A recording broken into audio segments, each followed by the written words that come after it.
Some racing venues are just quintessential, aren't they? In the same way that you can't have left without right or dark without light, you can't have British motor racing without Silverstone. We're in Northamptonshire in England and the site of the former Royal Air Force Bomber Base, which has long been converted from taxiways to pit straights and runways into rumble strips. For decades, it's hosted every major British motorsport, including the British Grand Prix. And while those races might be done in just a couple of hours, we'll do a couple more. 5.8 kilometers and 18 corners, 10 to the right and 8 to the left. No longer are bombers dispatched from here, but in the MTEC Endurance Series 6-hour race today, there'll be battles all the same. Kyle Heyer joined by Jake Sperry today. Jake, welcome aboard to Silverstone. This is a home race for you in the third round in the MTEC Endurance Series. Silverstone and its context in the history of motor racing cannot be understated. This is the track that hosted the first ever Formula One race all the way back in 1950. In its endurance terms, it's something that often goes quiet and understated, but is, as it is known, an incredible track which has incredible abilities to produce magic out of nowhere, and it's one of the few circuits that is able to do that in the world without the need of elevation change. It is truly an incredible circuit for what it produces with the land it has available to it. Absolutely. The weather today is absolutely gorgeous. We learned this morning, well, a couple of weeks ago, that the weather might not be perfect for all endurance races going forward after December in just a couple weeks' time. Very exciting, but it is a pleasant day here in Silverstone. 21 degrees Celsius in the air, 21 degrees Celsius on the racetrack, humidity at 60%, and a breeze out of the southwest, Jake. 6 hours, this race reduced from 10 hours to 6. That increases the intensity quite a bit. And while there's only about a dozen GT3 cars, there is nearly 24 Grand Touring prototypes, GTP, LMDH, doesn't matter what you call them. They're fast, they're competitive, and it's a big field that should be a lot of fun to watch.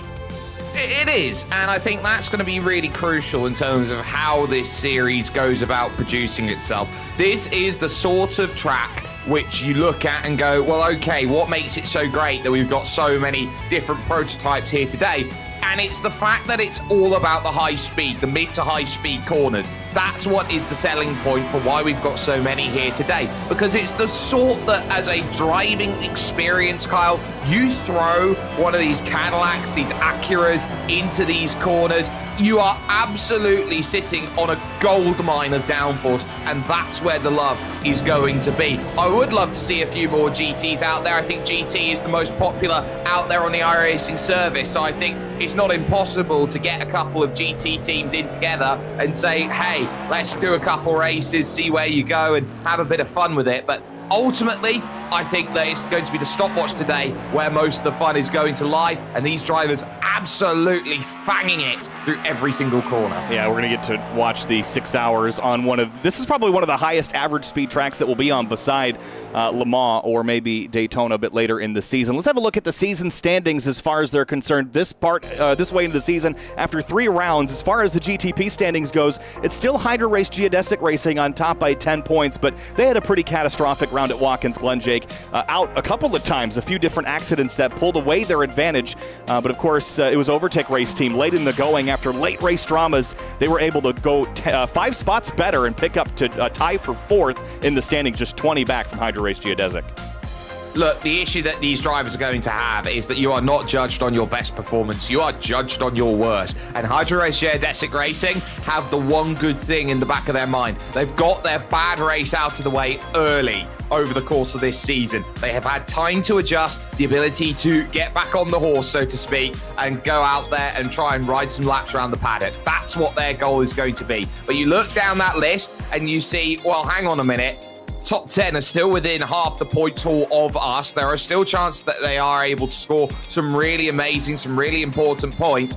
I would not take any race between now and the end of the season for granted if I was the leaders of this championship. No, certainly not, especially after the carnage we saw early at Watkins Glen. That was true as well in the GT3 category. It's Twin Turn Sim Racing Ultraviolet leading the way by 48 points. They've had a phenomenal start to the season in the first 2 rounds. Overtake Race Team, 48 points back than Composite Performance. That number 77 car is due for a win. They are so good in that number 77 Porsche. But beyond that, there's some work to do for teams like CMS Racing, Tabula Rasa, Esports Yellow, all teams that have been quick, just haven't put it together to get up into the top 3.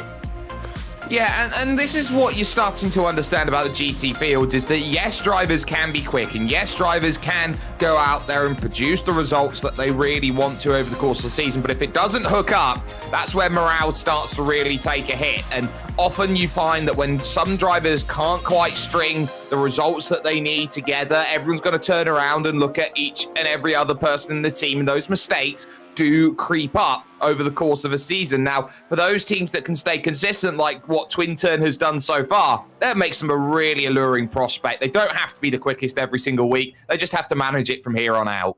And as far as qualifying is concerned, it is almost complete. Let's have a look at the results here in qualifying. As far as the Grand Touring prototype field is concerned, it's Precision Racing Esports Silver on top with Overtake right behind. Penguin RC Carbon is up there as well. Late in the going, Satellite Racing Carnage is still continuing to run up front with a top 5 start provisionally here. But the Overtake race team 1, that was the one that won at Watkins Glen.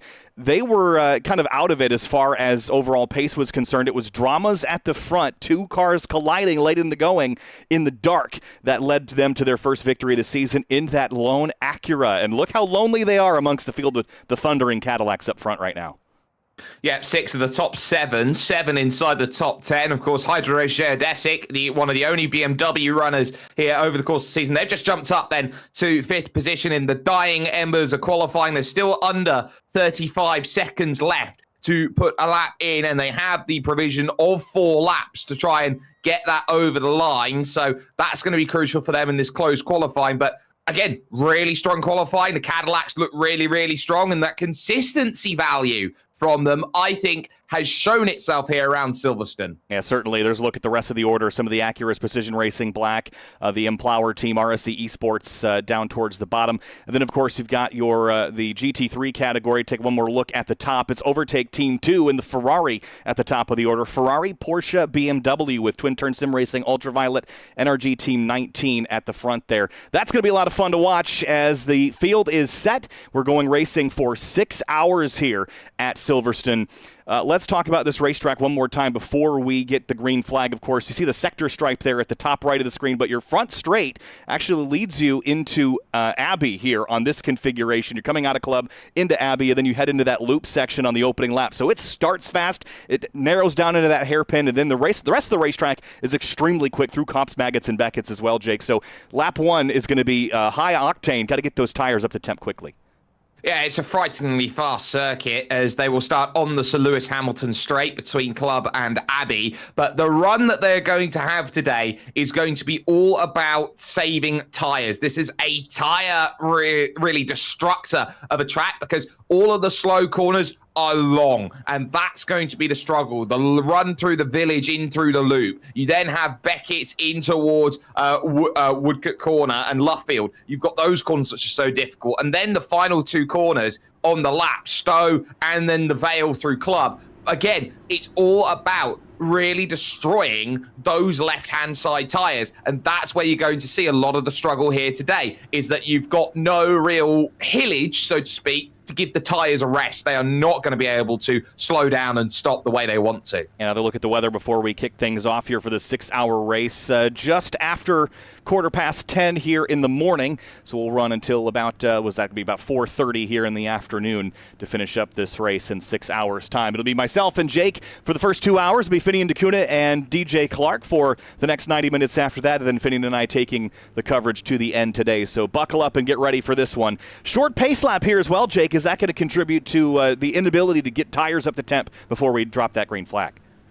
Yes, I think that the track temperature as well is also playing a factor into that. The fact that it's only 22 degrees there in Celsius. I think we're really in for a short, quick, we're going to really need the first 2 or 3 laps to get ourselves into a window before we can attack. I think it's going to be the same through every single part of the stint, and that is going to be a really tough run. Now, one of the things they're going to have to note as well as they get themselves ready is that the GT3 field here, or the GT Touring field, is still going to have to leave a gap here. Even though it's a short run here in terms of where the safety car, which will dive off right now, they still have to leave that gap, which means their tyres are even colder than these drivers at the front.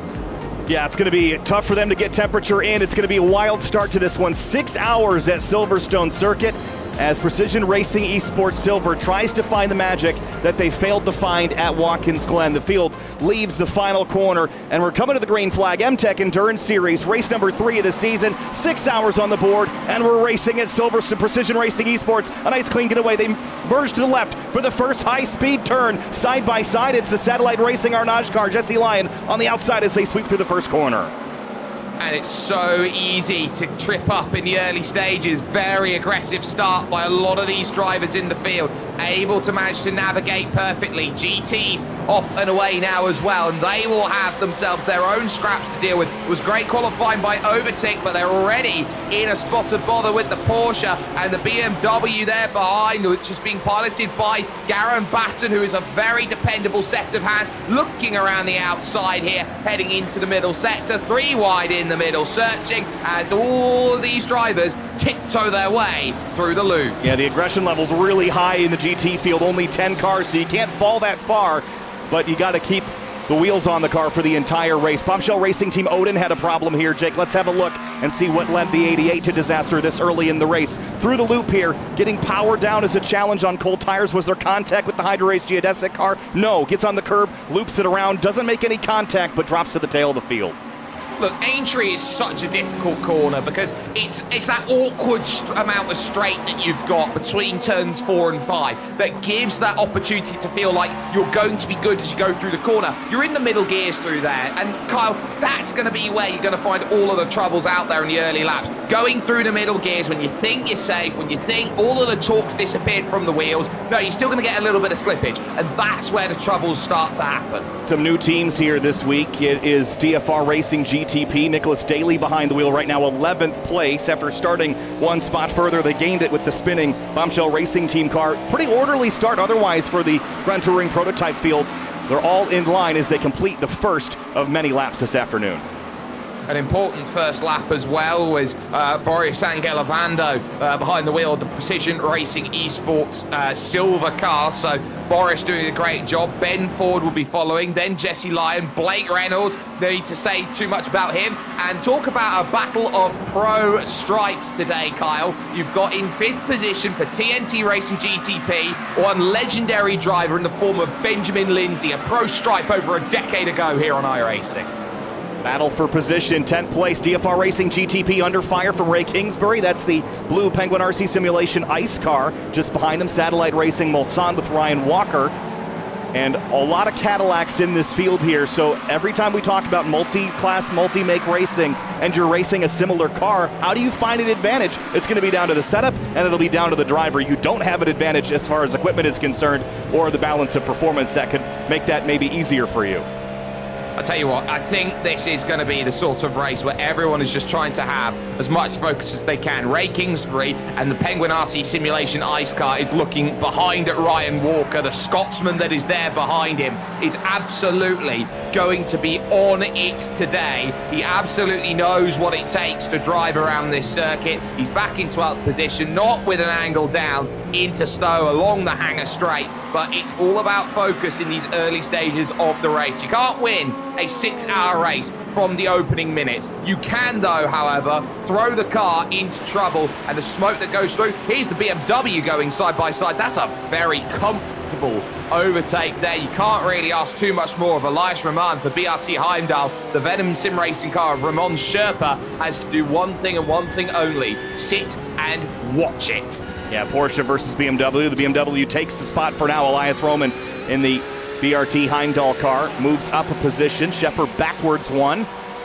And as far as the manufacturers are concerned, we haven't seen the wild diversity that is available here on iRacing. A lot of Porsches, a lot of BMWs, a lot of Ferraris. Those are the cars that drivers are comfortable with. Here's an Acura on Acura battle. Lars Veal in the 557 and Jeff Evans.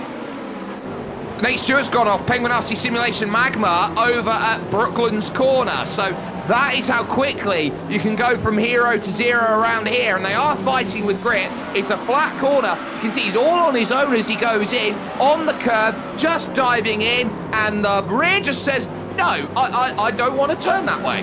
one of the challenges of these cars is the brake-by-wire system. Because of the hybrid electronics, you're essentially using a brake-by-wire because that electric motor is attached to the rear wheels as well. So it creates a very interesting brake balance problem, and that brake bias is a pretty sensitive adjustment on these cars. Combined with their super lightweight, it can sometimes be a pretty, well, I guess they're heavy as far as prototypes are concerned, but light in comparison to the GTs. It's a challenging car to slow down at times, and we saw that there, especially in a heavy braking zone.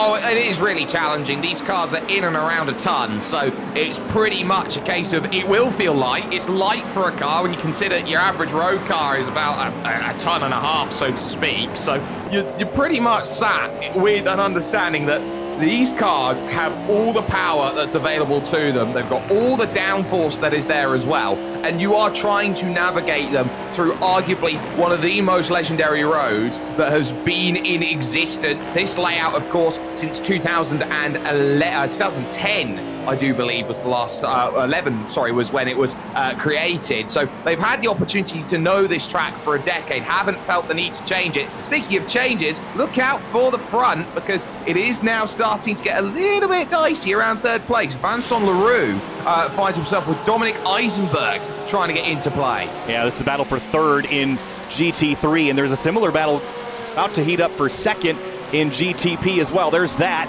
That is Ben Ford and Jesse Lyon that are competing nose to tail. Acura running second, Cadillac in third. One of the things that I noticed at Watkins Glen was how much more careful the Acuras were being over the curbing in places like the bus stop, and outlasting all the Cadillacs that crashed was how Overtake won at Watkins Glen, was by being careful and treating the race as an endurance race where every lap, doesn't matter. It's well, not any single lap matters. It's the culmination of all of them. So they gave up time intentionally in a single lap to be faster over the distance, and that was a very smart strategy. But here they're showing both pieces of pace, second so far in that 396 Acura. And the thing is, Kyle, I saw exactly the same thing happen when the IMSA eSport Championship rolled into Watkins Glen. It is very much a case with these prototypes that you do have to baby them around the circuit a little bit. You do have to stay off the curbs with them because they are so low to the ground on the sides. You give them any sort of air, there is so much grip with those last three tires that you take one away and suddenly it's going to go spearing off to the inside. You're going to be left trying to catch an octopus out of a washing machine. Never heard that one before, but I like it. Second place, Ben Ford still holding off Jesse Lyon. We'll return you to that battle if it gets any hotter than it is already. Back to the battle for third place in GT3. You can actually throw a third car in that group. That's Elias Roman in the BRT Heimdall 86 BMW. They had an issue at Watkins Glen that kept them out of the fight, but off to a very strong start, up 4 spots in the early going here and closing in on more.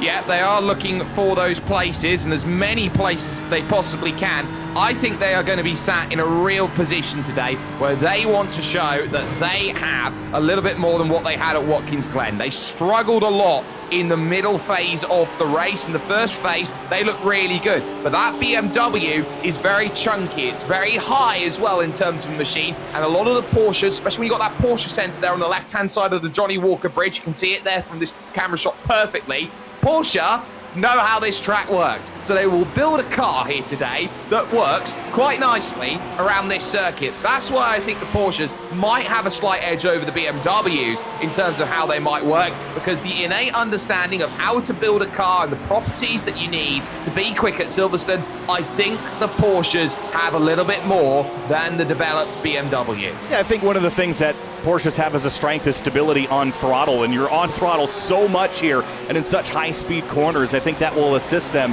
as they shift that weight rearward onto their higher weight axle. So I do agree with you that the Porsches are probably the cars to beat, but it is a Ferrari out front right now with Overtake and Sammy Hendricks there. That's the brand new 296, which we've talked about in the past, is an exceptional GT3 car. The engineering on that car is insane. It's also a fairly stable car at speed as well. One of my preferred cars to drive. It won't surprise you or shock you as far as high-speed handling is concerned. And again, with how fast you're going, average speed around here, that's an advantage I would like to have. Well, the one thing I would say is that whenever you've got a new car, keep an eye out on it, as here's the side-by-side through Brooklands, now on the outside here at Luffield. It's going to be very difficult for Dominic Eisenberg and the championship leading Twin Turn Sim Racing Ultraviolet car to find that overtake, and now all of a sudden leaves them open as we've got traffic. Oh, you're going to have to go all the way off the road here as you're leading LMP2. Boris Ovando having to get well out of it as they're allowed to scrap the position. Heimdall will steal that place with Ben Ford down the inside. But I was just going to say, keep an eye out on the Ferrari. Whenever you've got to balance the performance of a brand new car into iRacing, I always love the brand new car because it does need time to balance itself out proper. Man, this is wild. It almost jump scared me. I forgot that we have lap traffic. This track is 5.8 kilometers. It's fairly large, and that's been a lead change. Overtake has gone to the top spot. Precision Racing Silver has dropped down a position in all of that chaos as they make their way through lap traffic. Here's what happened here as... That's serving of a slowdown, isn't it? Oh, maybe.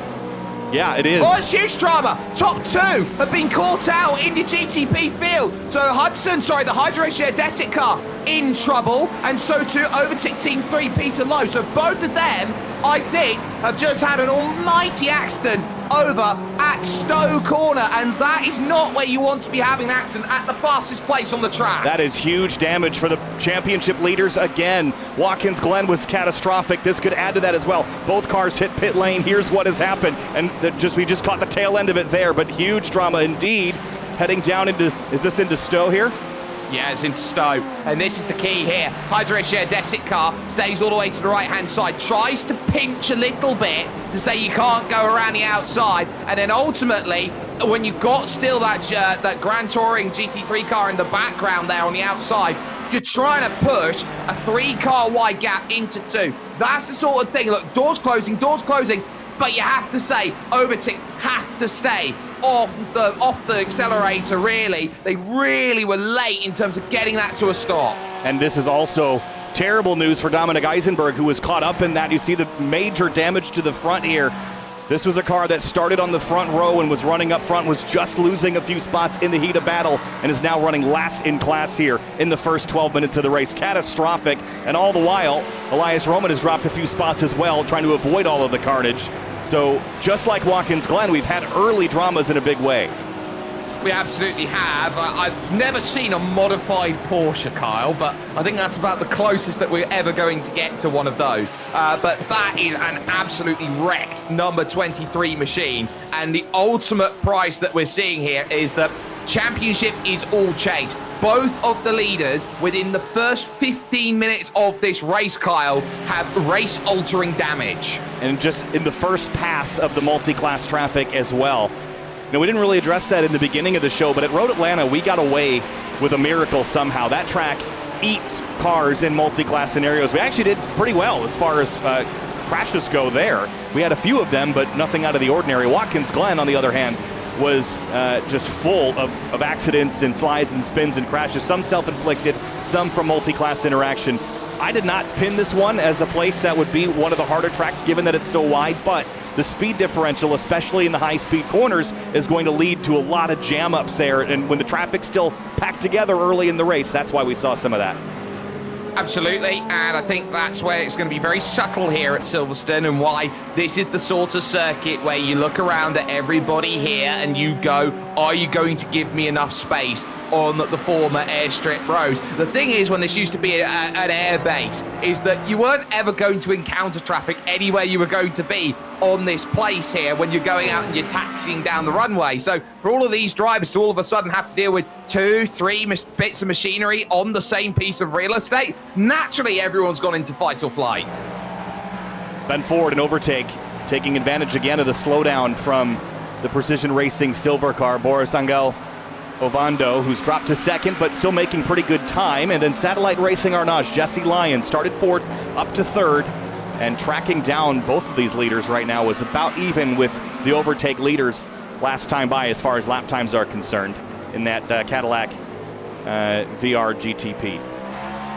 Yep, so definitely now trying to keep that in range, and today might be the sort of day where that strategy card can be huge. If you can gain a little bit more in the stop, sit behind and wait, you've really got an opportunity. I do love that Venom livery though from the Venom Sim Racing 289. Looks absolutely stellar there along the side of the car. And I tell you what, the last thing you'd want really, Kyle, is here comes the PRT car in the background of Elias Roman looking to make the pass and makes it comfortably on Vincent Leroux for position. Nearly gets turned by Mark Stevenson in the NRT Team 20 car there, the BMW behind. I tell you what, if you're looking at that Venom racing car along the outside, what do you want when you look across, try and make your overtake, than two snake eyes staring back at you? It is intimidating. And Venom Sim Racing climbing forward and managed to dodge all the issues a couple of laps ago. There's Vincent Leroux in the 901. And then, of course, you mentioned Mark Stevenson, who goes for a slide. Gathers it up, keeps the car straight. That's one of the GT3 Pro-Am entries with the orange decals on it.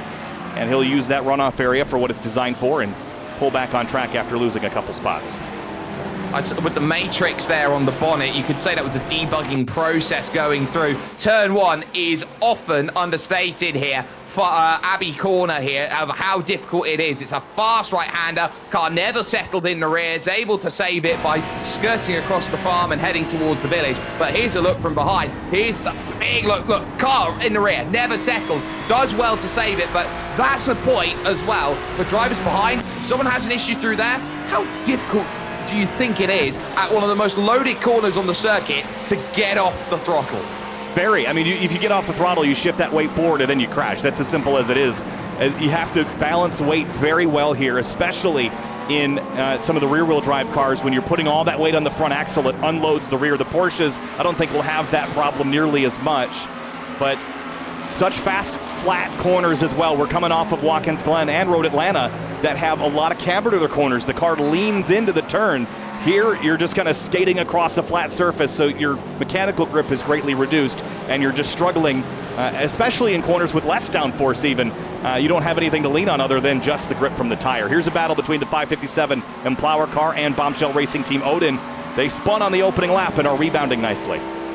They are, as Kurt Crum looks to make that pivot to the inside, trying to open up an opportunity there, but it's not quite there, and into the back. Just like that, was trying to pinch and try and steal a little bit against Lars Wheeler in the M-Plower car. Crum finds himself then ceremoniously turned about because of it, and that is just as simple as the BRT Odin car just not leaving enough room in the corner.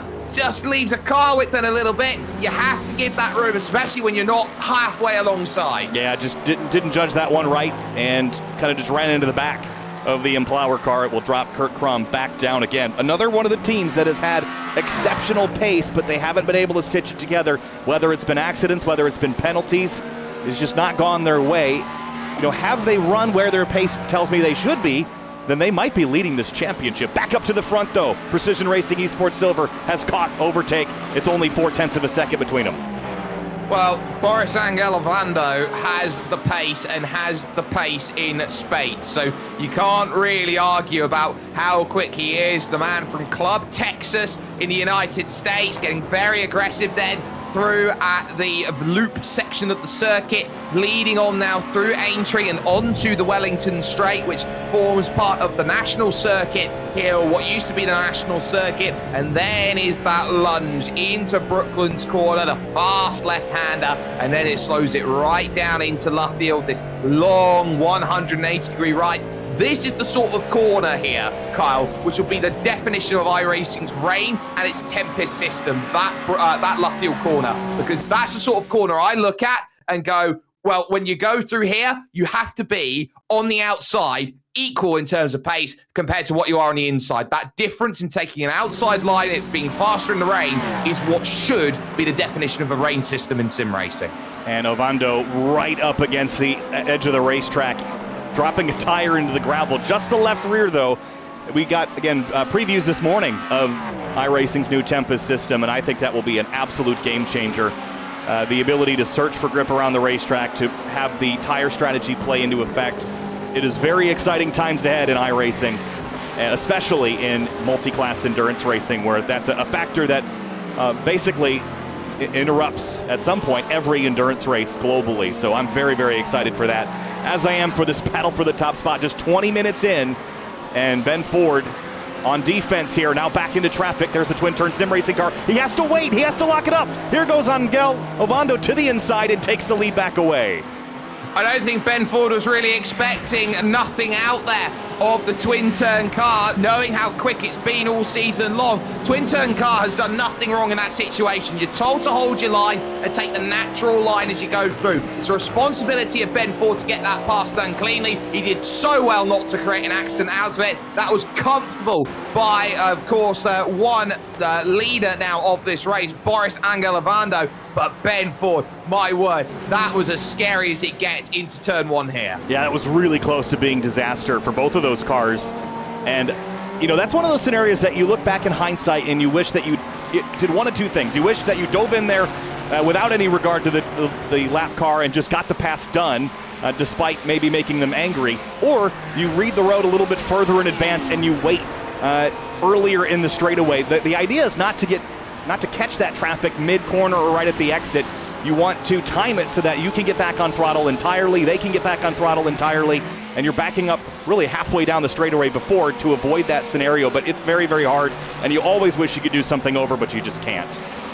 No, that's the thing. Keep your eyes focused forward. That is the race. Brilliant three-car scrap going on in GT right now with the CMSRacing.com machine with the leader just behind. The Venom Sim Racing car, which leads this group, and Elias Roman for BRT Heimdall. This is going to be absolutely chopped up. And the issue now they find is the slower speed sections, because they are going to be equal on mechanical grip. It is the aerodynamic grip where the advantage really does show. And watch that from the run, because all of a sudden that hold-up they've had through that entire section has brought one of the satellite cars back into play, and that is Jesse Lyon for the Carnage team, who are not a million miles out, just 1.5. And Penguin RC Carbon with Blake Reynolds is in here as well.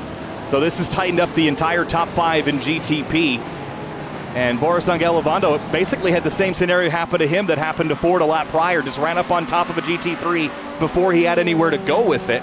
Although he's been able to keep the distance comfortably at 0.7 of a second through all that traffic. Ben Ford kind of got caught in a similar scenario down there at the final chicane. Well, this is where patience is really going to prevail in this race, because the traffic does give and the traffic does take in terms of the way that racing goes. But you do have to be very alert that a lot of these corners are designed to go fast and not necessarily are designed with overtaking in mind. It is a very stop-start style circuit. But you look at the main crux of this track, hasn't really changed over the course of the long 75-plus year history that it's had, as we've still got the CMS racing car searching for a way through. The Heimdall car has now jumped past both at this point, so now Elias Roman leads this trio, but everywhere you look at this. Maggots through Beckett's into the Chapel corner as well. You are very much keeping your eyes on a swivel, because every single corner you look around, it's not going to be easy for traffic to basically get out of the way. Just ask Richard Hammond. I think one of the other things to consider on a racetrack that's as wide as this one is it's very easy for cars to disappear out of your mirror just because of where they are left to right on the racetrack. They can completely be in your blind spot, and then, of course, when you get to a corner, they're right back in it. As Michael Parker and Raymond Shepard battle for fifth here in GT3. What a fierce fight this is, and a group of GTP traffic quickly approaching. It's that Ray Kingsbury in the 52 right behind, indeed it is, and he's got Nate Stewart, Penguin RC Magma coming up, team car.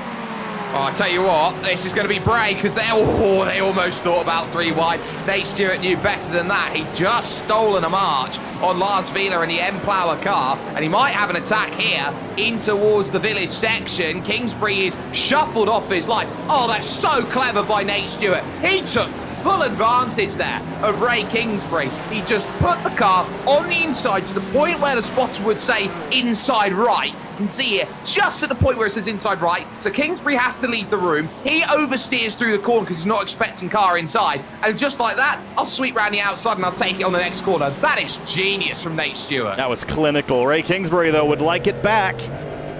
And around the outside of the leading Ferrari in GT3, they will continue their fight. The slipstream as well has to be very significant here. Long straights, even through the corners, you know, following in some of these areas is going to be challenging, especially through places like Kops, but I think the slipstream will be a bigger advantage than it is a disadvantage here today.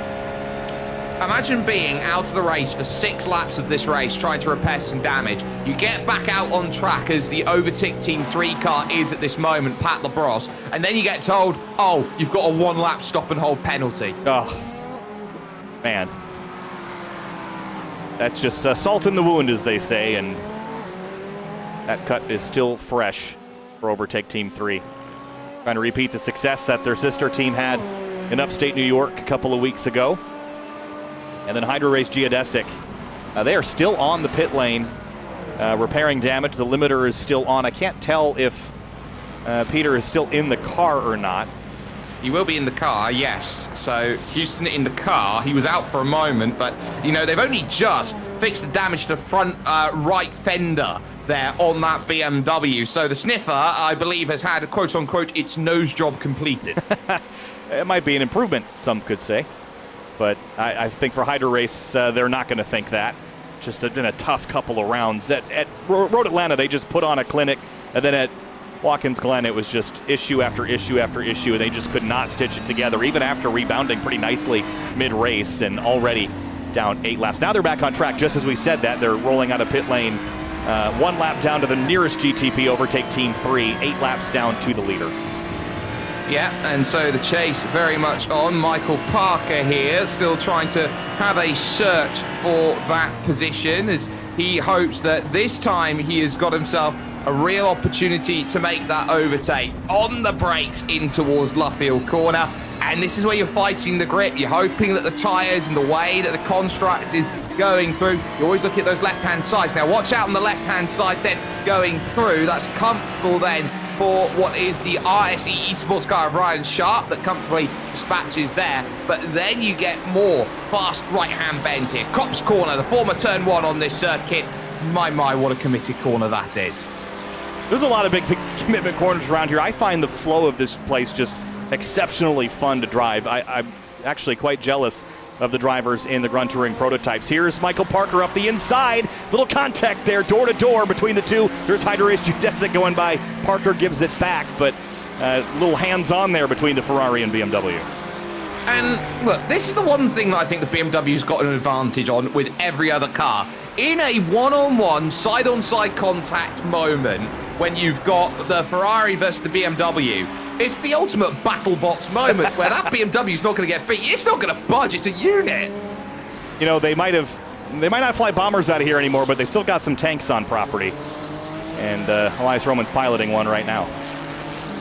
Absolutely is. And that is very much why Elias has been able to hold that station in the 4th position in class at this moment in time, flying through the opening section of track with more and more prototypes flying about past. There's Darian Roy this time for Precision E-Racing Blue, or Precision Racing Esports Blue makes a way out and around.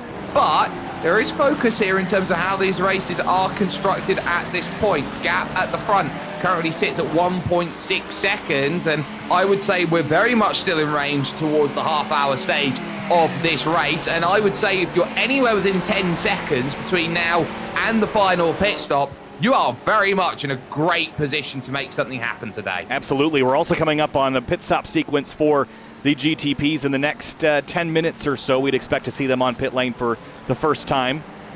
When you're not repairing damage, that would be tire or fuel and potentially tires at this stage. I imagine you'll double stint some tires today. Here's Michael Parker forcing Roman to be defensive for a moment, gets back on the racing line. This is a great scrap here for 4th place. Well, it's the case the Ferrari is looking every which way to try and find an overtake and is just not finding it on the BRT Heimdall car, which is able to just navigate its way through, I would say, calm waters at the moment. But every time that Ferrari is searching for an angle to strike, an angle, an opportunity to go out there and attack. It's not happening. The BMW is able to pick and choose its line. It's taking the natural progressive racing line, and the more that Ferrari searches behind, the more bogged down and frustrated it's starting to become. And that's where the chances are happening, because that uber wide line through Stowe Corner is what is giving the carrot on the stick. You're going to leave that large of a door open? I want to be close enough so I can take advantage of it. So the raging fire that was the battle for 4th and GT3's embers for a moment. We'll check back in on this if it reignites. At the front of the field overall, it is Precision Racing Esports Silver. Has been a couple changes for the lead so far, but they now lead Ben Ford and overtake Team 1 by 2.4 seconds.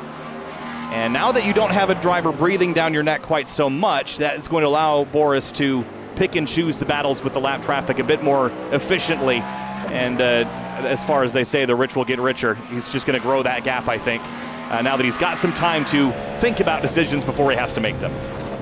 Look, Boris will have Michael Diaz to jump in the car for him when he goes in for his stop and decides to change drivers at whatever point he deems fit. He's driving really well at the moment. Yes, he's now got the license to go out there and drive at his pace and his ability, and that 42.8 is his fastest lap of the race so far, so you can't really complain with the pace that he's gone. He just went 0.8 of a second quicker than Ben Ford, who had really nothing to do except sit behind a bit of traffic. Blake Reynolds, 4th and 5th, I think are going to be the two interesting cars of this race, because you've got two very experienced former Pro Stripe drivers in Blake Reynolds and Benjamin Lindsay, who absolutely know everything that there possibly is about racing. If I'd want two drivers in my car in this series, these were the two that I would put together to create my team. And both of them, and DFR Racing GTP just behind, they all just ran their best lap of the race. 18 laps into this. As the fuel burns off, the car gets a bit lighter. You're still using that battery hybrid tech. You're picking up the pace, you're getting into a rhythm, all of those things aside, and the traffic is spreading out a bit more. That'll make your life easier, but there's still places to gain. It might come down to some pit strategy as well. Overcut, undercut, you mentioned the high tire deg. Is that something that will manifest more as handling? Because it seems like the lap times are still continuing to drop, but maybe their cars are going to get a little bit more unruly towards the very end of the stint. I think it's more the unruly part towards the end. I think it's a cold track so they can keep the temperatures up, or the lap times up, so to speak. So they've got that in the back pocket. It's not like you've got a scorching hot temperature here today in November time, England, in sim. So it's not going to be a case where they're going to have something seasonally abnormal and the tyres are just going to crumble like cheese. No, they're going to have the ability to go out there and attack a little bit more than they would do otherwise. And that's going to manifest later on in the stint with more confidence. Still, that battle continues on in the GTs with BRT Heimdall and the CMS Racing.com AM team. Michael Parker still can't find an angle, an avenue of attack, really. But I think what we are going to be seeing today is a lot of these drivers are going to be concerned about the slippiness when they go through. They breathe offline. It's going to be troublesome. It is also a little bit blustery here today from the southwest. And when you're on a former airfield base, you know there are not many structures out here that's going to slow that down. No, definitely not. A lot of wind here. 18 kilometers an hour out of the southwest. Michael Parker is absolutely hounding Elias Roman. This has got to be mentally exhausting. And here comes the overall leader behind him in the Cadillac V-Series RGTP, right through the middle of one of the fastest sections of the racetrack, around the outside, now to the inside, opens the door, and through goes Michael Parker on Elias Roman. Elias got spooked. That's simply put, was not expecting. Prototype down the inside. Prototype, wait, now I'm going to send it around, and that turning, oh wait, car right, oh I can't turn in there. That's a case of just being so zoned in, having so much tunnel vision, that the moment the spotter said car right, Elias Roman thought, oh, it's Chris, he's down the inside. But now all of a sudden, no, it's not. That was the prototype, and then all of a sudden you've just given Chris the ultimate meal ticket to go, thank you. Blake Reynolds, last time by, did 2 seconds better than Jesse Lyon just ahead of that Satellite Racing Arnage car at the left side of your screen. So Jesse Lyon's running, but got caught in some traffic, slowed him down. And Reynolds eating into that advantage very quickly. See him at the back of the shot there, and just behind TNT Racing GTP, Ben Lindsay in the 501 machine. Yeah, they're in 5th position and just keeping things steady in the early progress of this race. Now, the other thing that these drivers will be keeping a close eye out on are the track limits here today. Now, there are rules in and around this circuit, and they have to be pretty much in line, because it is part of the new rules, and you get it every time you jump in the sim. It will tell you where you can go, where you can't go. The only place they're allowed to be aggressive here today is over the curves, basically through Woodcut Corner, the small kink right that leads onto the former front stretch, now the back stretch, and basically everywhere else around this circuit, I'm staring at a field of red when I look at the sim. You do not want to go offline here today, side by side. Kurt Krum, Lars Vila in the 557 in Plower car. Krum back by. Remember, this ended in tears last time through Luffield with Krum going around for a loop, so he's rebounded again.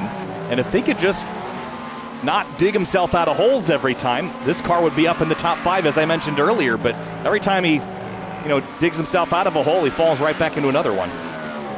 Yeah, he's got Animal Crossing syndrome at this moment, Kyle. He keeps falling into the pitfall traps. Yep. But pace is good. Last time by was actually a half-second quicker than the leader. I know we're in traffic at the moment, but that's part of it. If you're quick in traffic, that's good because you're going to be in traffic a lot of the day. There isn't as many GT3 cars, but all of them that started are still running despite the crash early on. Dominic Eisenberg and Twin Turn Sim Racing, they are still continuing to circulate, and they did not hit pit lane after that contact. They're just running without the front bumper. Off pace, not by a lot, about a second off from the leaders. Weight save. I think that's that's what it is, isn't it? It's weight save. Not only that, it creates a lot of ventilation in that very, very empty front, and the lights are flashing at the moment in time saying, yeah, no, absolutely correct. It is a weight save mechanism that they've got at the moment, giving us acknowledgement here.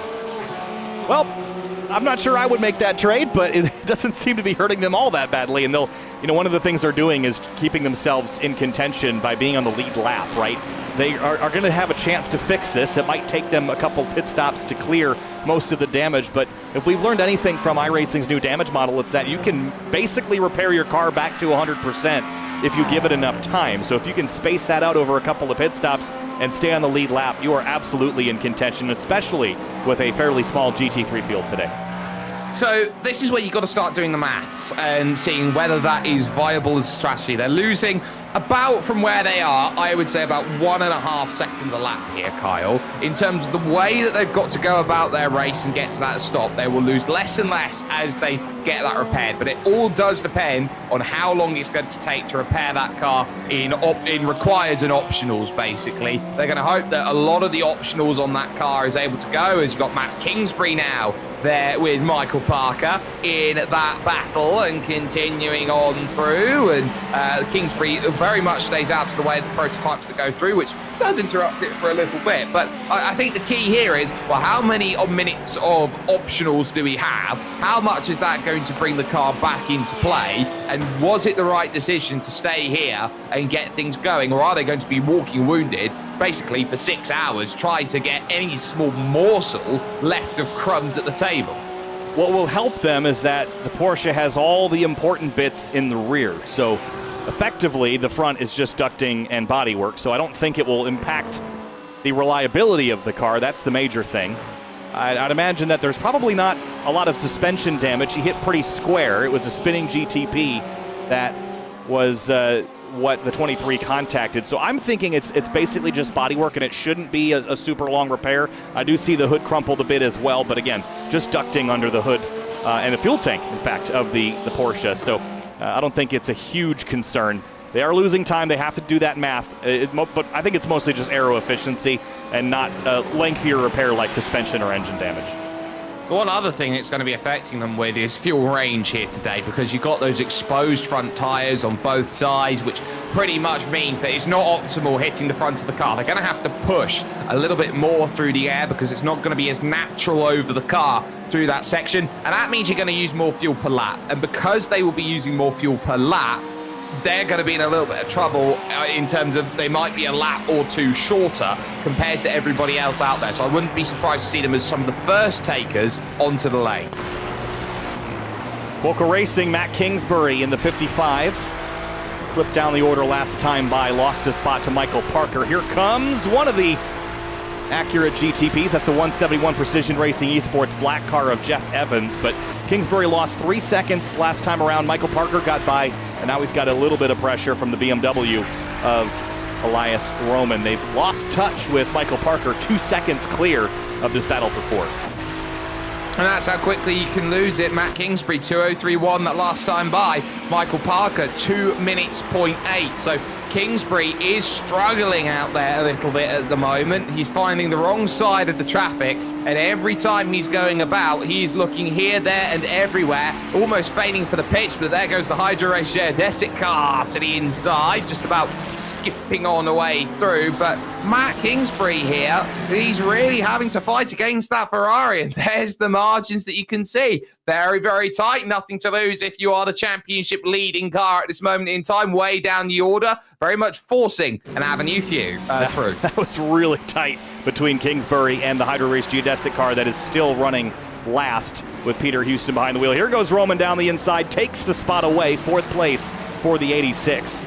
Strong start to their day, and crossover from the Quokka team Ferrari, but not able to get the power down in time. Here's a battle for 3rd in GTP. It's Jesse Lyon under fire from Blake Reynolds here in the 66. 65 versus 66 at the moment for 3rd. Blake Reynolds at breakneck speeds is something that is always very scary to see in the rear-view mirror. That Penguin car very much looking like the Emperor's Penguin at this point in time. Oh, catch a huge wiggle. Why don't you offer the curb of the club corner? Opens it up then for turn 1, trying to search for the angle. It's not there. And I think the key here for Blake Reynolds, in terms of how he wants to get this move sorted, is that he knows that he does not want to get bottled up, he does not want to get frustrated, and he does not want to lose time. That's going to be his prerogative going forward. Where can I find the quick move? And can you adjust that hybrid system? Can you put it in attack mode here for a couple of laps, drain some of that battery in order to find a little bit of extra power? Of course, the hybrid system in these cars here in iRacing is an additive system versus the kind of zero-sum gain of the real-world GTP. So you can use that to your advantage, tweak that hybrid output, and find a bit of extra pace here. You definitely don't want to run yourself out, though, and lose out on that about 70 horsepower electric motor to the rear axle. Past one of the GT3 cars, I think that was the NRG number 19, Garen Batten. I believe it was the 20 of Mark Stevenson. You're right, so yes. They're very confusing. They're both NRG cars. They're both very similar. But Blake Reynolds, I think, is just being very, very important with the way he's dealing with the traffic. He's happy to lose a couple tenths of a second because he'll just know that he can gain it back up again in the slipstream along this very long straight. He's pretty much tucked in. It's 287 on that straight for Jesse Lyon. Blake Reynolds, by comparison, hits 290 Ks on that straight. So talk about 4Ks difference, toe versus non-toe. Getting the power down here is critical as well. Leaning on the traction control. Very advanced in these cars. Another little bobble from Jesse Lyon leaves him under attack again. Here comes Reynolds, side by side through the corner. And through goes Penguin RC Simulation Carbon into 3rd place. At the Abbey, very much throws a prayer and says it will be answered. 3rd place is comfortable right now for number 66, past number 65, and now it's a 3-second chase to the Overtick team at this point. Benjamin Lindsay will see that, will now try and push forward, but is also under a bit of trouble from behind because Nicholas Daly has taken 1.1 out on that last lap. We are due for pit stops anytime here as well. The GTPs run about 40 to 50 minutes on a tank of fuel, and we are in that realm right now. I'd expect cars to hit pit lane soon, and then becomes the almighty strategy play of, do you put your other drivers in yet? Do you put tires on the car yet? All those things are going to start to mix up the running order that was easy to follow for now. It's about to get more complicated. I think one of the issues they're going to find today is that pit lane is some of, I would say, one of the most interesting out there because it is one that's on the inside of the circuit, and often you get pit lanes that put themselves to the inside just for ease of use around the track rather than on the outside. But what you find is that this is the sort of pit lane that is very single track and was almost feels like an afterthought here around this circuit. You can see, whoa! What car was that down there at Club? Well, whatever it was making an awful lot of smoke. Let's put it that way. Oh, was that the for a leader? Bit of comparison. Oh, my word. That is your race leader. Very nearly clattering the side there of Ramon Shepper in the Venom Sim Racing car. Oh, man, he wasn't quite there to take the overtake and had to jam on the binders and slow it down. Avoided contact. Look at this, back for more. Satellite Racing Arnage, Jesse Lyon, lock up. Couldn't do it. more than a lockup, absolutely. Almost put the car into a spin. So that very much, you can see there, it's not having the car settled, locking up the rear axles, and very much in a case of, can I hold on to it? So here's the key then. It's a transit left to right, and as he turns, he's turned and braked at the same time. And the rears have just gone, you know what, I don't like that. No, and I don't think the team probably liked that either. Right in the heat of battle, they want that power to go down smoothly and cleanly so that they can put the pressure on the cars ahead. As we have a look at the stint length here, 26 laps have been completed by the GTP field, 22 for the GT3 leaders. And the only cars that have made pit stops so far overtake Team 3 and Hydro Race Geodesic, both for crash damage earlier. Oh, contact! Boca Racing and Jesse Lyon. That's not good. And you start sensing here, Kyle, that you start getting those diminishing returns. Jesse Lyon on the wrong side of it, and that is a case of just meandering out into the middle. Matt Kingsbury was in a little bit of space, wasn't expecting the car on the outside, was taking the natural line, and all of a sudden, wait, how did you get there? It's tough on the outside of a GT3 car. They don't have the downforce, so their car is naturally going to track out. It's a decision that you have to make as a GTP driver. Can I run this outside lane without that GT3 tracking over to catch me? You have to kind of judge their corner grip if you're going to go on the outside like that. Didn't really have enough space for both those cars there, both center track. 5th place, TNT Racing. Pressure from DFR Racing in Nicholas Daly, that white car chasing the yellow just ahead.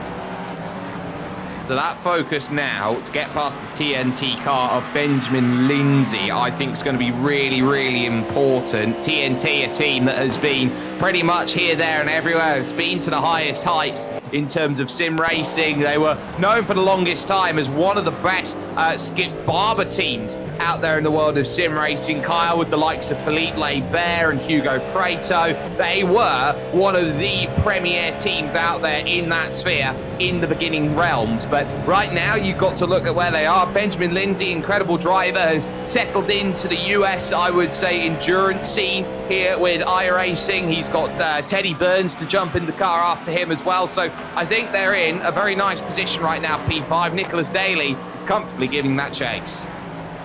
There's been treated to some pretty thrilling battles here in the first hour of competition of 6 here at Silverstone Circuit and the MTEC Endurance Series. Again, Kyle Heyer joined by Jake Sperry. It will be Finian DeCuna and DJ Clark in about an hour's time that will join us, and then Finian and I will take it to the finish here today. And there's pit stop for Nicholas Daly and more. Jesse Lyon is also on pit lane, and so is the race leader. Yeah, everyone's deciding now's where they can go. 27 to 28 laps on a tank of fuel, and it is a relatively quick pit lane here, 80 kilometers an hour, right down in to try and get that stop, and a driver change then. So Boris Obando out, Michael Diaz will jump in then for the team, and that's going to be the first change that they're going to put in today's Racing for Precision. With Lyon making the stop, you got Nicholas Daly as well trying to make focus. One thing that drivers often forget is that it actually is a recess down into the pits. It's downwind, it's slightly uphill from where everyone else goes. You can see it by the search, so you have to really charge back up the hill out of the pits, which is very difficult under cold tires. Yeah, that will be a challenge. I'm maybe a little bit surprised that, well, maybe not, to take tires here. Maybe double stinting's not possible. That left front tire takes a beating here with all the very fast right-hand corners, rather. Here comes Michael Diaz. Here's that climb out of the pits that you mentioned, and back onto the road. 49 seconds spent in the pit stall, and rejoins into traffic.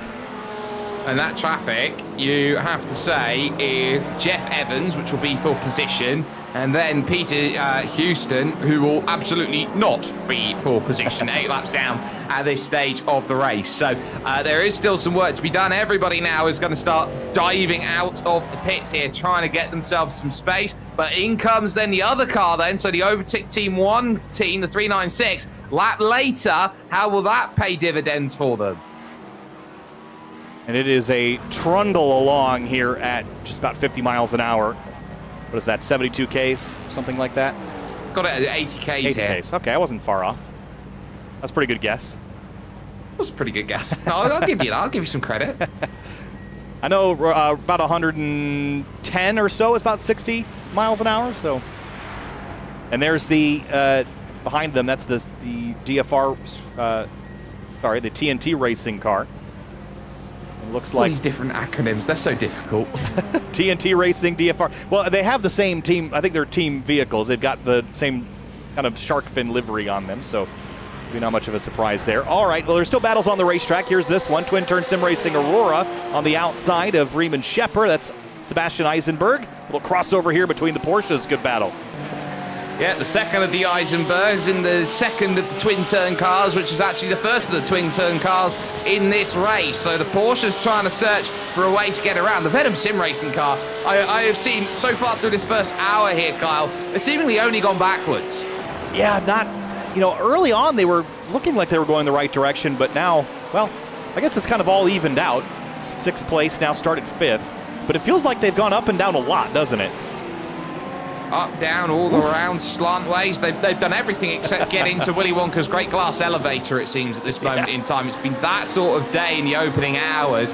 Battle now is going to start getting really chalked up because all of the prototypes now are going through, including the ones that have just come out of the pits then, because Ben Ford is just behind Michael Diaz in terms of stint, but Jesse Lyon's still there. I think one of the only cars that have yet to come in is the Penguin RC Simulation carbon car of Blake Reynolds, which as we speak is on its transit down the lane. A big slide there from Schepper that will drop him behind Twin Turn Sim Racing Aurora. There goes the 111 Precision Racing silver Cadillac of Michael Diaz. This was one of the cars that was involved in that late race collision at Watkins Glen that took them out of the attempt for the win. I think it was this car that was hitting pit lane and was rear-ended from behind. So they are looking for redemption today. And just like at Watkins Glen, we're out to a pretty solid advantage. At the Glen, the first stint, they were very good. They were battling with the Hydro Race geodesic car. They picked up some contact and a penalty and then fought all the way back to the lead and then had that dramas late in the going. So hoping for a bit of a cleaner day for that 111. They've avoided calamity a couple of times.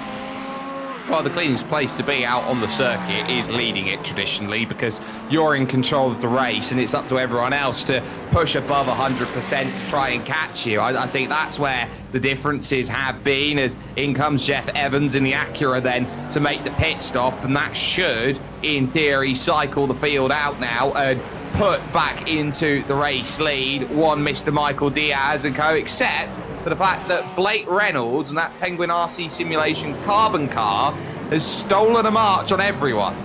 Yeah, they've managed to jump ahead in that number 66, and I'm trying to figure out how that had happened because their pit stop time was slower, but they were able, maybe it was just the in and the out. But either way, they just didn't make the driver change. Oh, that's right. You're right. It's the driver change. That was the difference there. So you get that sense, really, that I think maybe it's the sort of thing where Blake Reynolds has just been sitting there, putting some good lap times in on his own, and all of a sudden he's come out trumps with the race lead. Diaz and Ford now all of a sudden are going to have to push over the course of this stint, and I think what will be telling is seeing your in-lap and out-laps. Blake Reynolds on his in-laps, 42.7, 41.2, and you take a look at Michael Diaz, 44.7, 41.4 in terms of how they go through. Ben Ford, 43.8, 42.9. So you sort of look around and go, well, who's been the most aggressive when it's come to the stops? I think Blake Reynolds really has been the driver who's gone, you know what, it's go time. You push for the pits.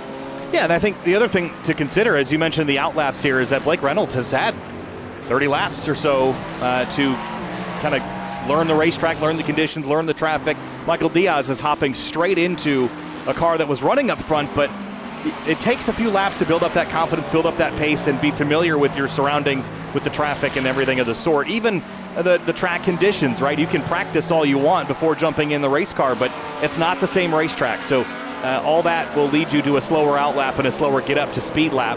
That will cost them a bit of time. 2.1 seconds is the differential. Here's Kurt Crum and Ray Kingsbury, battle for 10th in GTP. Well, Kingsbury keeping himself nicely situated in the ice car, looks beautiful with that icy blue all across the car. But you've got to note that Kurt Crum is the sort of driver who does want to make these places. He's been a part of MTEC and by extension the Major Series for an incredibly long time. I saw him when the Major Series first introduced itself into sim racing and was one of the premier members that found himself there week in, week out, always participating. This is his sort of league, which he focuses his time on in iRacing, and the focus will be for Ray Kingsbury. Well, there's a bit of traffic on the exit. Kurt Crum, oh my goodness, he's going to get a freebie. Look at the slingshot. And right down to the inside.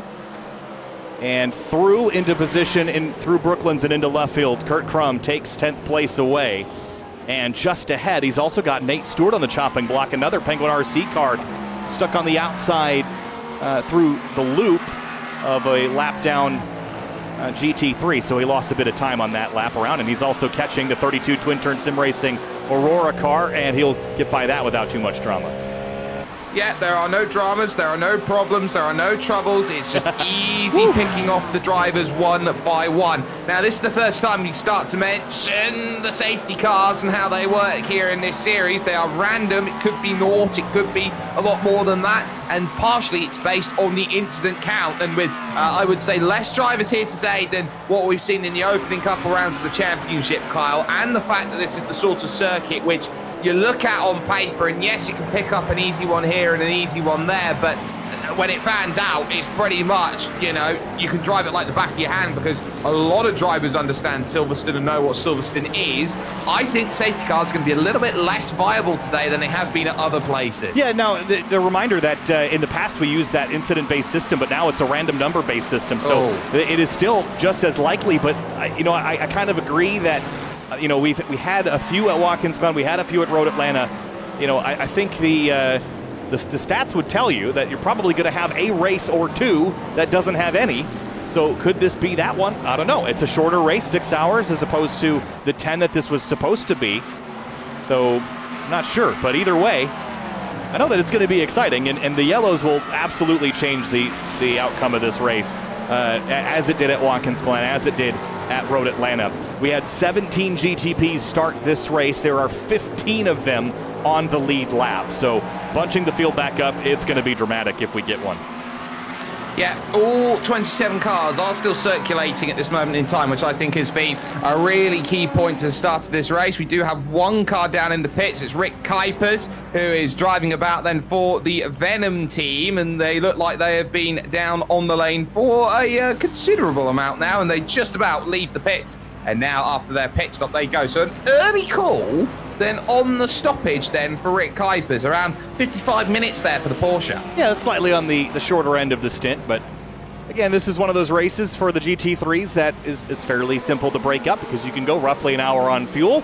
You've got 6 hours to go, so well, 5 hours to go now, so you can split it up fairly easily. Things get a bit more complicated as far as math is concerned in regards to the Grand Touring prototypes that go that 40 to 50 minute range. It makes things a little bit trickier, especially if you throw safety cars in the mix. But here's Ben Lindsay finding himself a bit more Ben Lonely right now. Not as much traffic around him. Nicholas Daly further behind, Jesse Lyon further in front. About 6 seconds on either side.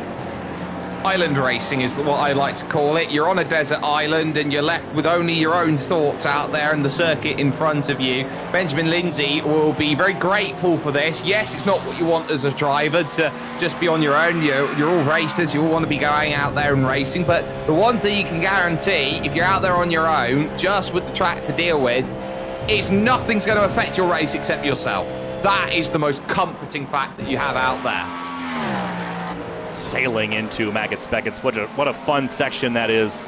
Of course, the S's at Circuit of the Americas, based on that section, they've just got some elevation to go with as each subsequent radius gets tighter and tighter. Another car on pit lane from the GT3 category. This one is Murphy Nichols and the Bombshell Racing Team Heimdall car. So Murphy climbs in for Elias Roman. 41-second stop, and they're off and away. Yep, comfortably off and away. That Maggots and Beckett section is probably one of the greatest corners out there in racing history. You can't really argue about it, in the sense that it is quite simply one of the greatest sections of road that you will ever have. but it is also one of those sections of road that did not actually come into existence until 1991. So it's also relatively new in terms of racing acumen. Everyone thinks that that section of road has been like that for forever and a day. It really hasn't. It is one of those parts of the circuits that everyone touts as the best in the world, but it's very deceptive. It's always a lot of deception when it comes to motor racing on how old something really is in terms of its history and its legacy. Battle for the lead in GTP. Blake Reynolds got off to a very good start, but Michael Diaz was able to run him down. It's 0.5 of a second, and that Precision Racing Esports Silver car is up to pace. 5 hours and 30 seconds left to go in this 6-hour event.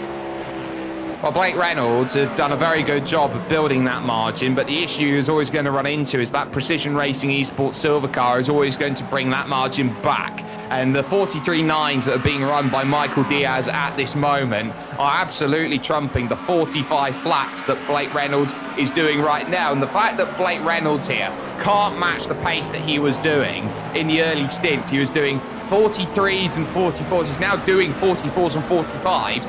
That indicates one thing, and one very big thing to me here, Kyle. I think he's double stinted some tires. I think so as well. Also, want to keep an eye on Ben Ford. He just ran quicker than both the leaders last time around. See if he'll do it again. Not quite quicker than Blake Reynolds, but quicker than Diaz. So could we have a three-way race for the lead here shortly? I think we could. And there's a, whoa, Nate Stewart on the grass on the run down to Stowe. That was close. Are we going to call him Ryan Hunter Stewart now at this point? Because that was super aggressive. Look at this. He's got the whole of the inside to go for. He goes, no, I want the outside. That's in the grass. I mean, you have to make a decision quickly. I don't know if I would have made that one, but holy cow. Crazy.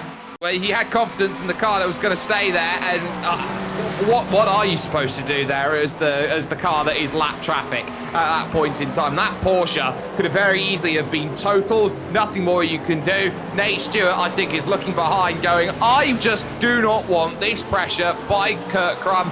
The BRT Odin car here is trying to get through by paper cut. Yeah, you can't hit the disappear button if you're traffic. You just have to kind of stay where you want to go, and that's typically the racing line.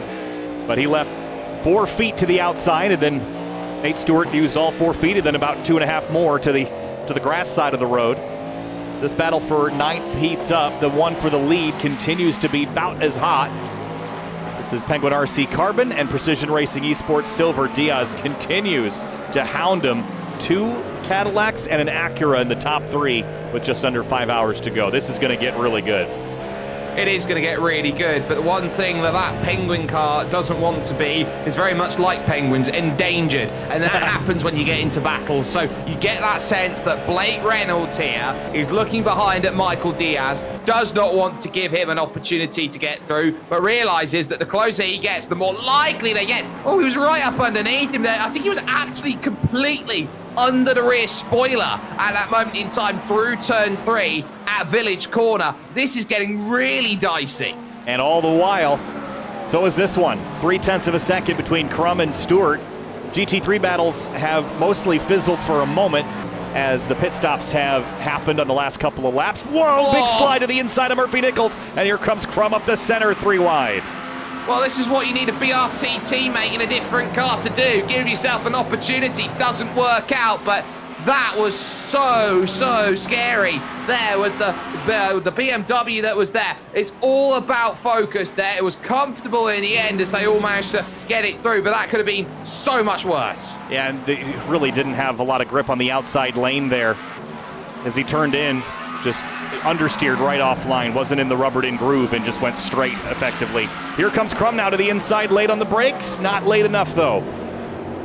No, Nate Stewart is one of the last of the late breakers. It is very difficult to outbrake him into many corners in the world of sim racing. He is just so good at identifying what are the limits of the car and how can I maximize them, and he is doing that quite well. Yes, he's down in 9th position, but he's looking behind, and if he doesn't have the outright pace, he is someone who is naturally a difficult customer to overtake. equivalent gaps between Crum and Stewart as it is for the lead.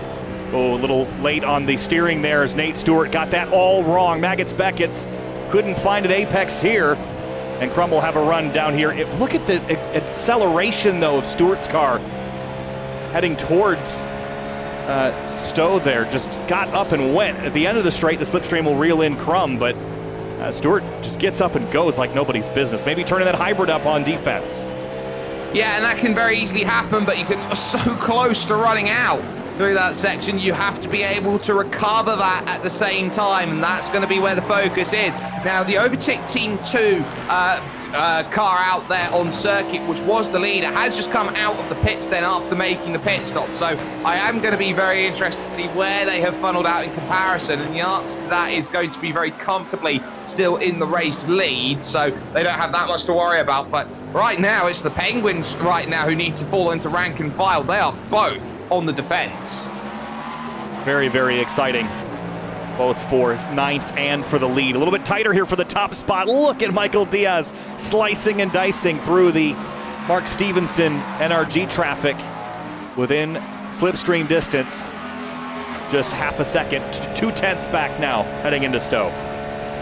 Not going to be close enough to make a move this time, but again, Blake Reynolds being on the front of this group, he is very much going to be eye-searching around, hoping that there isn't going to be much that he has to do that is too untoward in terms of his race. He is a very effective race manager as he clatters the curb through the Vale and opens it up then through Club Corner, which leads onto this front stretch. Michael Diaz will pivot to the inside, will get in the mirrors, and is trying everything in the Sim Racer's handbook to get an overtake, say, flashing the lights. Yeah, following through the opening corner is really challenging, though. You've got all that aero wash from the car ahead, so he had to kind of sit in tow here, waiting for the straightaways again. And through Aintree.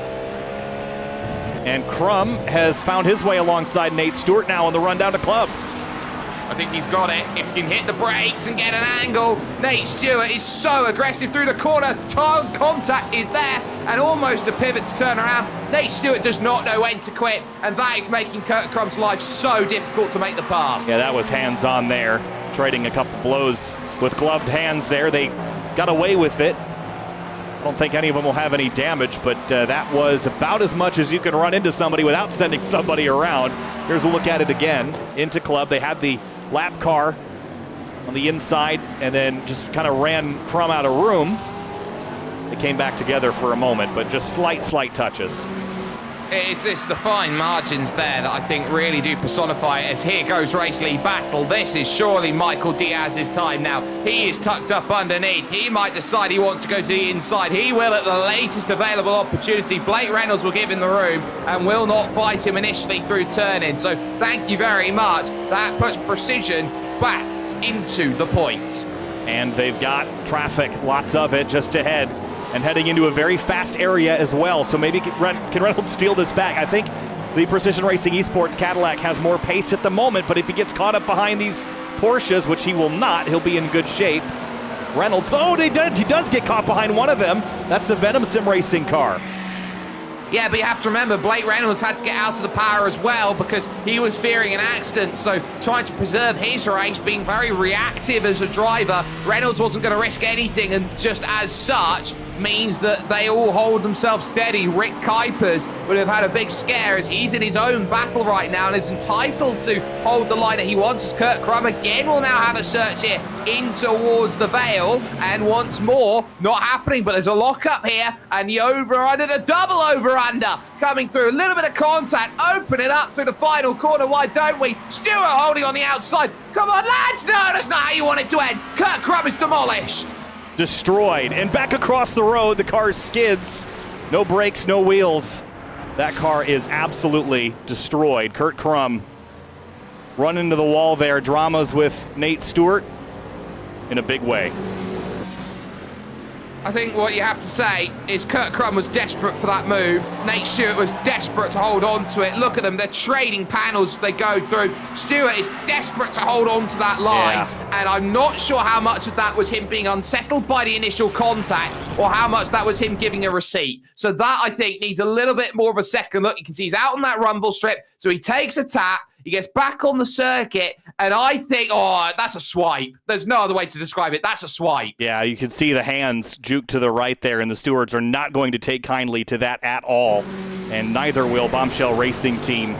Kurt Crum, week after week. In this one, it's hard to say that it's his fault. I mean, obviously, contributing factors, but that last swipe didn't need to happen.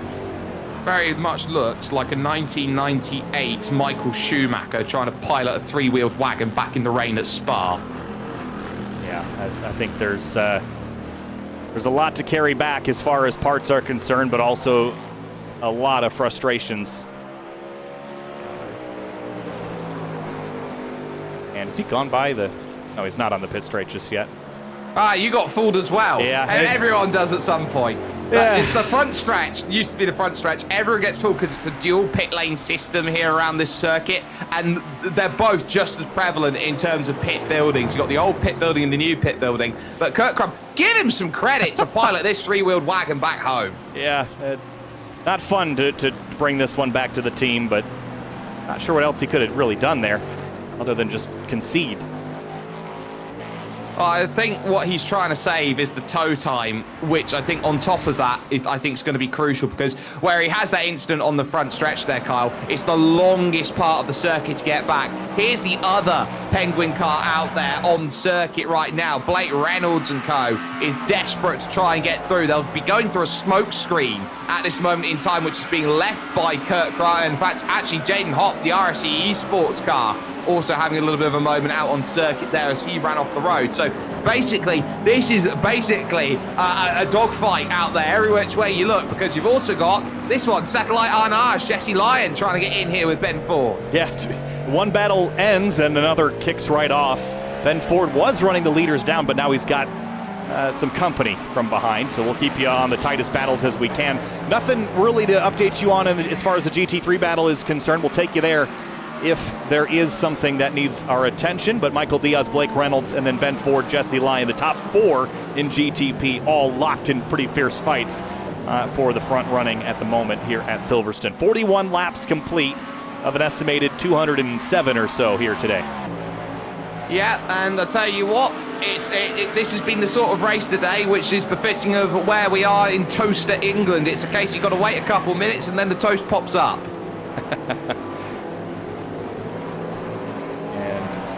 About 6/10 there for Diaz. I think he's got a bit more raw pace, something that we saw at Watkins Glen as well. Was left to his own devices, the 111 was the fastest car on the road in traffic. It seemed like some better decisions perhaps being made, or just more luck as a component for Blake Reynolds in the 66. Back to Jesse Lyon, though. This one's getting pretty fierce. Last time by 8/10 quicker for Jesse Lyon versus Ben Ford. Yeah, and those 8/10 of a second really do pay dividends here. Jesse Lyon is able to catch that up, but as one legendary commentator said, catching is one thing, passing is most certainly another. We've seen that today on how this is the circuit that creates the style of racing where you always have the ability to fight back. Every next corner is an opportunity to strike back when you lose a position. It is a true battler's circuit out there, and often sometimes people say this track is overrated. Some would even go to argue, like me, and say, I think it's actually underrated in terms of how good this track is. You get a little bit of everything every time you go out there. Searches then from Blake Reynolds. He's not going to take second position lying down. No, definitely not. And this battle is far from over here. I was just going to say that another famous commentator's got a saying about, every time cars get close, you don't want any arnargy, huh, Jesse Lyon?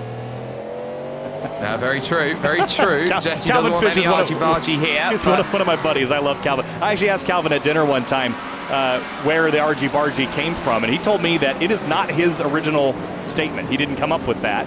And he told me who it was. I can't remember now, but I told him that at this point, after several decades of working at the highest level of motorsports commentary, you can have it. That's yours. Listen, imitation is the greatest form of flattery that you have out there in the world. And I think that you see that quite a bit, that all that you've got is so incredible. And I think to sim racing itself, There's this beautiful quote that I found once upon a time, is that in a difference between real and fake, the fake is of far greater value because in its deliberate intent to be real, it is more real than the thing itself. Wow, that is... I took a philosophy course for like 2 weeks and before I changed to something else, and it feels like something I would have learned there. Maybe you would have done, maybe not. But still, it is going to be a case where you've got Jesse Lyon on the focus right now, and I don't think he's close enough to do anything to Ben Ford currently, but these two drivers, remember, they're still sat only 4 seconds off of the race lead overall here, so they'll have bigger eyes of grandeur over the course of this race. So I would probably say at this moment in time, it's in their interest just to run line astern as we hit here. A couple of drivers diving in. Peter Houston for Hydro-Share Desic hits the lane. So I think we're not a million miles away from the pit stop cycle opening proper. Yeah, no, we're about an hour and 15 into this race. So that means that we're pretty tight to, I think, our second pit stop of the day, as you mentioned. And still a long ways off for the GT3 cars, I'd imagine. About another 40 minutes or so before we'd expect to see any of those drivers come to pit lane. And that will be about the time that we'll turn things over to Finian and DJ for the second third of this 6-hour event. But the first hour and a half or so has been as entertaining as the first 2 races of the season. A little bit less drama than Watkins Glen, but we still had some all the same. And we've got all of the cars that started the race still running, I believe, with the exception now of Kurt Crum and Bombshell Racing Team Odin. I'm not sure if that car is going to be repairable. It is sitting in quite disrepair on pit lane. Well, if it's going to be repairable, I think that you are going to have to go to every single DIY store in Northamptonshire and say, can I have your gaffer tape? Yeah, they don't sell carbon bits there, I imagine. If you're lucky, you might find a Quick Fit or something of that ilk, a Halfords maybe. I was dropping off simulators after the Indianapolis 8-hour at Dallara, so that's where SRO stores those things. And I walked in. This is the Dallara manufacturing facility, and they just walk in. Their storage room is just like 4 foot by 4 foot by 4 foot cardboard boxes, just filled with side pods and wing end plates, and it just like was Sharpie. You're like, these are IndyCar parts and parts for GTP cars, just hundreds of them stacked in. There must have been, tens and tens of thousands of dollars of parts in each of these bins, just sitting there, labeled and tagged and ready for distribution to whichever unlucky soul needs a replacement part. Listen, it's very cheap when you write a little bit on Sharpie and say, this is for this person. It's very much like a tag of, hi, my name is, and you get that sort of same sense that this is for you and it will stay in a pristine condition and it will be in a pristine cardboard box. That's what you should expect from Dallara. The cardboard boxes are pristine. Yes, I mean, you could eat off the floor in there, that's for sure. But Victor Lind leads the way. We haven't checked in GT3 in a while, so let's update you there. Victor Lind at overtake. They started on pole. They have stayed up front. They have a 16-second advantage over Tom Guest and Team NRG. That's the yellow BMW. And then CMS Racing's Michael Parker, who's been in the car since the drop of the green flag. And this car in particular, from 8th to 3rd on the grid. This is a great first third of this event for the CMS Racing team, which has not had all the luck in the world so far.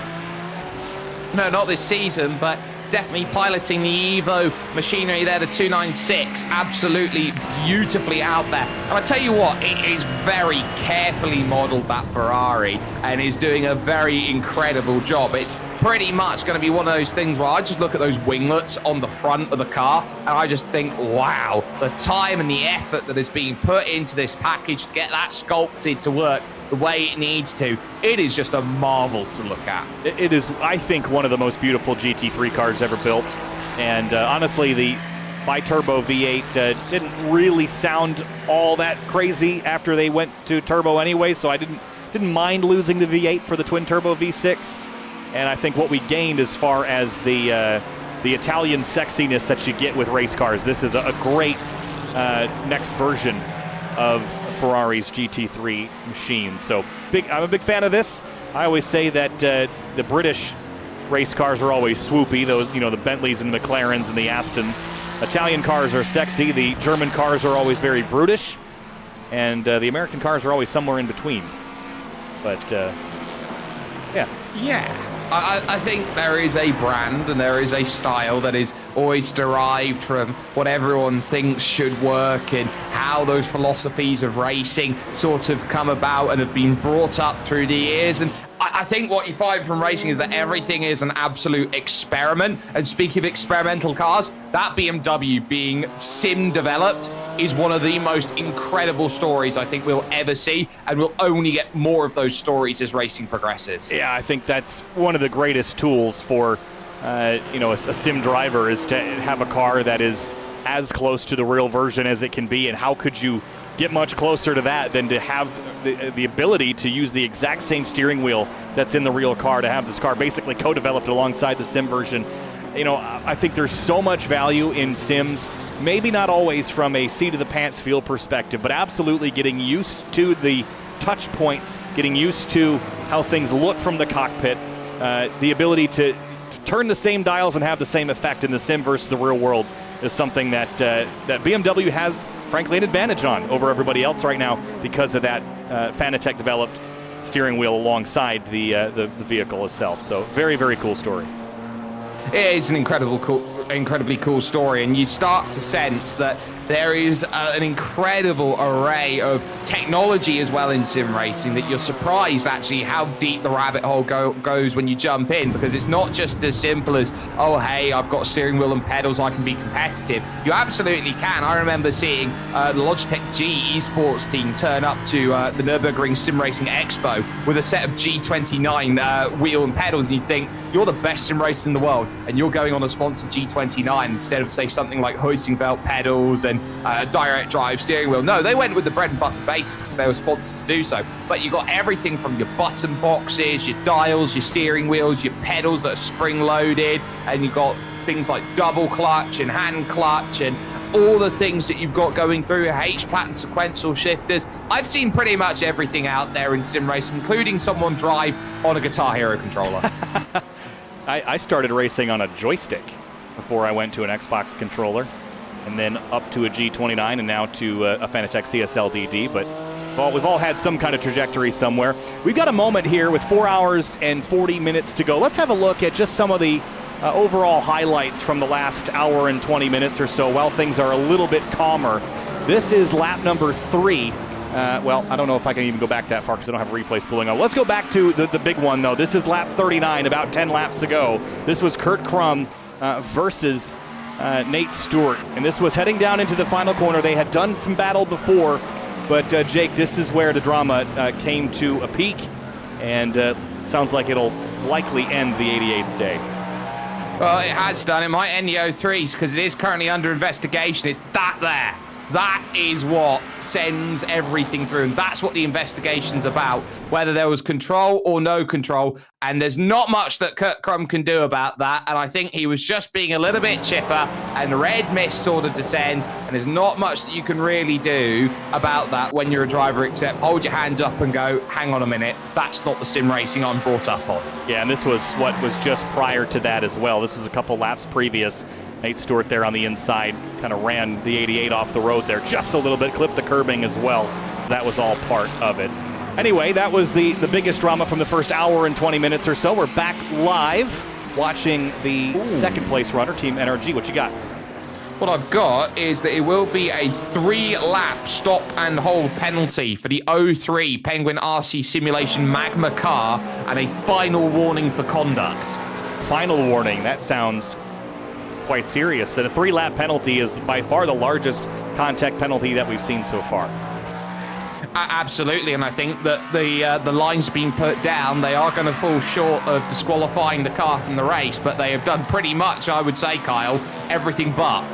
Yeah, that's a 3-lap penalty effectively ends their run for the win, and they had pace that I think would put them at least top 5, but the final warning for conduct as well, I mean, that is a very final notice. It sounds that way. So, and again, we saw the accident that kind of led up to that as well, where Nate kind of ran the 88 off the road as well. So he's definitely drawn the ire of the stewards, and you kind of run out of chances in that regard. So 3-lap penalty. He'll have to serve that fairly soon to go back to a battle for second. Michael Parker continues to climb the order and is running down Tom Guest in this NRG BMW, another team that could use a bit of luck.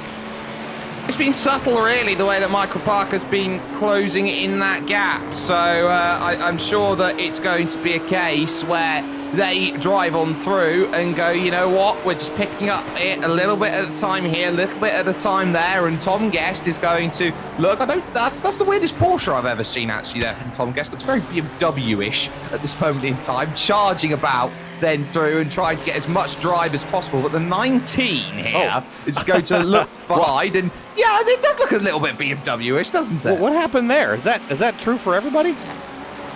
I wonder. How did I not? Oh, that's weird. BMWs are Porsches. I think they're all Porsches. Nope. Well, we found ourselves a bug. Look at that. Oh. We've got Ferraris, but the BMWs are Porsches. Well, good to know. I mean, they're all German, so yeah, that's consideration. I didn't notice that happening until now, so that's something I should look into. Anyway, you're mentioning Michael Parker's slow climb forward up to Tom Guest. Well, I think it's almost inevitable. He's been 0.3 faster the last few laps, and they do have some traffic to contend with here, one of which is the second place and now third place GTP's Ben Ford sees the carrot dangled ahead of him here for second place. Yeah, that's come out of relative nowhere. There's been a lot of stationary work. We thought that the third place GT prototype out here today was going to be a little bit further back in this, racing against Lion, and that's a case there where Ford has suddenly turned on the binders in the second half of the stint. So it makes me wonder whether he's got a car that absolutely is a lot more suited to the cold, or I would say the lower tank conditions compared to the larger ones. You can't search much more without finding a move there if you are Michael Parker. That is a case where Tom Guest is going to look behind and go, should I really be leaving that door a little bit more open then as possible right now? That's going to be a little cause for concern at this point, knowing that second place is on the line here for NRG. Yeah, just the GTP opened the door and then the whole village walked through it. Michael Parker drove that Ferrari up to the inside, just wasn't able to get in there before Tom Guest slammed it and pushed everybody back out to the yard. So battle continues. I don't think it's going to allow Tom to get very far. I don't think he's quite got the pace to hold off Michael Parker. There's a look at the 171 Precision Racing Esports Black machine.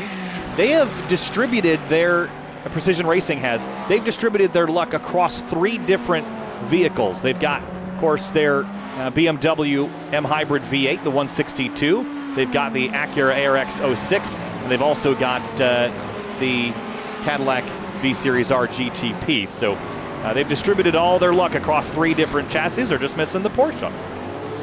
Yeah, so pretty much everything is there, but they don't have the full set. They don't have effectively the Thanos 5 rings, basically, at this point in time, the 5 Infinity Stones. So we're safe for now, but at least at this point in time, second and third, there's a bit of understeer through the opening corner. That's definitely not going to be helping out Michael Parker too much, but every time you're going around this circuit, especially when you're in the slower category of car, it's almost like there's no point looking in your mirrors. You hold your line, you hold your position. It's responsibility of everyone else to go around you safely. The moment you got side by side, that's when you look, and that's just the reason why.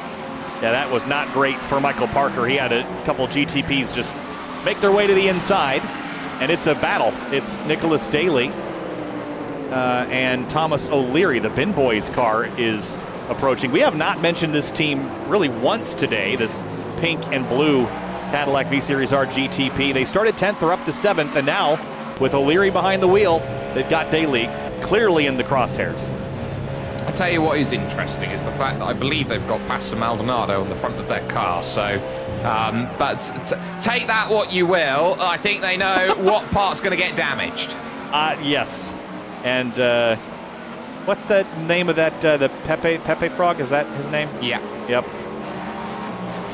Well, we'll get a great view of it off the rear of Nicholas Daly's car. There it is. Past some traffic. They're going to be 3 wide. That's the RSC Esports Acura. We haven't really talked a lot about them either. They just haven't been much of a story today, unfortunately. Oh, look at the drive. This is where it's going to happen here. Wrong side of the road, though, if you want to make an overtake. It's covered beautifully by Daly on the inside. Nothing Thomas O'Leary can really do about that, but it's all focus here at this point for Thomas O'Leary. If he can find that move and jump up through, it will be a nice pass. We're right on the cusp of the pit window for them as well. So I would maybe even say, I'll hold off on the pass, but I'll try and get the undercut when it comes to the pit stop. Yeah, maybe. I mean, you saw how challenging it was to follow through the high-speed corners. The amount of aero wash is significant. The problem is the draft also is, so it's kind of a canceling out to zero effect. We just have not seen anybody be able to follow through those fast turns without significantly losing ground on corner exit. Letting Daly drive in hard here into Brooklands and into left field, now back to the right. Tracking out, aiming for the exit. And that is the leader in GT3, just ahead of them, Victor Lind. So Lind, well out of the way then on the inside, heading to Copse Corner. Look how fast this right-hander is. You just absolutely sit on the car, rely on the aerodynamic balance, and you pray. And then you've got this brilliant shot through here, the right of Maggots, the left of Beckett, and then you fly on through here, this beautiful right and left SS section before you reach this left-hander of Chapel, and you're onto the hangar straight. Now is when you get the focus of, okay, can I make a move down at Stowe? Stowe is the best placement. Meanwhile, while we've got that happening, that's the BRT Heimdall car making a defense here on the Quokka Racing machine, which is being piloted by Kevin Fanning. Yep, we haven't talked about Kevin yet. He's jumped in the Quokka car and is putting on a show. Meanwhile, here comes Thomas O'Leary down the inside at Club. Lock up there from the DFR Racing Cadillac, and around the outside, the Bin Boys car, power down, and through goes Thomas O'Leary. Look, you got that sense there that there's not much Diaz could have done better in that situation. He'd overcommitted to the corner. He had to really fight, Nicholas Daly, to get back in through that section. Thomas O'Leary has just set him up and played him for a fiddle at this moment in time. You can see it here. Looks over to that inside with that superior drive. Okay, tried to outbrake him, did so, ran wide, but you've got the outside line. Mother, what a move. Nicely done. And drives away very quickly, actually. Will dispatch the Mark Stevenson-driven NRG Team BMW. And back to the battle for second now. Murphy Nichols holding off Kevin Fanning, but this one's closer. This is Michael Parker on Tom Guest. We were following this earlier. Michael's going to try the outside. That will turn to the inside, but that door is closing quickly. It is, but that's slightly off the apex there through turn 4 at the loop. So that opens up Aintree here and onto the Wellington straight in terms of overtaking opportunity for Michael Parker. He is going to be looking now at where he can pivot down in for the moves, but again, that's a fantastic engine that you've got on the BMW. It does make it a little bit difficult for the Ferrari to go out there and make the pass. You're always going to be down a little bit on the straight. Front engine rear drive, there's something quintessential about that from a race car, is the mid-engine rear drive car has some inherent advantages, but I think I've always just found myself accustomed to the front engine rear drive layout on track. I'm not sure what it is, but there is some inherent advantage balance-wise with a mid-engine car, having all that weight concentrated towards the center. This is a fierce fight here for second place, and Tom Guest is driving an excellent race.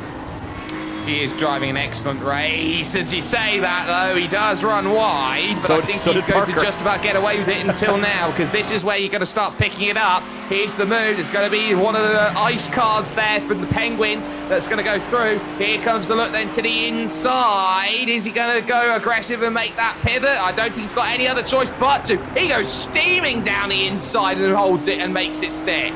And Tom Guest backed up the corner so that he'd have a run here. He's going to look left, little contact there into Club, breaks early. Parker's going to overshoot this. He's going to run wide. Guest steals second place back and retakes position. I'll tell you what, they are pushing hard for second. They've still got 4.5 hours there or thereabouts to try and figure this out between them at this moment in time. That could have very easily have been a lot worse. Now, here's the focus. Look how aggressive you need to be on the brakes, but it's all about setup off the exit then from the Beamer, which allows that NRG 19 machine to go out there and attack. Do I go left? Do I go right? Ends up going left, but in the game of can you get it slowed down, ultimately, one driver ends up as James Dean, and that ended up being Michael Parker. Yeah, that was really well executed. Also, the fake out to create the Ferrari overshoot was very well executed. That's what you hope to do every time you step out of line and you brake early. You're just hoping that the driver ahead of you takes the bait, and whether that was Parker's reaction or how late he had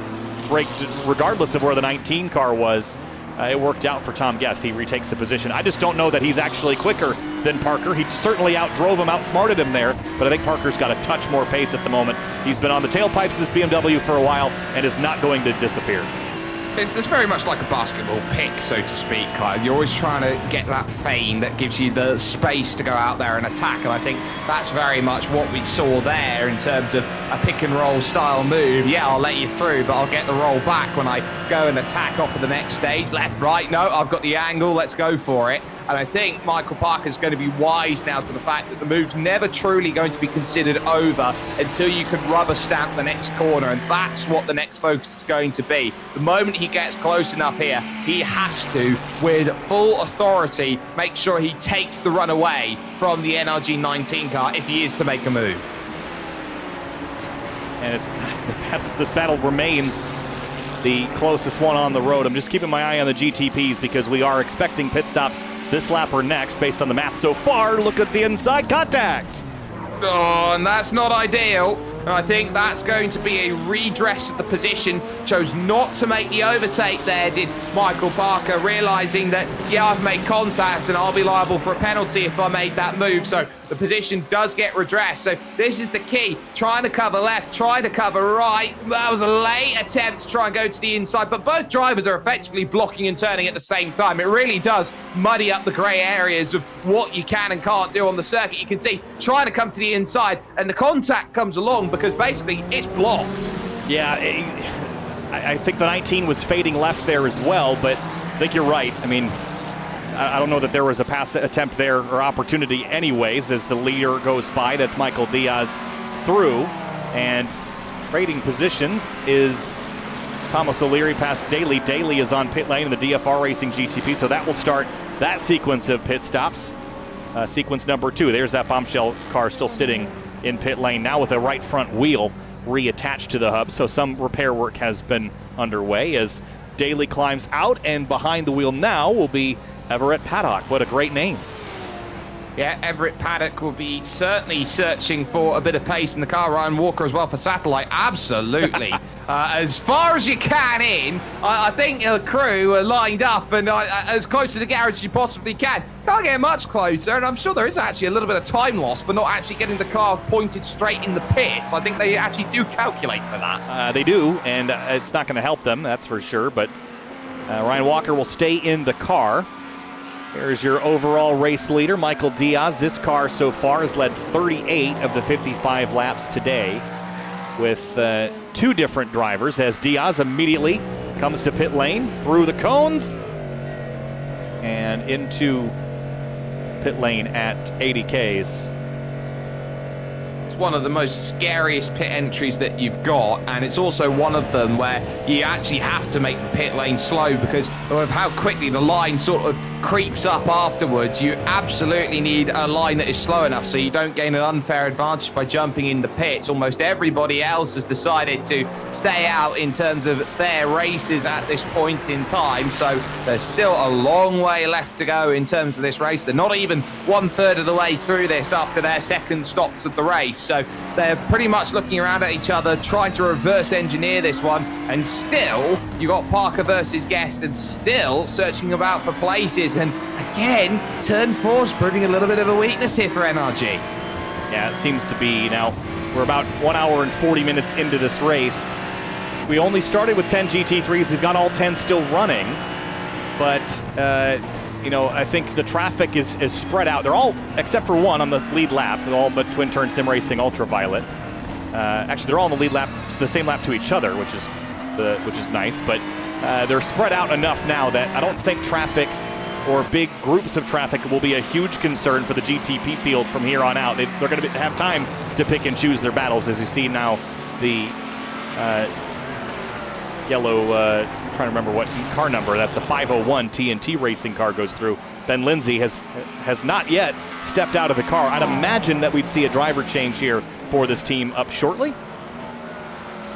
I'd imagine so too. It will put Theodore Burns in the car, who is there with Benjamin Lindsay at this point in time. So that would be the main indication, I would think, out there at this moment, and just keeping an eye out on all of the cars out there on circuit. Of course, Michael Diaz currently behind the wheel for Precision Racing Esports Silver, just trying to get a little look out there for a couple of the other that's not ideal. That's definitely not racetrack. No, this is James Walker in the Bombshell Racing Team Odin car. They had just rejoined the race,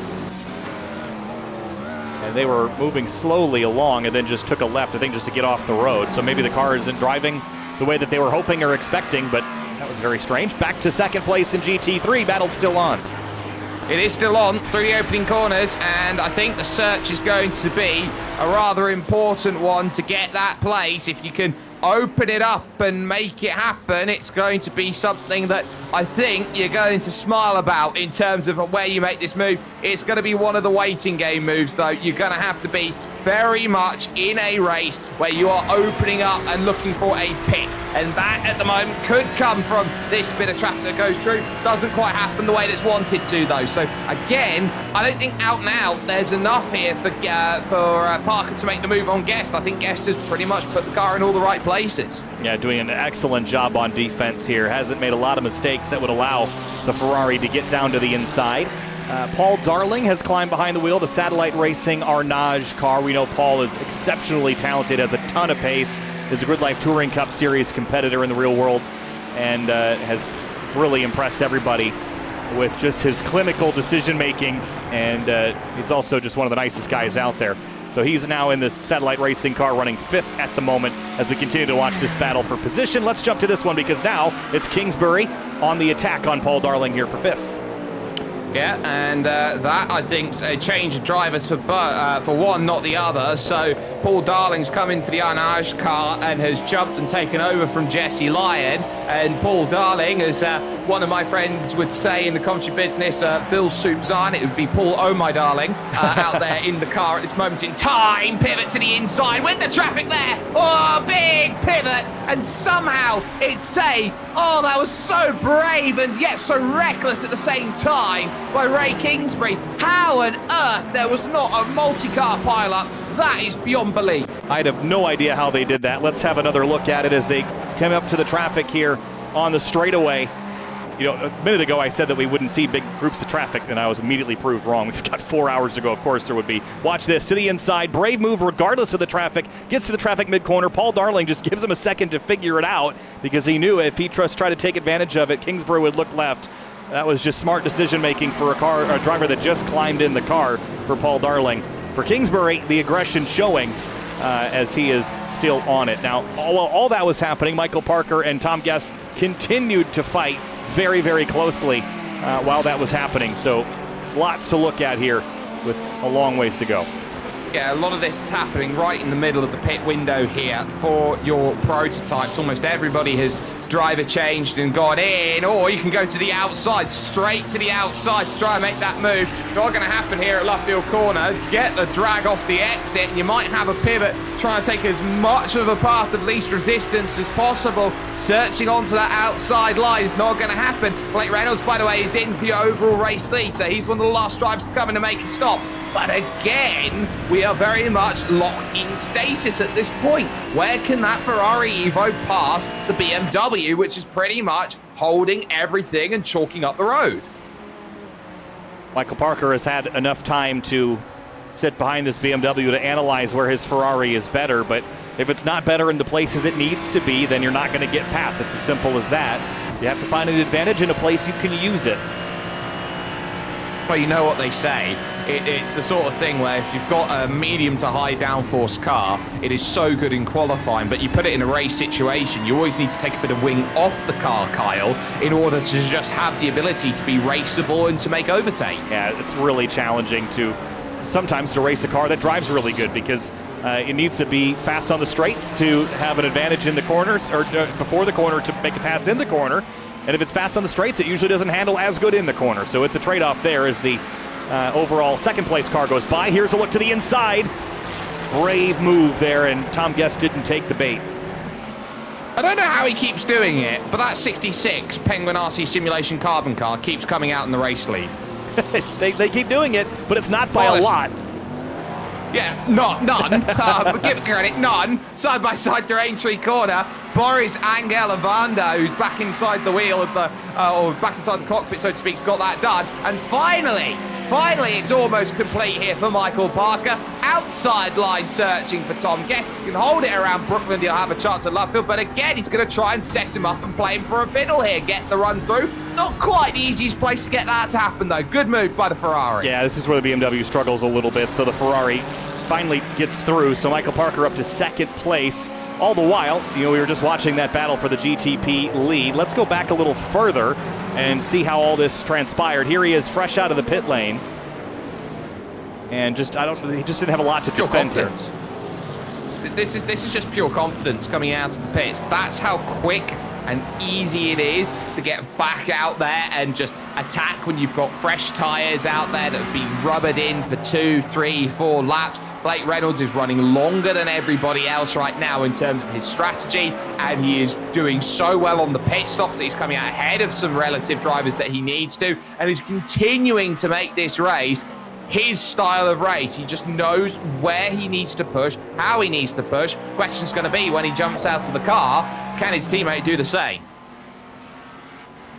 Blake Reynolds chasing Boris Angel Lavando for the lead in the Precision Racing Esports Silver Cadillac. Then it's Penguin RC Carbon, Overtick Race Team, and Ben Ford. This team is just lingering, and that has proven to be a race-winning strategy and a race-winning pace in recent weeks. Think back to Watkins Glen. This tight battle up front between the 66 and 111. Could it come to blows again? Maybe. And if it does, then this car is sitting right where it was at Watkins Glen, right in position to take it. We're still so far away, but I just feel like they're running a race they're not quick enough to lead the thing, but they are quick enough to be in contention should others give it away.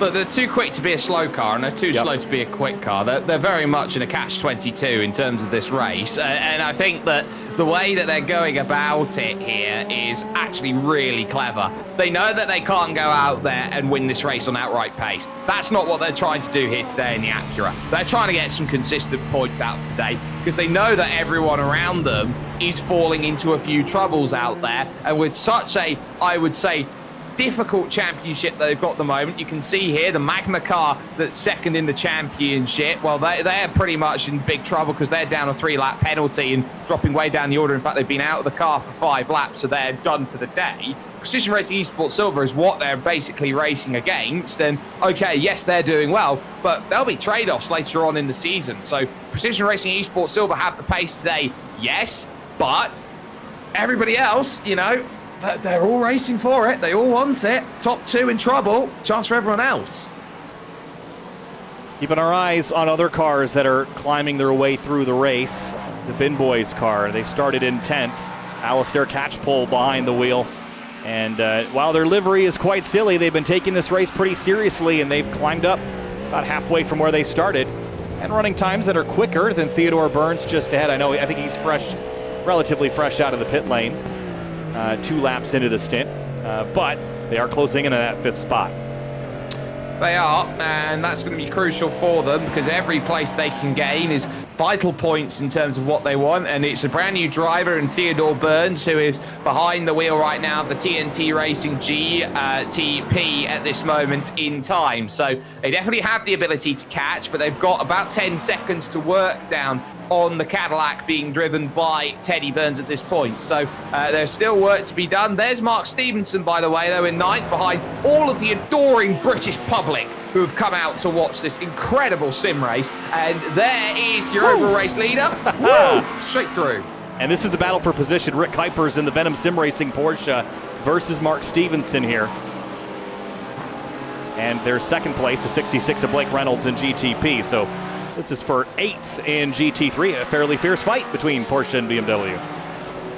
Yeah, so Battle of Germany happening on British soil right now. They're going to be working out who's going to be on top here. And Mark Stevenson looking for the inside, and Rick Kuipers is very much holding station and line, but there should be a move coming here at the inside, and it's not even a fight for it. Look at that, just the block pass down through, no drive off the second part of the Vale and through the club, and just like that, thank you very much, Mark Stevenson, picking up a comfy move.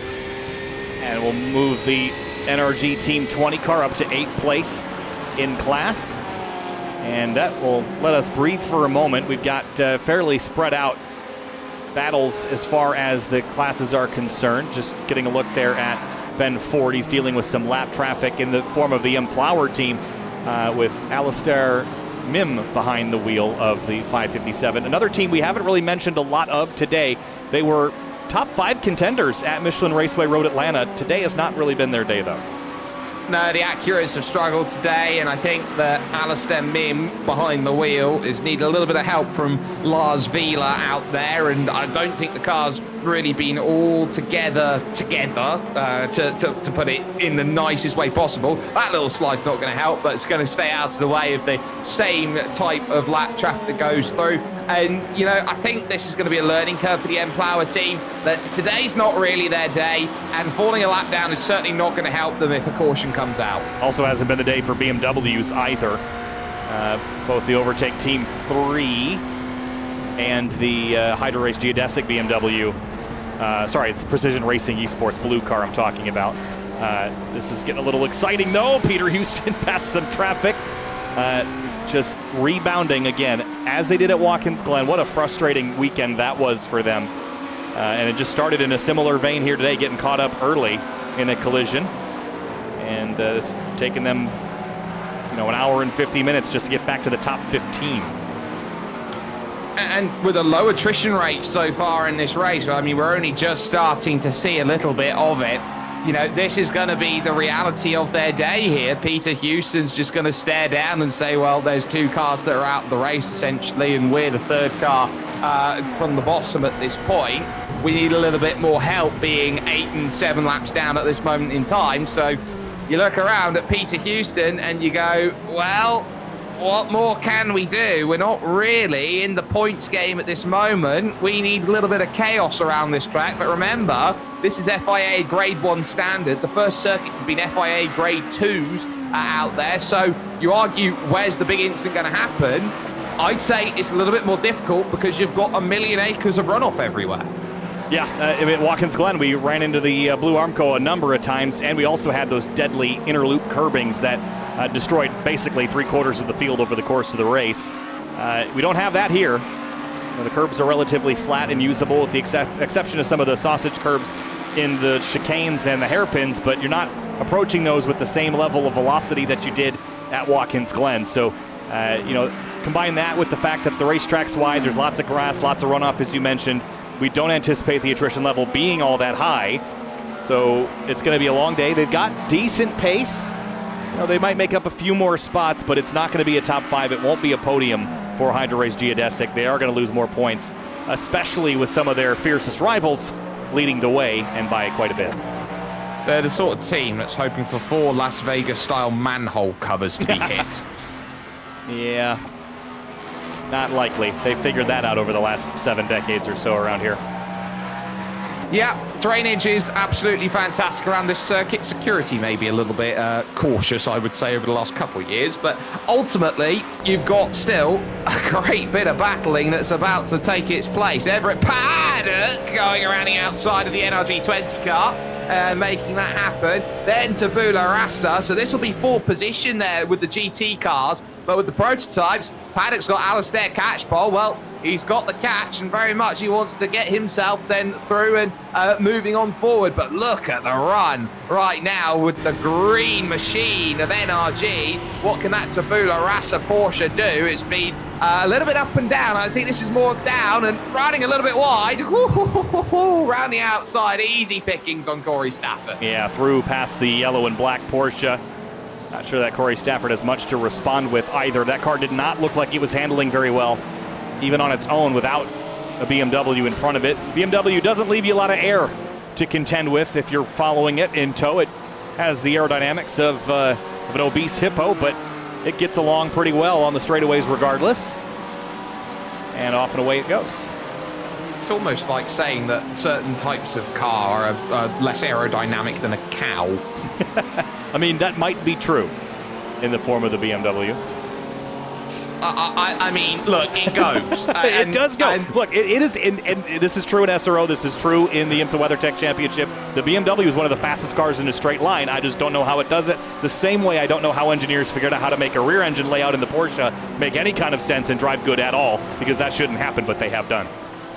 Look, engineering is just creating miracles out of thin air. I've just learned to accept this at this point. Well, I learned to accept that until I learned that there's a bolt that holds helicopters together called the Jesus bolt, and then I realized that, maybe they're not as smart as we all think they are sometimes.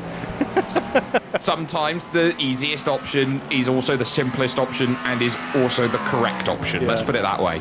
Nothing simple about a helicopter. We still don't know why it flies. Let's put it that way. Basically, it's witchcraft. It does. Yep. Boris Angalovando continues to lead, and it's about 4 seconds. It's ebbed and flowed slightly, but I think I'd still give the pace advantage to the 111 team. And we do have Finian DeCuna and DJ Clark standing by. We're about 5 minutes until the first 2 hours of this race has been completed. And Finian, welcome aboard. So far this race, we've had some dramas up front. We've had some dramas mid-pack. But now things have kind of settled into a nice rhythm here at Silverstone Circuit. Yeah, I was going to say, I've been watching a lot of the action early on for this race. Some big drama in GTP, especially with Hydro Race Geodesic being put back 8 laps down to the leader. So they got a big hurdle to overcome in the next 4 hours. And DJ Clark, welcome aboard. Welcome back. You helped me open the broadcast at Watkins Glen. We saw how dramatic things got there. We were just talking about Silverstone Circuit and how the risk level between the runoff and the grass and the lower curbing has reduced the ability for teams like Hydro Race Geodesic to undo their mistakes, because there's not as much attrition, and you're just going to have a harder time making up ground when no one else is crashing. Yeah, exactly. A modern Grade 1 FIA circuit, certainly going to mitigate those areas where you can get into serious trouble. Don't get us wrong, there are still some problems you can run into, particularly as you go off in some of the runoff areas and find yourself out into the grass. But the curbing here, the way the track is laid out, it's a much more forgiving circuit than we've been to at Watkins Glen, and so that's going to make things very difficult for that Hydro Race team to be able to close back up on in. Yeah, so 4 hours and 4 minutes remain here at Silverstone Circuit of the MTEC Endurance Race, round number 3. Jake, final thoughts before we sign things over to Finian and DJ for the second 2 hours of the 6-hour race.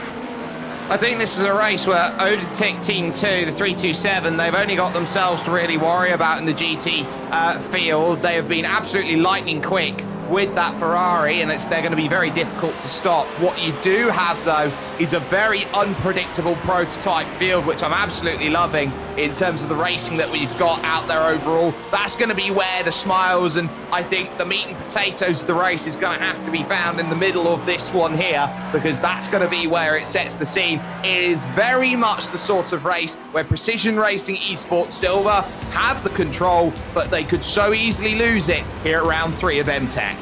Well, 4 hours just about to go. We're going to step away for a brief moment. We'll be back with more coverage from Silverstone Circuit here on SimTV.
Welcome back, everyone, here to the 6 hours here at Silverstone. My name's Finney D'Acuna, and I'm with DJ Clark. DJ, we're taking over for the next 2 hours. Some incredible endurance racing so far, especially in the prototype category. It's extremely close. 4 cars within 15 seconds, only 2 hours into this event. I can't wait to see how that race unfolds, and they're going to definitely keep us entertained from what we've seen over the next few hours. Yeah, they certainly are, and as this Silverstone circuit continues to play itself out, one of the things that we have to remember here about this is going to be that tire wear. This is an incredibly abrasive surface, particularly when we talk about the lateral tire loads, and so drivers over the course of their stints are going to be having to watch those tires. That's one of the big storylines that I've been following coming on into this race, and we're going to have to see how they're able to play everything out as we watch your overall leader here at this point. Precision Racing Esports Silver, Boris Ovando, leading the way right now and bringing that car around as best to his ability. 4.5 seconds right now above the closest car, Penguin RC Simulation Carbon. As they are off to a solid lead, trying to make up to what happened to them last race at Watkins Glen, racing hard for the lead with the number 03 Penguin RC Simulation Magma machine.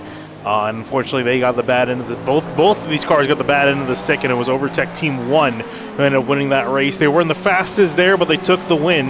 And tonight, though, or it's just in the afternoon here, they're looking pretty good in this Acura with Ben Ford behind the wheel. They're pretty close. They're within 10 seconds of the leaders, so they're very much still in this race. I guess really the big thing is simply doing what they did at Watkins Glen, just executing a good race. Yeah, execute. That's going to be the big storyline for them. They just want to make sure they keep everything together and don't make any of those silly mistakes that could come back to bite them. The Acura here is the dartier of these cars, especially as compared to that Cadillac up front. It tends to have a little bit more oversteer in the car. You can harness that and really extract some great lap times from it, but it's something that you've got to watch out for. This Cadillac that we ride on board with right now, Paul Darling in 4th place, known as being a little bit more understeering, a little bit more stable. It means you can push it a little bit more consistently, but that is the give and take you have between those two models of cars. Yeah, and those are really mainly the two cars that we do see in this category. We also do have the BMW, though they're not running particularly well at the moment. The highest running BMW is Lance Loomis for Precision Racing Esports Blue, down in 11th, so they're trying to catch up after not having necessarily the best of starts to this race, but still very much in it, and you can argue that pretty much everyone within a lap down or even 2 laps down the leader still has a good shot, especially with the chance of a caution looming. And typically when I take over the broadcast is usually when a caution comes out, as it's been for the first 2 races. Oh, and a slow car there. That's, I think, is that the 86? Oh, that is so unfortunate. What happened to them? Yeah, they're crabbing down the hangar straight here at this point. I've got to imagine some sort of damage. Ooh. This doesn't look great. I saw a rear wing flying off into the background as they came down through the Beckett's complex. And, oh, that's contact with one of the GTP prototypes. Excuse me, that was the rear bumper off that car that I saw flying off there. So that was, dare I say, a little bit over an aggressive move there from that yellow Cadillac coming up from behind them. Yeah, I think that might be the 501 Theodore Burns. I'm not entirely sure. It looks like a 501. Oh, and it's contact there. And indeed, I think it was the number 501. Let's take a ride on board his view coming through Beckett's. Well, there did look like, from Theodore's perspective there could have been a little bit of a twitch for that car potentially as they just kind of came through the corner. You see him coming off. There's that little twitch, and that could throw a little bit of a question mark there. But going too wide through Beckett's, never all that strong of an idea, I have to say. Much better to just hold back in the line, wait for the hanger straight, let the dual hybrid technology here in the car, the overall top speed, take over and pass them that way. And unfortunate for the 86 team, because that car, again, Kyle and I think Jake covered this earlier, that car is really quick, the 86 BMW, but they just either not have the luck or the execution for most of these weeks, and they're really strong at Watkins Glen. Unfortunately, got caught not once but twice in the bus stop, hitting the curbing and going into the wall, so heavy damage to the car there and heavy damage now in this race here at Silverstone. So we'll see if they can get that car repaired quickly and back out there. As you look, actually taking a look, we'll take a look at the GT3 field. Overtech Team 2, Victor Lin in the 327. This car is looking almost, I dare I say, unstoppable here at the moment, leading this race. A couple of the other competitors have made pit stops to have to come down to pit lane, so it's why they have a humongous lead in the category at the moment, but they are looking really strong here tonight. Yeah, looking particularly strong in that new Ferrari 296 model that we've talked about a little bit here. Everybody kind of coming up to speed with it, very similar to the 488 that we've seen for a long time here on iRacing, but obviously the new model, and this Overtech Team 2 doing a really, really good job of maximizing it. Now, I don't have all that much experience here in the 296. The one thing that I would say is the 488 was known for having a little bit of a penchant of tuning tires up, particularly rear tires, so they're going to have to watch out for that and make sure everything's okay and that they're not going to run afoul of that. Yeah, Overtech Team 2 has yet to win a race in this series so far. They finished second at round 1. That was at Road Atlanta. Then round 2 was at Silverstone. Round 2 was at Watkins Glen. They finished 4th in the category, but are doing very strong. We're both the highest running AM Cup drivers, so they got the AM Championship pretty hooked up at the moment, but obviously they're looking for bigger things. They want to definitely get that win, and so far they are looking like the team to beat. The team chasing them down is another Ferrari 296, that is the 78 Kevin Ayers in the 78 machine for CMS Racing. Yeah, and they find themselves about 10 seconds back here at this point. I mean, it's a pretty long margin. I'm not entirely sure what it is now because we do have the leaders coming down into pit lane at the moment. So that is going to be a pit stop here for that Overtake Team 2. But CMS Racing, the AM car, again, the Ferrari seeming to be the favorite car here among a lot of drivers. It's a good, solid platform, able to lean on it a little bit more and well-developed. And speaking on cars that you're able to lean on a little bit more, we look back to NRG Team 19, Edward Shelley in the BMW. The front engine platform of this car means that, like the Cadillac we talked about in GTP, it does have a little bit more of a tendency to understeer through the corners, but what that means is reliability and consistency. You can push through the corners and know exactly what it's going to do every single time. Yeah, that's definitely something these guys can rely on. So they're trying to push up there, and it's really a story of Ferrari and BMWs up near the top of the standings. Not a whole lot of other drivers, really a bunch of Porsches in behind, actually 4 Porsches just outside of that. So the highest running of those cars is the number 32 Twin Turn Sim Racing Aurora machine, leading the charge for the Porsche 911. So this is the new 992 for this year, as I think there was the 327 Victor Lin coming out of pit lane. Indeed it is. So he's completed his pit stop, is on sequence with everyone else. Yeah, on sequence with everybody else here at this point. And yeah, as you said there with the 992, again, a new car coming on in here, relatively new. I sort of put new in quotation marks when we talk about this 992. Not to be disparaging of Porsche, but because it is really an evolution of the 911 model. Everybody that I have talked to that has driven it, that has been in consideration with it, has really said that it is just sort of a 2.0 of the cars that they've driven from the older model.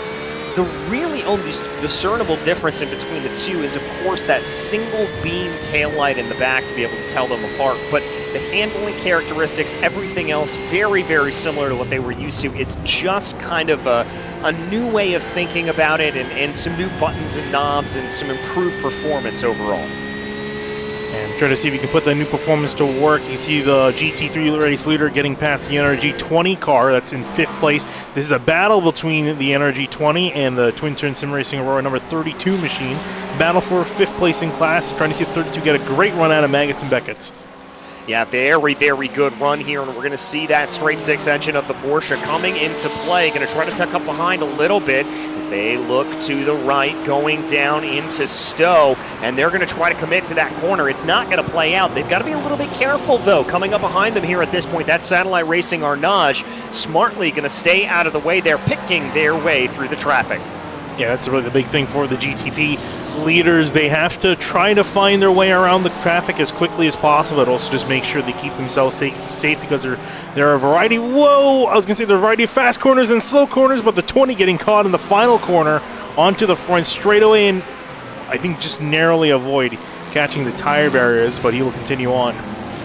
Yeah, continue on. Let's watch what happened with this as we ride on board with that number 20 machine. Comes out of the corner here at this point, just off the line, and that's a bit of a strange incident, I have to say. That BMW platform, not one that's known to snaps of oversteer like that. I'm not entirely sure what happened.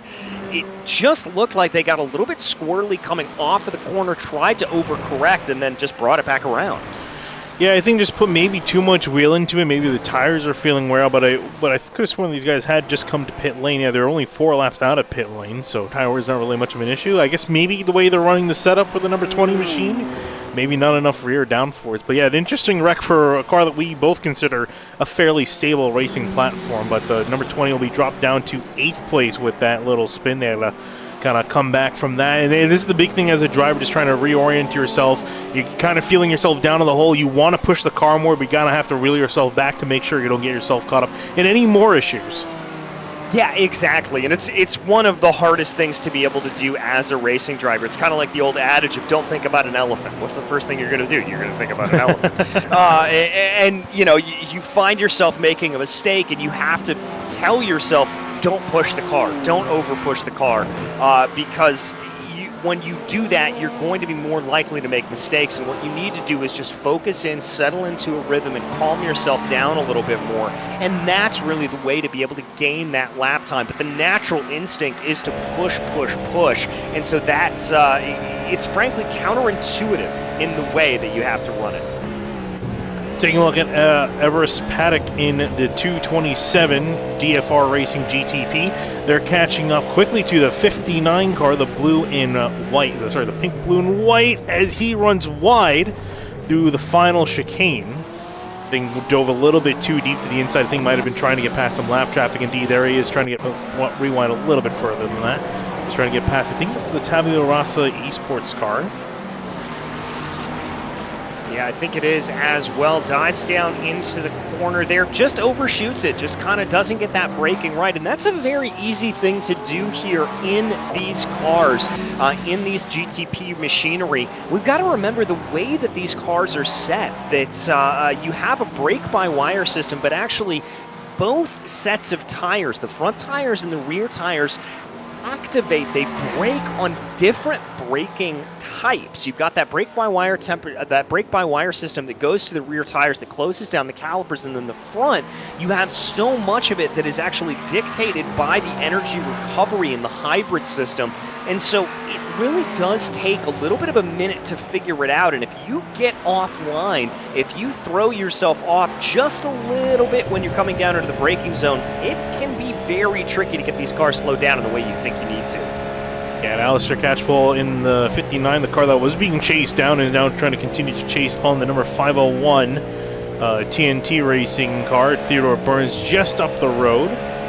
So trying to see if he can catch that car, breaking himself inside the top 5. 59 just a smidge faster than the 509 at the moment, trying to chase them on down. But yeah, that's a big thing too. And again, you see working through the lap traffic there through Maggots and Beckett's, trying to be careful on their way through the 501, still carrying on. They didn't pick up any damage with that contact they had with the 86 BRT Hemdahl GT3 BMW, so they will continue onwards. I'm curious if there may be a chance of a penalty. I'm not quite sure how the stewards are going to look at that, but that's going to be pending if not dismissed. We'll keep you updated on that. Paul Darling just up the road with the 65 Satellite Racing Arnaud's machine. This 65 team, they've been pretty quick. They've gotten some pretty good drivers in there. Paul Darling, I know, is a very quick driver, and Lyons as well, even before him, was also pretty quick in this machine. Yeah, pretty quick as well. This is always one of those teams that you kind of have to watch out for a little bit. When we talk about Satellite Racing, they are always one of those names that is going to be competing up near the front of the order without question. So I'm not surprised to see them up here and in position, and I wouldn't be surprised, frankly, to see them push their way up forward a little bit more. They're only about 2 seconds off of Overtake Team 1 there as they continue to close on in, and I think this is going to be a battle that plays out here, and we could see an all-Cadillac podium before things are said and done. Ben Fortune is trying to continue on, prevent what could potentially be the inevitable here with that Cadillac chasing his way on down. Still, again, extremely close for the leaders up at the top of the standings. Looking a little bit further down the order, a battle potentially brewing for GT3, the NRG Team 20, John Lang behind the wheel, trying to catch up to Vincent Leroux in the 901, Tapirasa Esports yellow Porsche 911. And this team, too, they also could have had a really good run at Watkins Glen. Unfortunately, wasn't meant to be. They had their own issues at the event. Were looking like they would get, if not the win, a solid top 3, but caught their own issues as well as the rest of the GT3 field at that event. Yeah, and that's just what can really happen there around those confines of that Watkins Glen circuit. By the way, we do have a stop and hold penalty being issued here for Penguin Simulation Ice for contact with the 901. That's Tabula Rasa Esports yellow machine. So their race control officially leveling that out here at this point. And here is Penguin RC Simulation Ice. Ray Kingsbury behind the wheel in the 52 machine, but we'll have to be coming down to pit lane. You said stop and hold? Yes, it looks like a 30-second stop and hold. Oh, yeah, that's a rough one. The drive-thrus, are not the end of the world. Those, it is quite a slap on the wrist, and they'll sit you behind. But the stop and hold, it just feels like an absolute eternity, and it looks like Kingsbury will continue on. I think they still have some time to serve that penalty, so they will continue on and serve it when they have to. But that's going to be a little disheartening for this team. They're on the lead lap at the moment, but they actually have the race leader, overall race leader, Boris Angel Avando, in behind.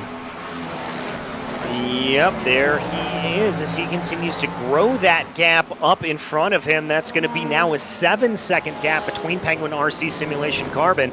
Maybe a little bit of team tactics here. Maybe that Penguin Simulation Ice team hoping to slow down the leader just a little bit. To be able to do so, they're certainly going to hold him up just a little bit through the loop as we take a look back at Blake Reynolds here in second place. The Penguin RC Simulation Carbon machine trying to work their way around. And that little bit of a holdup, I think, did actually come into the advantage of that trailing car as about a second was taken out of that gap. Yeah, I was going to say, and that's really who they were trying to help out is the carbon car for Penguin RC Simulation to help them close that gap, and it did quite help indeed. And speaking of a second gap, look, that's the gap between the 65 and the 396 heading through the back end of the lap. Paul Darling trying to catch up to Ben Ford here to break inside to a podium position. Yeah, and that gap is coming down here at this point, and this is really two different ways of handling it. By the way, the 52 has filed an appeal to that stop and hold penalty, so that will keep them on track for a little bit longer here at this point. We will keep you updated as that goes. But right now, this battle starting to close on in. Satellite Racing or Notch still about a second back. Looks like they got a little bit of a better run coming out of the final part of Maggots and Beckett's there. At that point, they'll be able to close that gap down by a couple of tenths of a second, courtesy of the draft, I would have to imagine, as well as a better run. But they're going to close down in here again through Stowe. And I think you said it, you hit the nail on the head here. This seems like it's a matter of time here, Finian. Yeah, this Cadillac's catching up quite a bit, although again now you start to get into a little bit of that dirty air for the 65, so you got to be a little bit cautious heading to some of these high downforce corners, especially right here through turns 1 and 2. Just back off maybe a little bit before and anticipate that loss of downforce riding in that turbulent air, but Ben Ford is trying to keep out there as long as he can ahead of the number 65 of Darling. Meanwhile, for the lead, I got to say Blake Reynolds, he's caught up quite a bit over the last lap or so. He's now under 6 seconds back to the 111, so the battle for the lead could be spicing up here in just a couple laps' time. Yeah, it certainly could be starting to get in a little bit as they go. Blake Reynolds in second place, holding on to that position here as they go. 5 seconds down under that as they try to be able to get their way on through. This is where things are going to get very, very interesting as they try to be able to get things together. Marissa Ovando, I'm wondering here at this point if they maybe just be in a little bit of a situation where they were held up a little bit trying to get through some traffic, and I'd be curious to see if Ovando maybe starts to try to stretch his legs a little bit, push that gap a little bit more. His last lap was a 1:45.06. That is well off the pace for Ovando, and so I think here at this point we may see a couple of push laps for him. Yeah, there you can see visually the gap on screen there, just about 6 seconds. But now that you mentioned he's got some clean air, he's going to probably try to make some work with it over Tech Team 1 here. Ben Ford now trying to break away. He's actually expanded the gap now to just over 1.5 seconds ahead of the 65, but that's kind of the ebb and flow of these battles, especially with some mixed traffic. You see the 65 Darling dive to the inside of the 289 Porsche 911. Venom Sim Racing sitting in 6th, so trying to get past as quickly as possible and not to be held up. Yeah, not wanting to be held up here at all. That gap with Satellite Racing Carnage and Overtake has, as that's going to bring that gap right back down. A little bit of a check up there coming through the new section of the track. And I think here at this point, Paul Darling smells a little bit of blood in the water. Definitely does. Caught up a huge amount as they were held up by the 32. Turn Twin Sim Racing Aurora cars, Sebastian Eisenberg in behind that machine.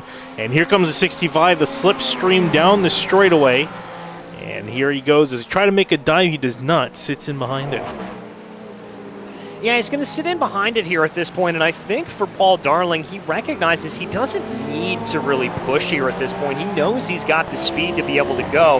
And remember, he got a great run coming out of Maggots and Beckett's last time. Let's wait and see if he chooses to maybe make that pounce again going through there. He's going to back off, lift a little bit, coming down into Cobbs, and probably try to set himself up through this rhythm section of the track. In through Maggots and Beckett's. A lap car. That's the GT3 race leader. Going to have to go to the outside of the Ferrari. He gets on by the 65 Paul Darling. He looks like he's going to play it a little cautious, try to get the better exit, but both cars navigating that GT traffic expertly.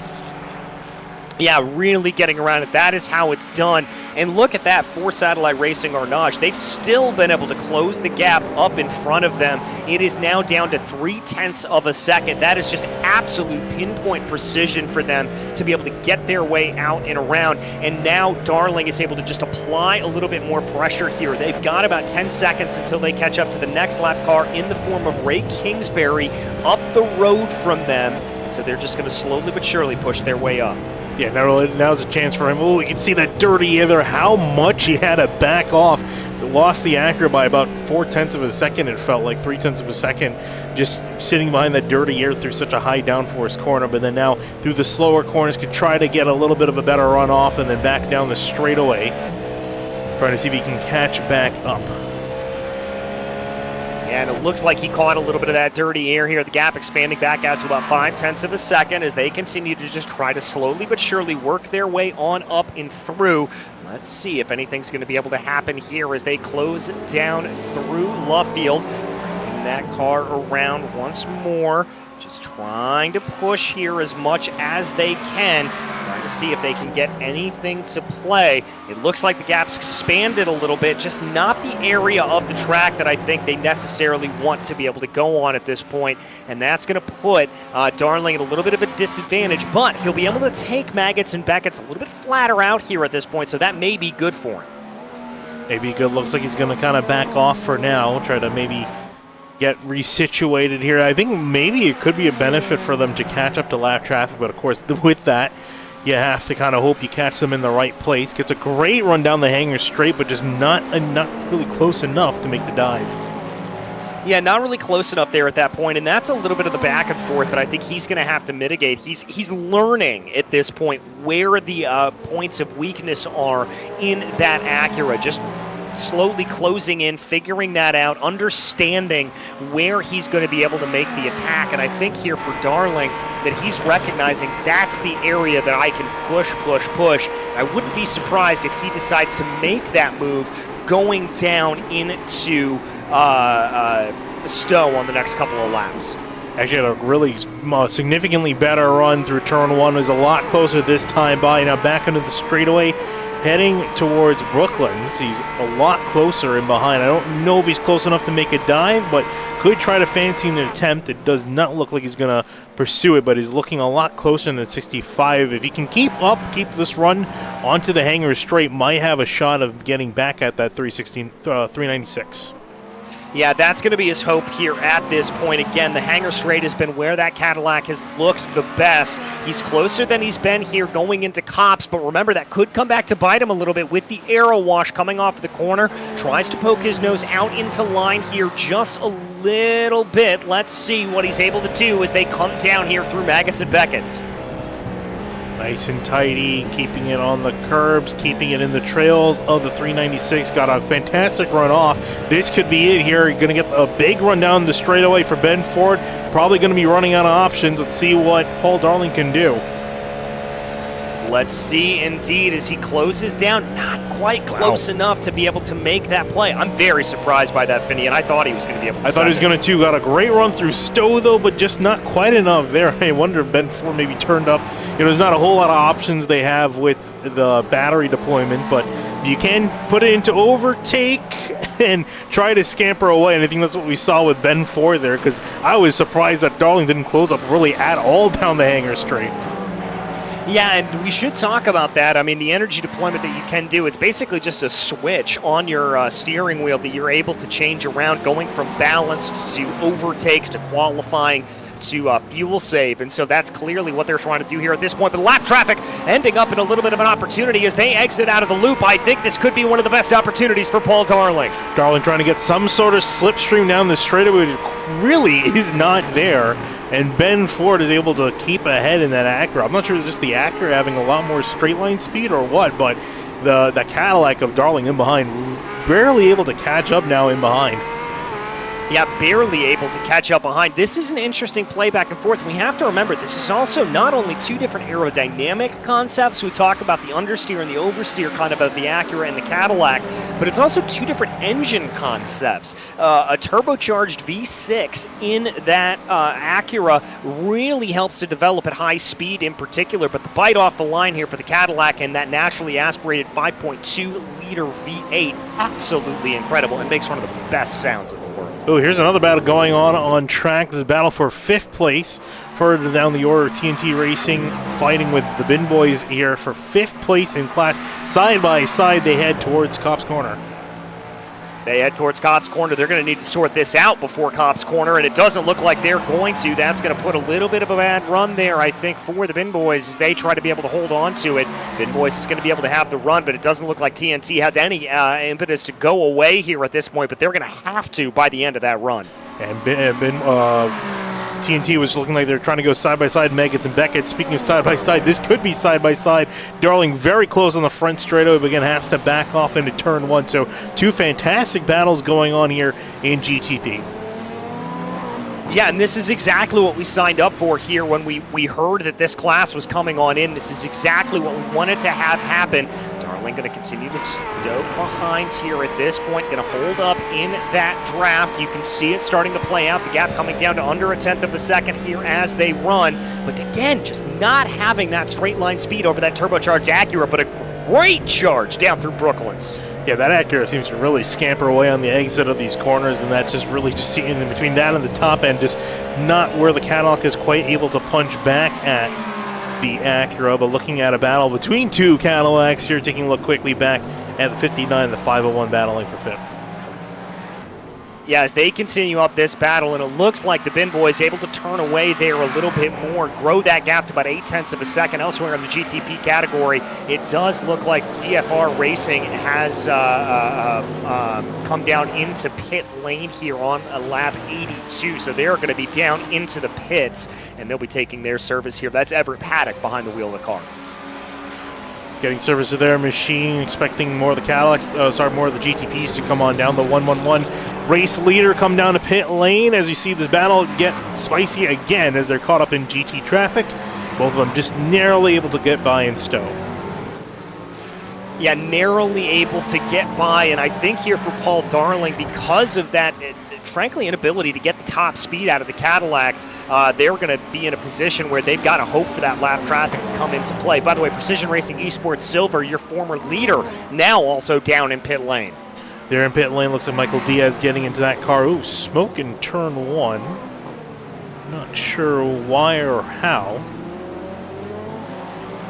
But I think someone might have had a bit of an off. I don't see anyone at the moment slowing off the pace, but we'll keep you updated on that.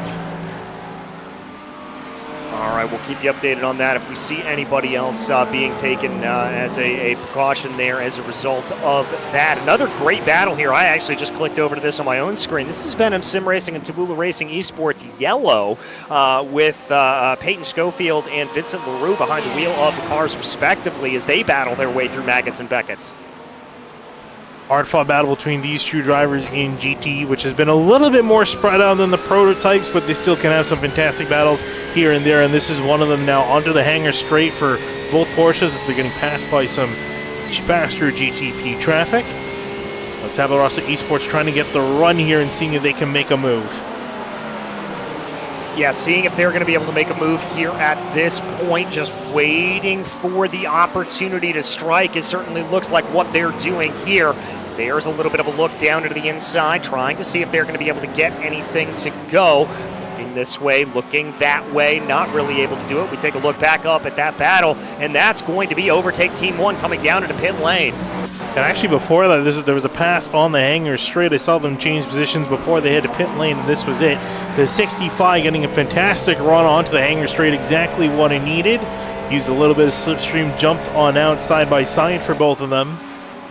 And I think also they're trying to get past the BMW, the Acura, pinch to the inside, and around goes Paul Darling.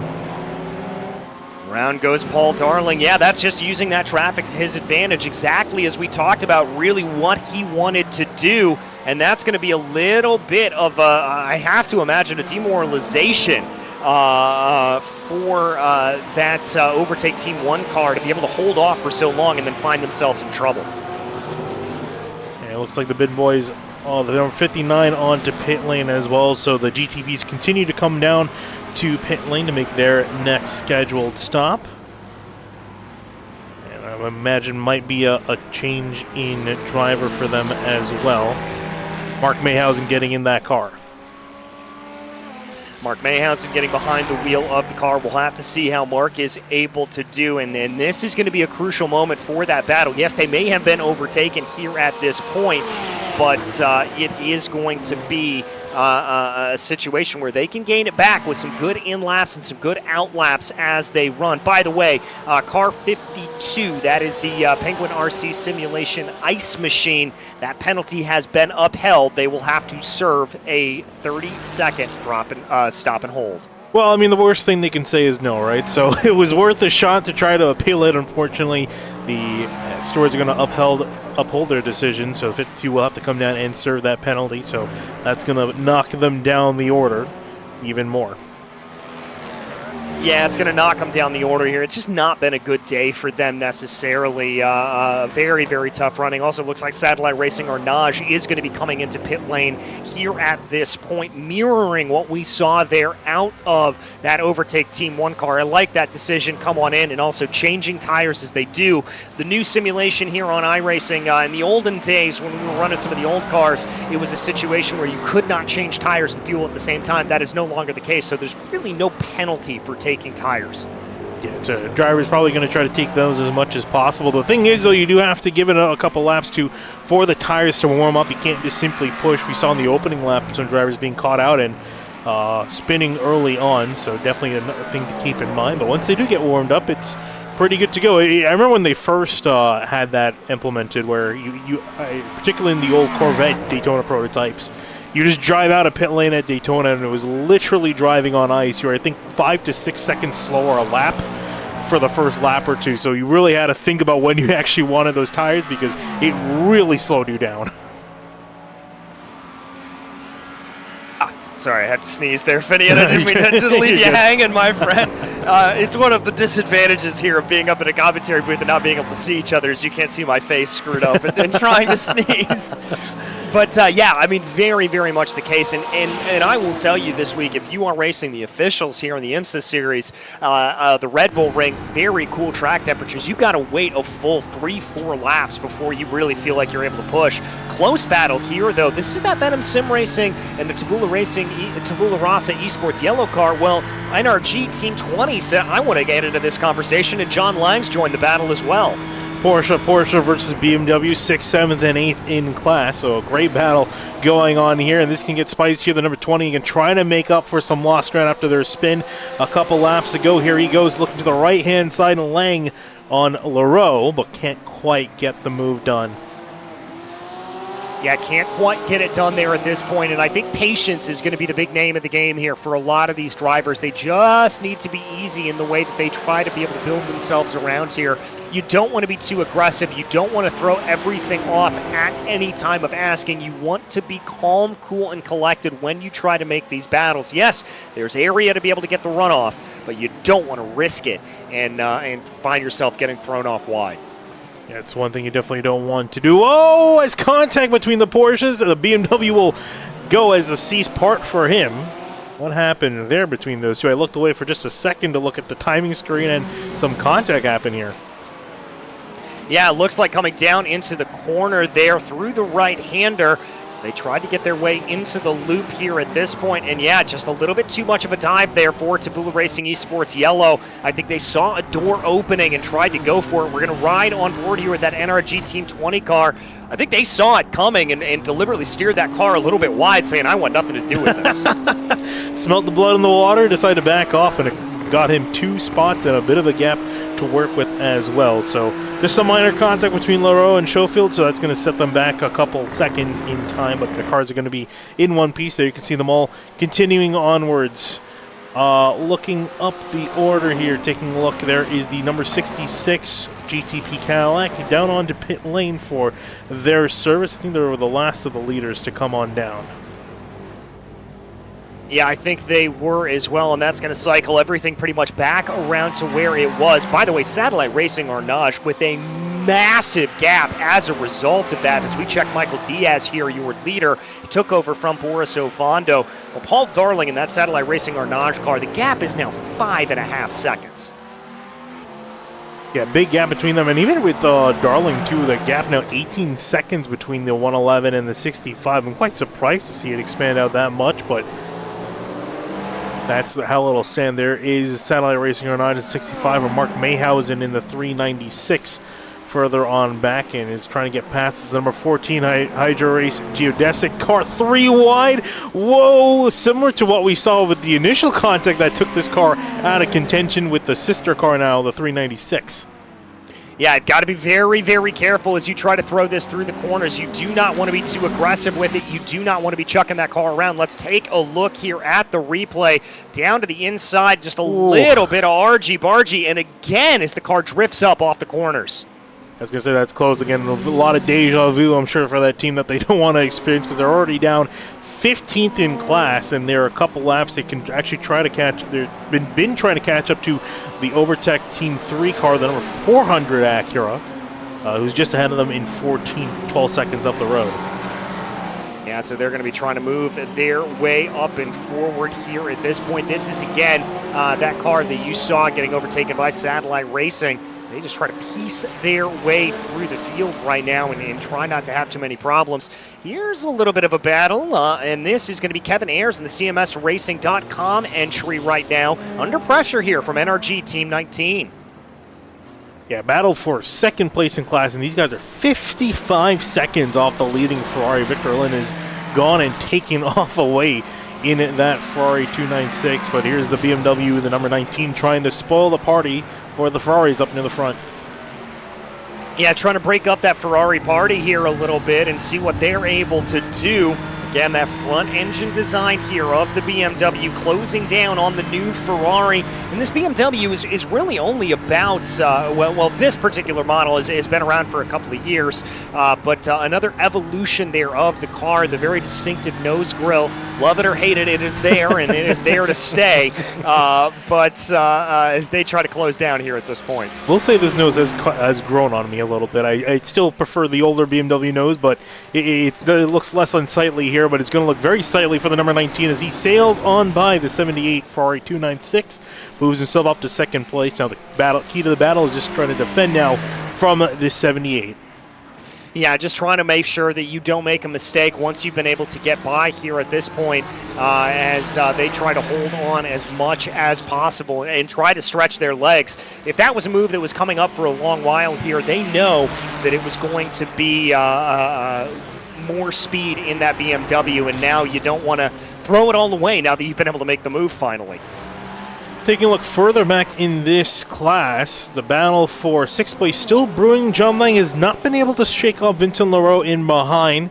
This car has actually stayed in tow and actually caught back up because remember there was some contact with the other portion of the 289 Venom Sim Racing car. But this 901 is caught back up as the Acura just squeezes on by. That is Mark Mayhausen that just squeezed by heading through just before Cops. Yeah, just before Cops, they're never an area that you want to have a battle starting to take place. It has to be said as you try to be able to close on in here. The Tabula Rasa Esports yellow machine, as we said, just closing on in on the back of this BMW. Now, I would expect them to have a little bit of a better line, a better run here through Maggots and Beckett's, being able to use that rear engine, rear wheel design of the Porsche to their effect and just getting a little bit of a better car balance through that section of the track. We'll have to see what ends up playing out here as they now go. Yeah, it looks like though that BMW is pretty good, at least for NRG. That car is looking really strong on the straightaways. Really know the Porsche not quite able to catch up to the BMW, and again, I think partially due to the probably not the best exit through Maggots and Beckett's. There's the number 88 car, BRT Odin. The lowest running of the GTPs that are still out there on track, currently 16th. Trying to just make up some time there. Looks like I'm going to do some quick math here. They're about 9 laps down to the next GTP. That's the number 14 that they're chasing down. Yeah, and they're just going to try to be able to close in here at this point and see what they're able to do. It's not going to be that hard of a run here, I think, necessarily, but they're just going to try to tick off the laps. When you're that far down here, Finian, you really don't want to throw it all away in a desperate and quick bid to try to speed up the car or anything like that. You just want to drive cool and consistently.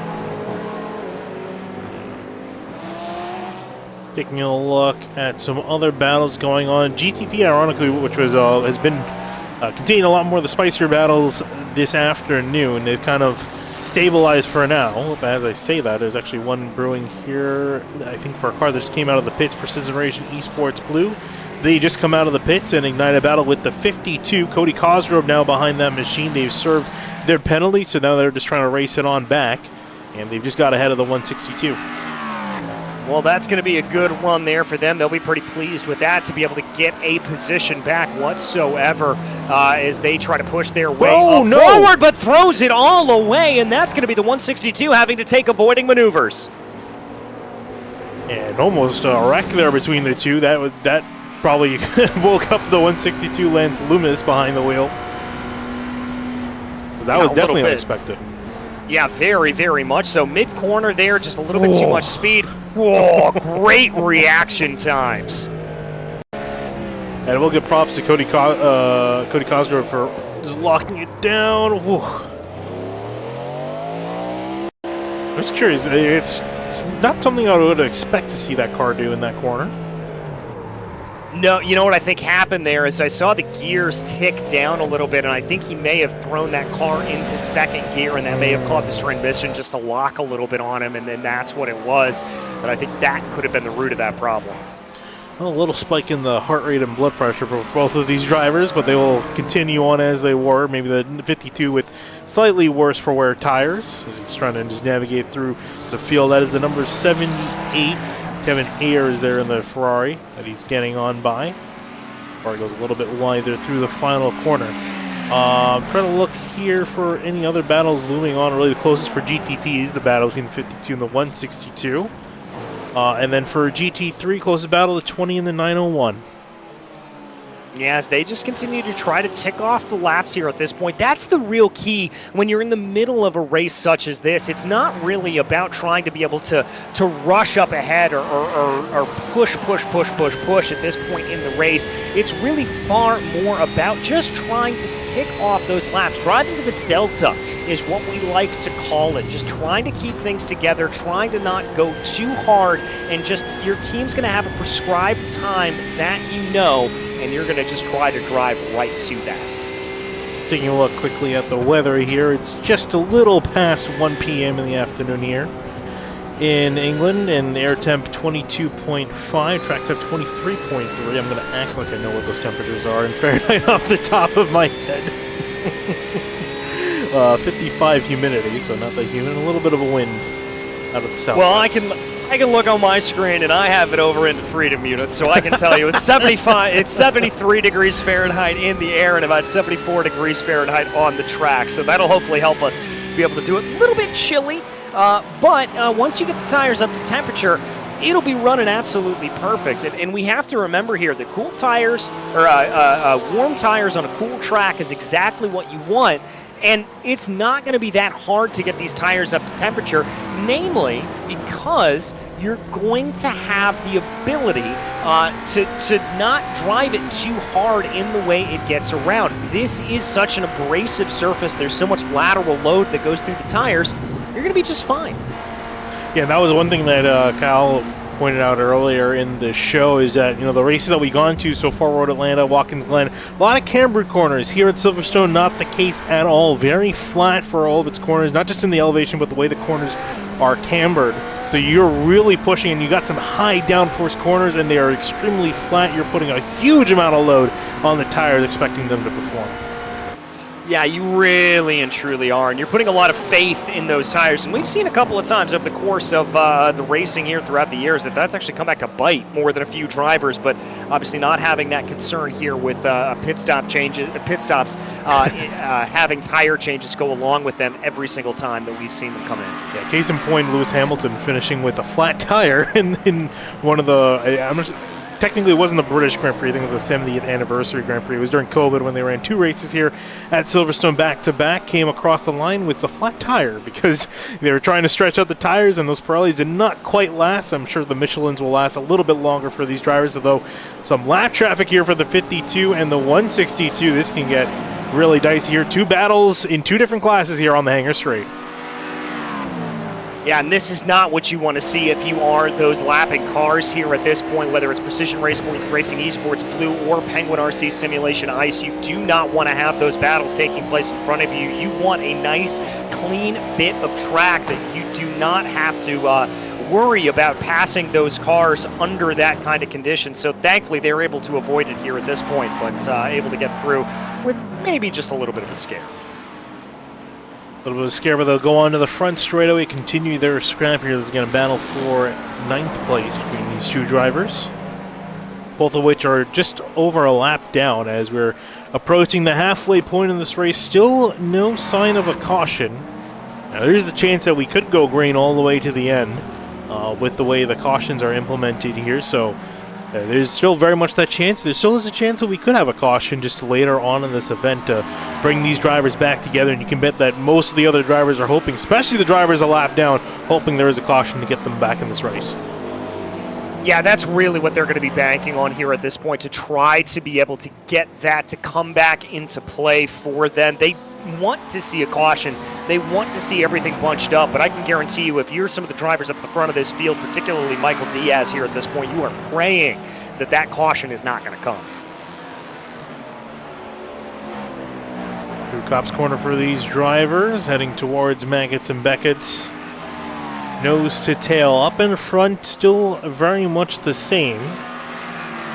111 of Michael Diaz leading ahead of Blake Reynolds. And if you're Blake Reynolds, what do you try to do here to close this gap? It's been hovering 6, 7, 8 seconds for the last hour, 2 hours. You know, what do you do in the 66? What's the game plan? I think your game plan in the 66 is just try to push here a little bit more. as they try to go. I mean, you're seeing that gap fall away, and I think you have to run a little bit of counter strategy here. You've got to think about the long reign of this race, and you have got to absolutely push as hard as you can if you want to hold on to it. The closer we get down to, I would say, about that hour and a half to go mark here, Finian, that's the point when you have got to absolutely go, go, go. And here he goes past the 86 BMW into the final series of corners. So he'll go on by, continue on his charge towards the front of the field. 52 and the 166, they've kind of sorted themselves out for now. The 20 and the 901 continuing their pursuit of one another. Not much change in this class overall, though. Most of the people in the same run. We'll talk a little about the 55 iRacing Christian Youngwall behind the machine. This car has been pretty quiet. I don't think we've really talked about them since we've taken over. And you know, in some cases, it's a pretty good day. They're having a solid run in 4th place. No one really quite near around them at the moment. They're trying to catch up to the 78 CMS racing car, who was 4 or 5 seconds up the road. And then it got a bit of a gap to Sebastian Eisenberg in behind them. Yeah, they've got a little bit of a gap here at this point, and I think for them, you know, sometimes in an endurance race such as this, a quiet race is a good race, and that's what they want to be having here at this point. You know, they're going to be hoping, obviously, for a little bit of fireworks up in front of them to be able to claim back in, maybe get their way onto the podium. They're only 4.5 seconds off. That's certainly within touching distance here at this point, and I don't think it's out of the realm of possibility that they could find themselves putting themselves up into a really good position.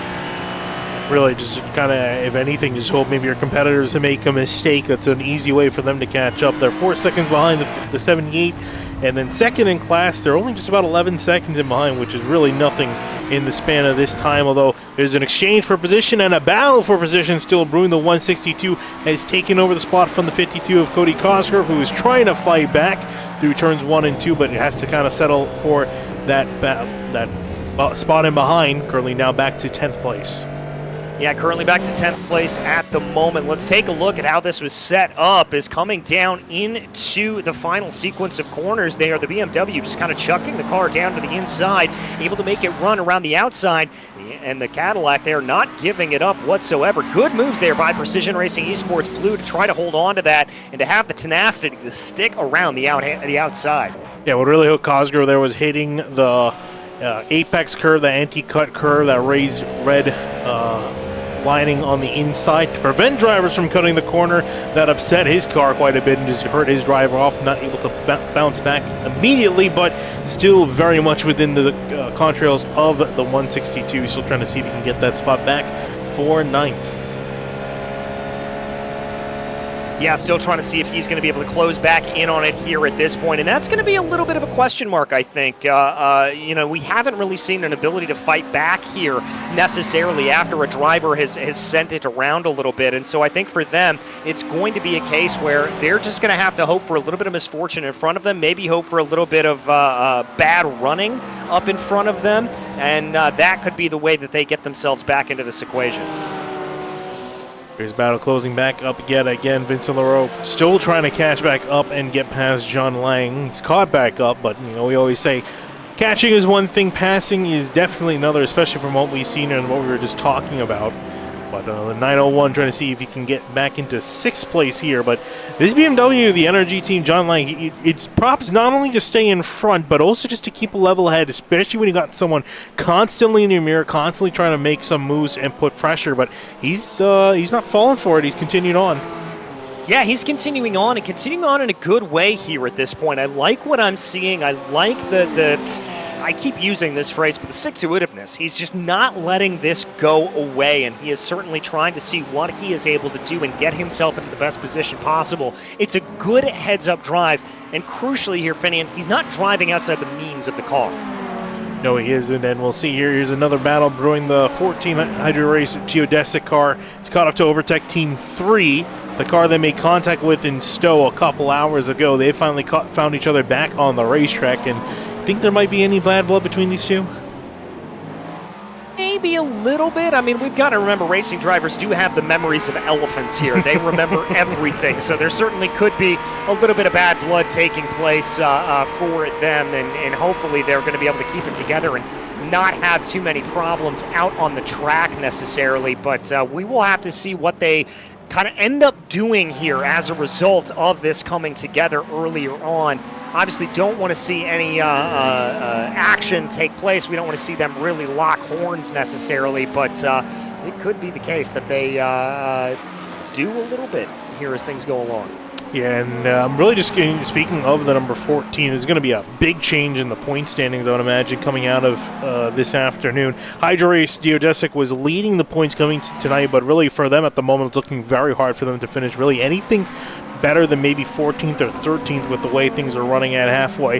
Then in second coming tonight was the Penguin RC Simulation Magma car, which is finishing dead last in class in 17th after Nate Stewart retired, I believe, after the penalty. They were given a penalty. I'm not sure if there was a disqualification penalty or they just decided to retire the car after which. I kind of missed that part when I was watching the stream. But then sitting in third, and a team that'll be very happy the moment to see these two get side by side, and the 14 will easily get around the 400. Third in the standings coming tonight, the 111 Precision Racing Esports Silver car, currently leading the race. Yeah, currently leading the race, so I don't think it's out of the realm of possibility here that we could see that number 111 car actually jump up into the top of the standings before everything is said and done, as Michael Diaz just continues to put down good lap after good lap here, growing that gap up to nearly 10 seconds as they continue to go. This is exactly the kind of race that they need to have. We sort of had this team circled as maybe one to keep an eye out for coming into this season. We obviously know what Precision Racing Esports can do, and seeing them come alive such as they have, it's been frankly very, very good to see, and they are absolutely running the race that I thought they'd be running here in Silverstone. And sitting behind them fourth in the points is the 66 Penguin RC Carbon car, Blake Reynolds in behind. So behind him on the track, behind him in the standings. So I'm sure they would love to try to finish ahead, but even then they're still going to be looking at potentially even taking second place in the point standings as well. So they're also on for having a very good afternoon coming out of this race if they keep things up. Yeah, if they keep things up, and they just have to keep things up here at this point. Just keep it together and don't try to overdrive the car necessarily. I know we keep saying that, but it's very easy, especially around a place like Silverstone where you know you have those sort of advantages off track to be able to take, that you're going to want to run the car a little bit differently. You're going to want to try to push to the outside barriers. The sausage curbs around here, there's plenty of areas to get it wrong. Got to make sure that you focus on bringing the car home before you focus on anything else. Taking a look here, a battle for position in third place in GT3 brewing. Christian Youngwell, the attacker, Kevin Ayers, the defender. Quokka on CMS Racing. It was a little bit of a checkup there into into Luffield, I should say.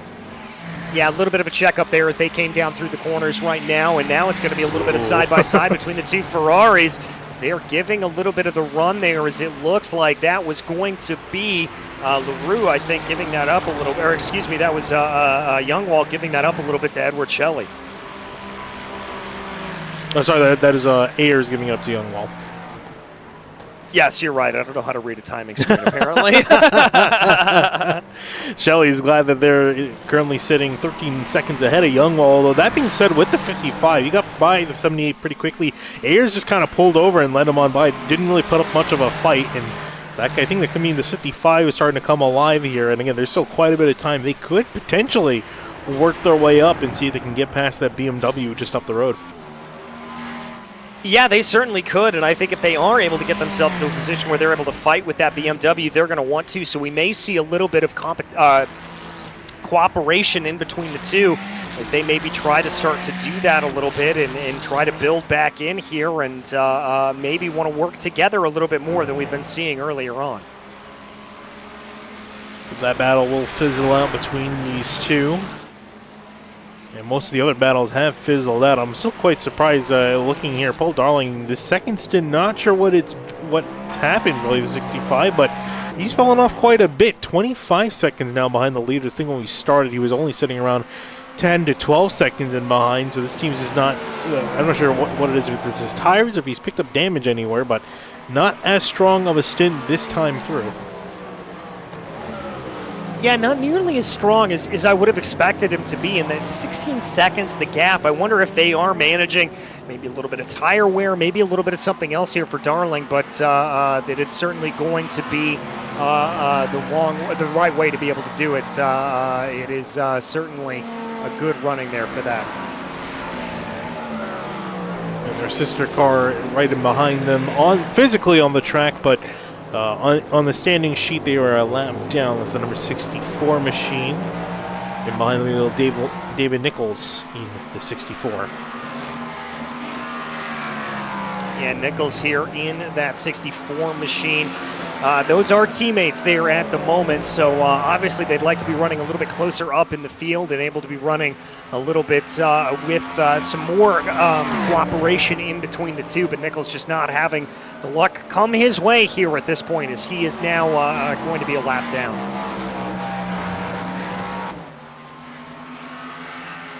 Looking further up the order, TNT Racing, the 501 machine, continuing their run on. We looked at them earlier. They dropped back to 5th place after a tight battle with the 59. Thomas O'Leary behind that car. Theodore Burns behind the 501. They're continuing on. They're 6 seconds down the road trying to catch back up, and there is Tom O'Leary there working his way through a Porsche, through Maggots and Beckett's. Yeah, just working his way on through right here. O'Leary in that car, 5th place right now. A little bit off the running as we've got some side-by-side here. That's that NRG, Team 20 and Tabula Rasa as they continue to go and fight their way through. BMW going to bully the Porsche and get on by as they're trying to make a move through Brooklands. Out of Luffield, it will be the BMW just ahead. This battle far from over. Yeah, certainly far from over here at this point. As we're going to take a look at the replay here of exactly what set this all up as they come down through the corners right now. There you see Tabula Rasa just sending that car in monstrously deep, and that opens up the opportunity here for NRG. Yeah, they came back at them here. A great complex of corners to go side by side through, and then out of the corner onto the straightaway where the BMW got the run. And this battle still again continuing on, but Lang, the first time we've really seen him under attack, the 901. Vince Leroux still was quiet for quite a while, but then finally decided to pounce and make a move. And we also got the 86 BRT Hemdahl car, that car back out on track and trying to make up ground. They are a couple laps down.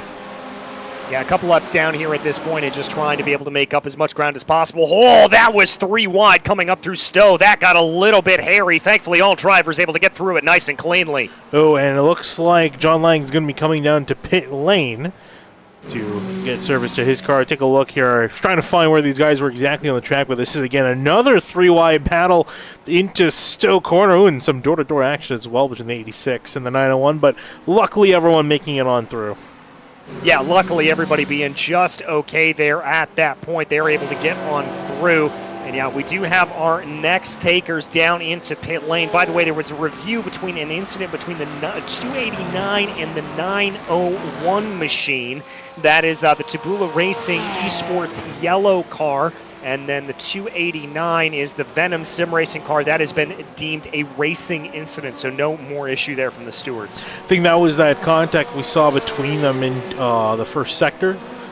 Where we saw John Lang get on through in his BMW. I think that's what that contact was referring to, so no action taken. I think that's a pretty fair ruling on that incident. Yeah, I think that's right as well there for them, but certainly making their way along at this point right now. So race control has been busy here today, but at the same time, I've got to say that I've agreed with most of their decisions that they laid down. Yeah, they were very busy at Watkins Glen. I think they were hoping for a little bit less paperwork coming out of this afternoon here at Silverstone. We still have 3 hours remaining, so we'll see if it does kick up, but so far so good. Ooh, is that Paul Darling working his way on through? That is Paul Darling making his way on through, an aggressive move on the 901 and now getting past the 86. Again, just trying to make up some ground here. He's still losing out on some time overall to the leaders, and Blake Reynolds, too, losing now 12 seconds behind Michael Diaz. He is hooked up in that precision racing car. Yeah, he really and truly is. The gap's grown to about 12.7 seconds here at this point, and you can see, I mean, just putting in lap after lap after lap. He's doing an absolutely stellar job to be able to bring that on through. And, I mean, look at that. He's only about 1.2 seconds off the fastest time that car has set down here today. That is one heck of a mark to put in. The only car in the 143s at the moment, everyone else is in the lower 144s, but not quite able to break that barrier. So Diaz in his own zip code very much on track. So he's kind of just hoping and praying no caution comes out, because he's got this race pretty under locks at the moment. He can just continue on at this pace. Of course, that's easier said than done, especially with just about half the race remaining, as we just dipped under 3 hours to go. Yeah, as we just ticked on over here at this point, it does look like that Diaz is going to be coming up against a little bit of lap traffic in front of him. That's John Lang and Cody Cosgrove, as he makes a very aggressive move to the outside there of John Lang, coming down through Maggots and Beckett's. That was a decisive move from the 111. Yeah, he just knows exactly where to place the car. He's very trusting in the GT3 traffic to stick to their line. It's a whole lot of trust in both parties when it comes to endurance racing, and the 111 able to snake his way on through. Full course yellow. Oh, and we're getting word full course yellow. Slow down and drive on your pit speed limiter. And that's going to spice everything up. It's going to make things incredibly spicy here at this point. And this is exactly the worst case scenario here for Diaz. We were just commending him on how well he was able to pull away here at this point. Well, now he's got to re-rack, restack, and try to get everything pulled back in, as he's going to be under pressure here, no doubt, from Penguin RC Simulation and Satellite Racing Arnage. I was going to say, that has made everything a lot more enticing here in the going here. And I said at some point, usually on the Brewing, our caution's still a little bit delayed for this event at the halfway mark. Getting that caution finally displayed here. So Michael Diaz will be the control car. Everyone is going to be trying to catch back up. And again, great news down the order. And if we're going to be in for a treat, we got a lot of quick drivers up at the front. And then for GT3, quite a few quicker drivers in behind. We talked about Christian Youngwall potentially putting an attack to the 327 of Victor Lynn. And now we get a chance to see that. And even you can throw in the energy number 19, Garen Baden, also has a shot at getting back at Victor Lynn. So, and then overall in the grand scheme of things, too, it'll be interesting to see how this affects team strategies, because that's what I love about yellows, and really wish we had more of them in the official side of things, because it really throws a wrench into things strategy-wise for these drivers having to readjust. Well, and just as we saw today being released on the iRacing service, some more strategy being deployed as the November update was released. And talking about Project Tempest, that's right, the rain that is hashtag coming soon will be sooner than you think in the way that it is coming. I saw the pictures. I don't know if you've had a chance to look at it yet, Finian, but it looks gorgeous. Oh, yeah, I watched the whole video, and they show the Ferrari 296, and it looked beautiful in the rain. They did a fantastic job with this system. When it comes out, I have a feeling it's going to be well worth the wait that we've had for a couple of years, that system in work. And again, that's kind of what you got to love about iRacing. Does it take them a while to do something? Yeah, it does. But when they put something out, it is really, really good. Really well done, very well thought out. Dirt was, I would say, probably the last major addition they made to the service. Rain's going to be the next big thing, and again, cannot wait to see how it spices up racing, especially the endurance racing scene. Yeah, that's really what I'm looking for as we see that come in. And I've had the chance to be able to call rain on other simulators, which will remain nameless, as they go. And I got to tell you, the rain really does spice everything up. It makes everything absolutely fascinating in terms of the strategy that gets deployed. I love it in the way that it comes out, and I cannot wait to see what iRacing is able to do with it. Field still getting caught up here. GT3 traffic unlapping themselves. See them making their way on through Maggots and Beckett. They're going to get the GTP leaders coming down this time by, I believe, and most of them pretty much were due to come in due time, and they're kind of due to coming in for their round of pit stops. But again, Michael Diaz, Blake Reynolds, Paul Darling in behind. That is a very solid top three. And then again, you can't exclude Mark Mayhausen in the 396. That Acura looming in the background. Again, not necessarily the overall fastest, but looking pretty strong. Yeah, looking pretty strong. And again, what we really saw, I mean, let's remember that battle that we saw between Satellite Racing Arnage and that Acura. It looked very difficult to overtake. The ability to get on those higher speeds using those twin turns, the twin turbos that they have, very, very impressive for them. And so they certainly are going to be in a position, I think, where they're going to be able to challenge, and they're going to be able to put themselves into a position where you're going to have to watch out for them. Definitely going to be the ones to watch out for here. Working through Stowe, we're going to expect the GTPs to come on down, if I remember the procedure correctly and the way they do things here in MTEC. That part's coming by. No, actually, looks like I think they're just going to be unlapping everyone first, and then they're going to have pit stops coming up. We're going to take this time just to take a little bit of a break from the action. We'll be back for pit stops in just a couple minutes.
All right, welcome back here to the 6 hours of Silverstone here for the MTEC Endurance Series. A caution coming out, slowing the pace of the race down here and restacking everyone near the front here. We got pit stops underway here, and it's nearly everyone coming on down to pit lane. It's going to be a busy place here as everyone gets service for kind of like a mid-race break here. Yeah, it really did fall just about right for all of these drivers as they bring their way down into pit lane here at this point, as this really was just about the halfway point in the race, and pretty much everybody needing that pit stop to come on in. And so I think this is going to be a big, big boon here to a lot of these drivers to be able to come on in and not have to worry about pitting under the green flag conditions. A lot of the prototypes there on pit lane getting their service. I think I saw a change for the number 66, Justin Richardson. He's going to be jumping in that car. Trying to look at the others. Looks like everyone else is going to pretty much be maintaining the order. I think DFR Racing, Nicholas Daly jumping in the 227. So off and away for most of the drivers, and it's the 66 off of pit lane, the quickest. All right, so Penguin RC Simulation Carbon going to be able to jump back. It looks like a very bad pit stop there for Michael Diaz. Actually going to be put back down in third place, and crucially looks like behind the lapped car of Nicholas Schwartz there, the teammate for Precision Racing. That is the Precision Racing Esports Blue Machine that they're going to be behind. So that is not what they wanted to have happen. Frankly, a disaster stop for your former leader. Yeah, and actually this is Precision Racing Esports Black, and actually coming out of pit lane, they just spun it. I think with that those cold tires, I think they should be able to get their position back in the order. We'll see how that gets rolled, but they're already now 2 laps down. Yeah, I think they will at this point. They'll hopefully be able to get their way back around here at this point as they continue to go. And we're going to have to see what that means now for the rest of the field. And we'll have to see what they say here at this point. As your leader now, Justin Richardson, up at the front of the field. He's going to pull in behind these GT3 entries right now. He will no doubt be in position to be able to capitalize and try to get himself up and forward. Yeah, and in that too, Paul Darling going to take over second place in the number 65 Satellite Racing Carnage machine. I'm quite surprised that he spent significant amount of more time on pit lane. I'll bring it up for everyone to look. 38 seconds in the box for Michael Diaz. For Paul Darling was 35 seconds, and then 31 seconds for Justin Richardson. I have to imagine that maybe they skimped out on fuel. I think maybe they figure they can go a little bit less on fuel here and try to get the lead of the race. That's an interesting strategy for the 66. Yeah, it's an interesting strategy to be sure, and you know, we're going to have to see how that plays out. Again, this is going to be a little bit of a strategy game here with these drivers coming on in, opting for maybe some shorter stops to try to get that track position. And I think here for Richardson, I don't hate that call. I don't hate trying to roll the dice here. We've seen the absolute dominance of that Precision Racing Esports silver car up in the front of the field, and you've got to roll the dice here. You've got to do something different. Definitely do now. GT3's in for their pit stop here under caution. Oh, another car spun around. That's Satellite Racing Carnage. Oh boy. Someone dump oil on the racetrack? What is going on? This is coming down to the last sequence of corners. Brings the car down in. That was very strange. Thing just downshifted too aggressively. That would be my take on that. We'll ride on board with Paul Darling. Maybe go a little bit further back. Just kind of watch the gears. Oh, I think he clutched it in. And then when he disengaged the car, I think he was trying to save some fuel when he disengaged the car because he saw 0 RPM there. Yep. Or actually, I think it just remains 0 RPM, but it sounded like he choked the engine, and then when he downshifted, put it back in gear. Rev match wrong, and around the car went. So he's going to catch back up. Ooh, and I think he might be relegated back to 6th place. If so, that's a big blunder and a surprising one from Paul Darling. Yeah, not exactly a driver that we would expect making little mistakes like that as they go around. Darling, one of the more experienced drivers, but it just goes to show you some of the mental strain that exists on these drivers in a field such as this. I mean, it can really, really come back to bite you here a little bit. You know, we often talk about the physical strain that is taken here, both in the real world of endurance racing and in the sim world with you know, direct drive wheels and that kind of thing, and everything that really plays on your arms and that. But the mental drain there as well, just as important, and I think that's a case of what we saw right there. Yeah, and I'm sure Darling's going to be kicking himself for that error because that's going to relegate him. He had a solid chance of getting past the 111, the main competition for all those GTP cars, and is now going to be relegated back to 6th place, even further back from where he started. So this caution definitely going to hurt him out. There you can see Alistair Mimim, if I'm saying that right, going to be going around, or Mim, I think was probably the better way to say that, going to be leading everyone around for the lap cars, the wave rounds, getting their lap back. The variety car is now getting put back in the running. The main beneficiary, Cody Cosgrove, the 52, we saw them. This car got a stop and hold earlier in the race. They're now going to be put back on the lead lap with this caution. Looking at GT3, any lucky drivers from that category? Looks like, I think the 901 might be put back on the lead lap. I'm not quite sure. Yeah, we'll have to see here for these drivers as they try to sort themselves back around a little bit right now. Obviously, the GT3s are released, and the leading car here going back to being the Penguin Simulation Carbon car is Victor Lind, Garen Batten working their way around right now, just waiting to see here what it is. Interesting look at this. Garen Batten on pit lane and off it fairly quickly. Only 8 seconds for pit stops. I imagine it's just fuel. A gas and go from the number 19. I'm going to assume it might be because they just came in for tires, and this is a strategic move to get the 19 ahead. Yeah, it could be a tire stop there. Also, because of the longer tanks on the GT3s, it could be a situation where they decided to maybe just kind of fill up the car, that they didn't need it all that much, and decided to just kind of short fill the car a little bit and maybe get them back to an optimal strategy and match them to the rest of the field. All right, so it's looking like here for GT3, only the top 4 in class will be on the lead lap. The 901 will be the first GT car lap down in class as the leaders are getting going. If I'm not mistaken, I believe we should be coming to 1 to green this time by, or we are on 1 to green and should be getting the green next time by. Yeah, that's what it looks like here at this point. And again, this battle up to the front in the GTP category going to be very, very fierce. The one good thing that Justin Richardson is going to have working for him is the fact that he has Lance Loomis in the Precision Racing Esports blue car in between himself and Precision Racing Esports silver. Now, that's a team car, so I've got to imagine they'll get out of the way here relatively quickly, but by the same token, just having that car and giving that split second of indecision, that's going to play to their advantage.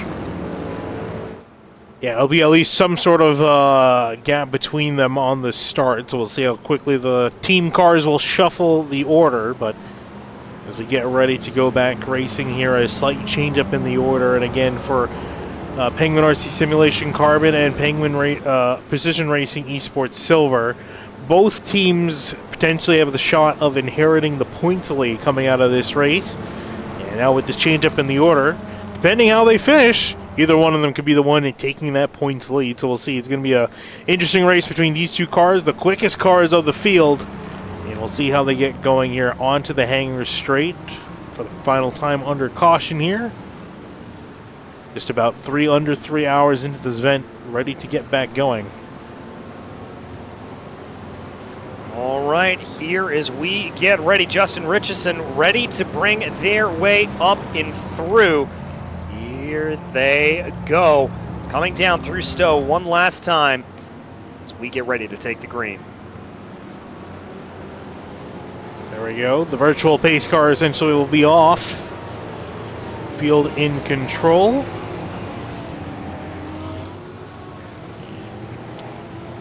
901 actually going to go ahead. I think we got maybe a delayed start here. Yeah, it looks like the start is waved off. Yeah. Corey Stafford in the 901, I think maybe was arguing his case or was arguing with the admins of if they should be a lap down or not, so it'll be waved to go and make up some ground and get their lap back.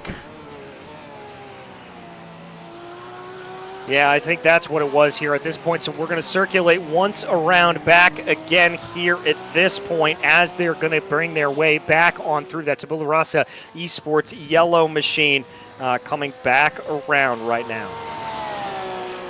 Well, good time to rejoin, I suppose, right before the restart action. Yeah, I was going to say, it always happens to work out that way, right? It's like we plan it. The script's being leaked. Yes. We've got the final chapter DJ, and I won't tell you what happens on the last page. I'm a slow reader. It's going to take me about 2 hours and 39 minutes to finish. Well, I wish you all the luck in the world. If you have trouble with that reading, I have a couple of really great programs that may help you. Let's start with English. Yeah, you and I need to master that before we take on any other language. Yeah, that is the case sometimes. But no, I mean, so I assume this has been our only full course yellow. I've only been gone for about 90 minutes, so I can't imagine that we've had two. So this kind of brings the field back together. We have a lot of cars on the lead lap still as far as the Grunt Touring prototypes are concerned. So there's still quite a bit of raciness. And of course, right where we left off, we've got the 66 and 111 still battling out front. That's been a really fierce fight to watch, and I can't imagine it'll get much worse when they've got drivers right behind them like the Bin Boys team. They have just continued to make their climb forward. Yeah, I was going to say they have been trying to push their way up through the order, but it was surprising to see the 66 and also actually 65 of Paul Darling. That car was up ahead, but surprisingly under caution. I think Darling was trying to save fuel, clutched it in, downshift a couple of gears, and in the final chicane, heading towards front straightaway, engaged it and spun out. He went from second back to sixth and not able to catch up his spot. So a big mistake for Paul Darling, going to put him down the order here, and I'm sure he's probably still kicking himself for that because that a solid shot at being in the top three. So now going to have to race himself back up inside there. So we're going to take a very brief break. We'll be back with the rest of the race, the last 2.5 hours, right before the restart. Don't go anywhere.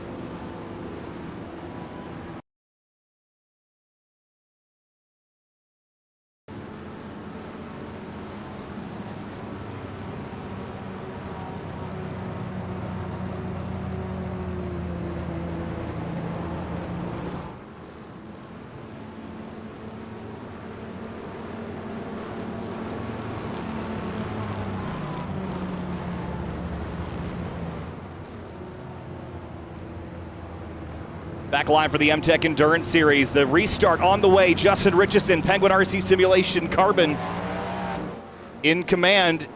We roll through and get ready to restart this race. 2 hours, just over 2 hours, 37 minutes remaining. In the field. Not this time. We're going to go around again. One more time. So on this restart, if you're Michael Diaz, we've seen these two fight back and forth over and over. What about Thomas O'Leary? We know Overtake race team, we know what they're capable of, but the Bin Boys team, they're right up in front here, DJ, before we send you on your way. Is this 59 car capable of stealing the lead as far as overall pace is concerned? I mean, I haven't necessarily seen the outright pace from them. Their fastest lap here at this point is a 1:43.41. So I don't think they're going to be able to fight necessarily up in there. But what they're going to do is they're going to put up a stout defense as they go. I think they're fighting for more podium positions here at this point necessarily than fighting for the overall win. Now, that said, if Richardson and Diaz find themselves getting into trouble, the Bin Boys are going to be there, and they're going to want to absolutely pounce and try to take advantage as much as they can. And as far as the GT3 field is concerned, it's NRG Team 19 leading the way.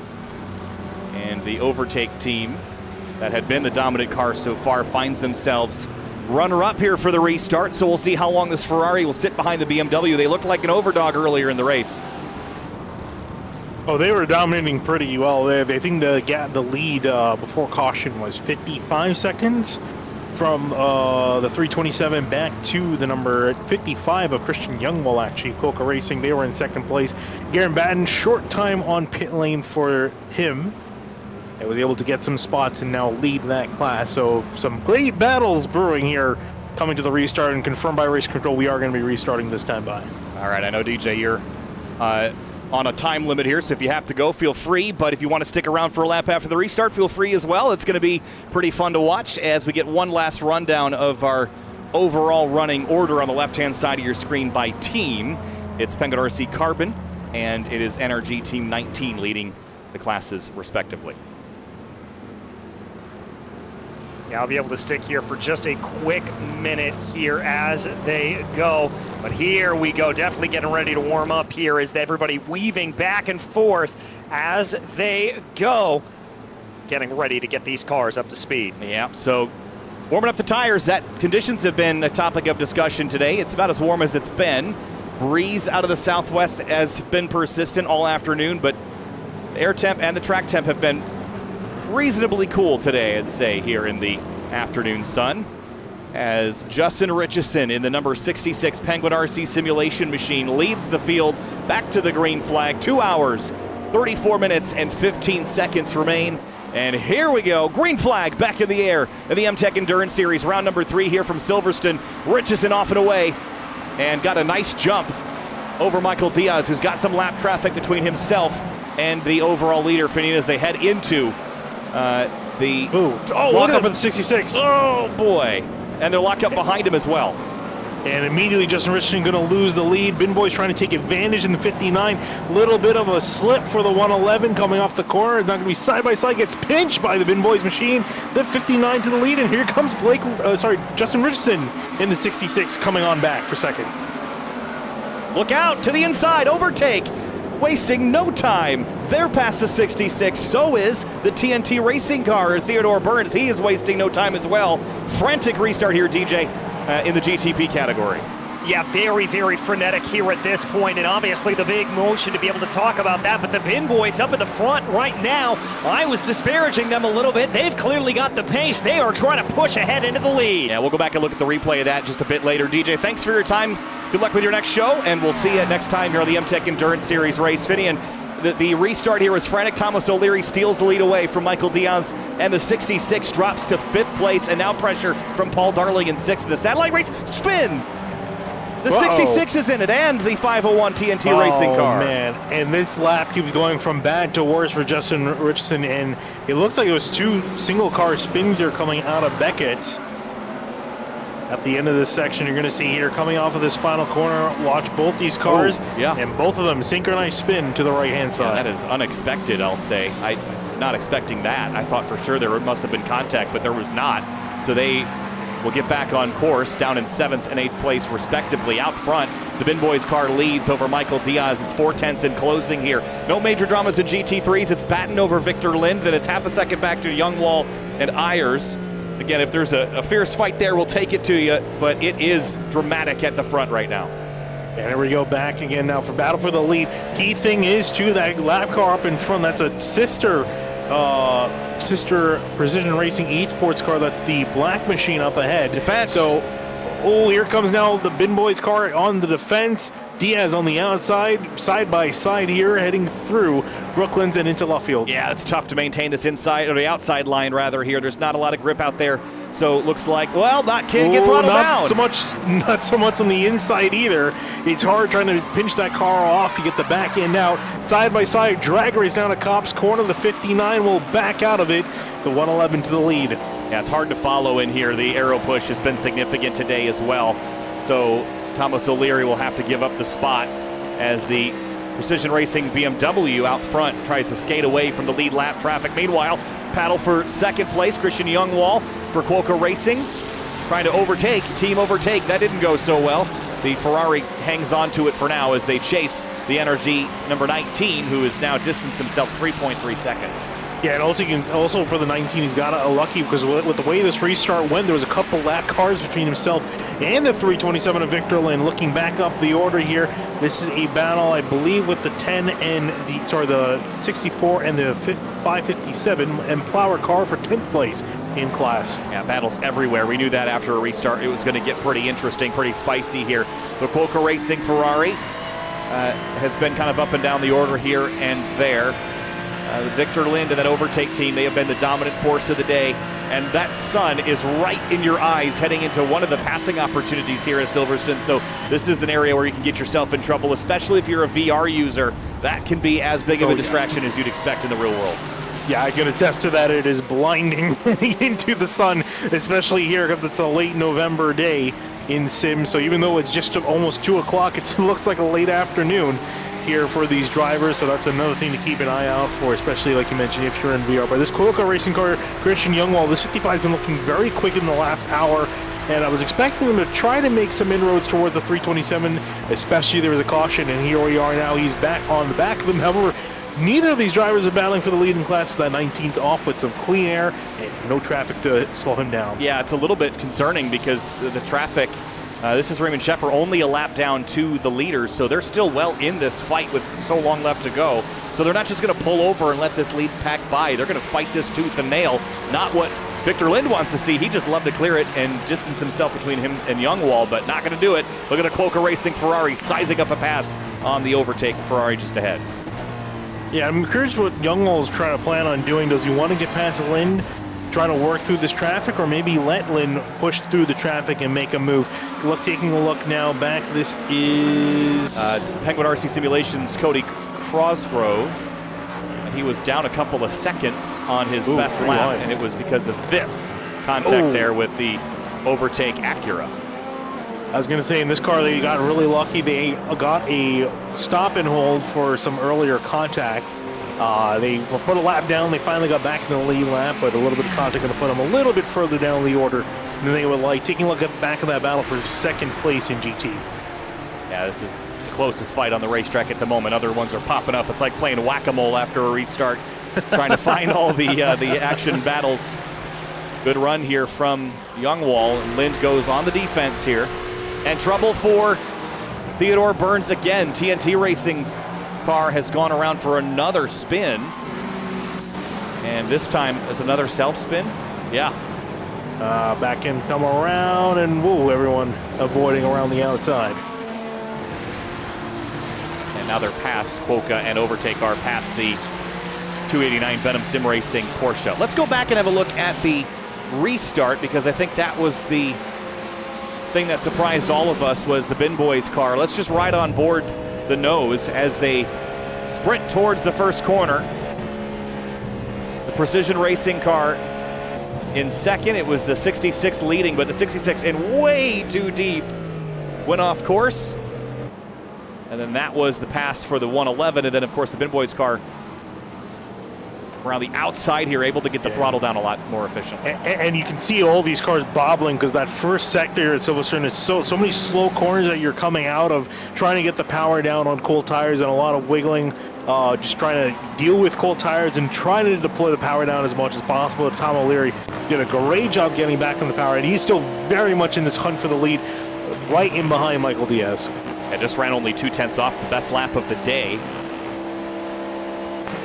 And they're re-catching that Precision Racing BMW. That's the 171, I believe. No, it's the blue, rather. The Lance Loomis-driven BMW. Keep getting the BMW and the Acura mixed up. Well, I mean, they're a really weird team, right? It's a team of three cars, but they're racing three different manufacturers. Yeah, just easy, right? Earlier, Jake made a reference to Lord of the Rings, capturing all the whatchamacallums. I didn't watch Lord of the Rings, so you're asking the wrong person. Oh boy, why do they put us together? Well, I guess I did that. Thomas O'Leary still chasing Precision Racing Esports Silver. That's Michael Diaz, that car again. We talked earlier in the show, at the top of the show in particular, about how the 111 was one of the dominant cars at Watkins Glen. They came back from an accident and a penalty, and then only to get caught up in a later accident that took them out of the running for the win. They are due one here, especially for their fight in the championship, and there goes the move over there. It looks like they'll give the spot up to the teammate, but not as easily to Thomas O'Leary in the Bin Boys car. He knows he's got to get by. Yeah, I was expecting this to be an issue, but the 111 got past for the lead, so the 59 didn't have to catch him up as the leader, but you can see the teammate trying to do some work here, trying to play the team game, trying to give his teammate the best lead possible. The 59's trying to find some sort of way around. As he now goes on the straightaway, and we'll get it now on the straightaway, but a little bit of a gap to work with. There haven't been rear gunners employed here since World War II. And actually, I was looking here because I was just noticing Dan Neese retired in the 14 Hydro Race Geodesic car, which I was surprised just because they were running for quite a while. There was actually caution. There was contact under caution that we completely missed. So Dan Neese got hit in the back, it seems, by Cody Cosgrove. under caution because there was a bit of a checkup, and that's what caused the 14. Looks like they've retired for now out of this event. So from a bad night, it was already a horrible night for that team, and now it's just gone worse. Started with a crash in the opening laps of the race, and then of course it has gone south for Penguin RC Magma and for Bombshell Odin as well. The BRT car out from a contact from the 03. The 03 parked willingly after their 3-lap penalty for that contact. This is getting exciting. Victor Lind behind some lap traffic. One of them is the Bombshell Racing Team Heimdall machine with Anthony Flores. And I must have missed in the stint that I was gone, Finney, in the incident with the 86.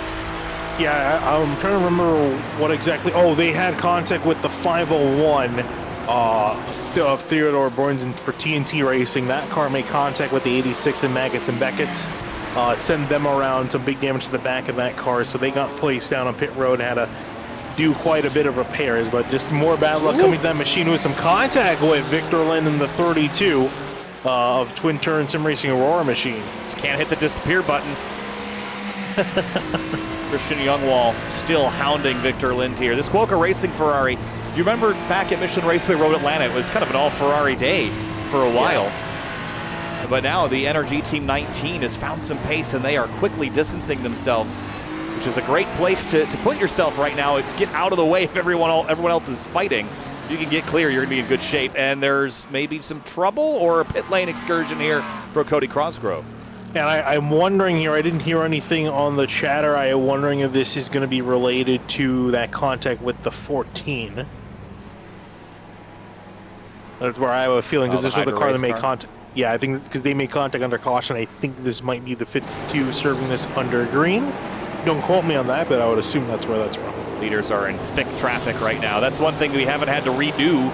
Right around the outside in the green. Since the drop of the green flag, the first run through the traffic was really treacherous. Here comes Thomas O'Leary, 3 wide, split the difference. O'Leary's not waiting around in the Bin Boys Cadillac around the outside through Cops. That's not going to work. The 111 re-clears himself.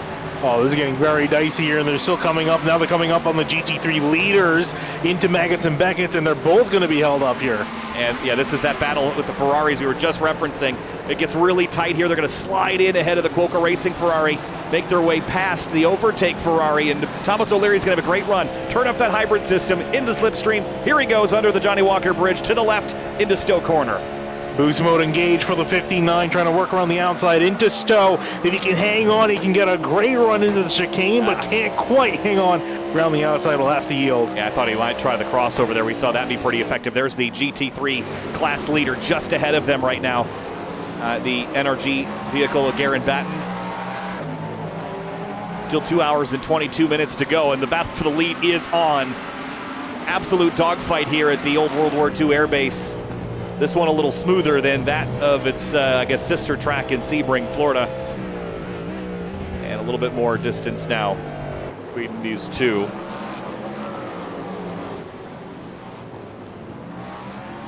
Yeah, solid distance between them, and Mark Mayhausen, too, is also trying to close back up. He's got Paul Darling in behind him, so battle for third brewing in this class between these two again. Darling trying to make up for that spin under caution that he should have been restarting in second place.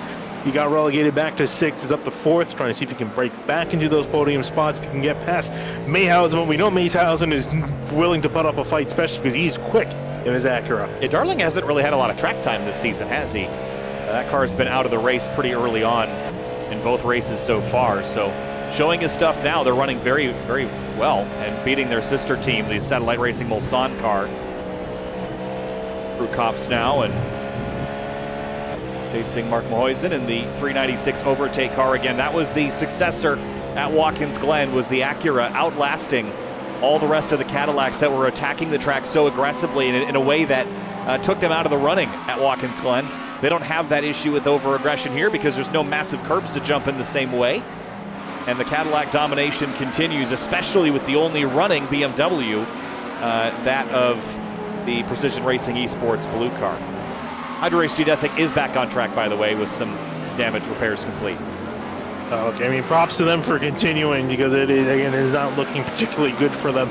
The next car that they can catch is the 400 Overtech Team 3, the car they made contact with initially in the race. They are 6 laps, I think 6 laps ahead of them. and then it's another, and there are 14 laps overall down the number 14 car. Young Wall and Lynn go back to fighting, and so does John Lang in that number 20 Team NRG car. They're chasing the Venom Porsche to the inside here. This is getting awkward with the CMS Racing Ferrari around them. The TMS car's a lap ahead. Almost some more contact there down the straightaway of the number 20, getting his elbows out. But as you mentioned, the number 78 on the late laps, trying to get past this lap traffic and stay out of it. Again, where are you going to go? No smoke screen, no invisible cloak. It's not Harry Potter out here. And there's no mandatory blue flags as well. Yeah. That's the cloak that you give to your buddy. It's that blue flag. Get out of here. I don't want to see you anymore. But John Lang, Raymond Shepard, they are past now that CMS Racing Ferrari, which runs 4th in GT3.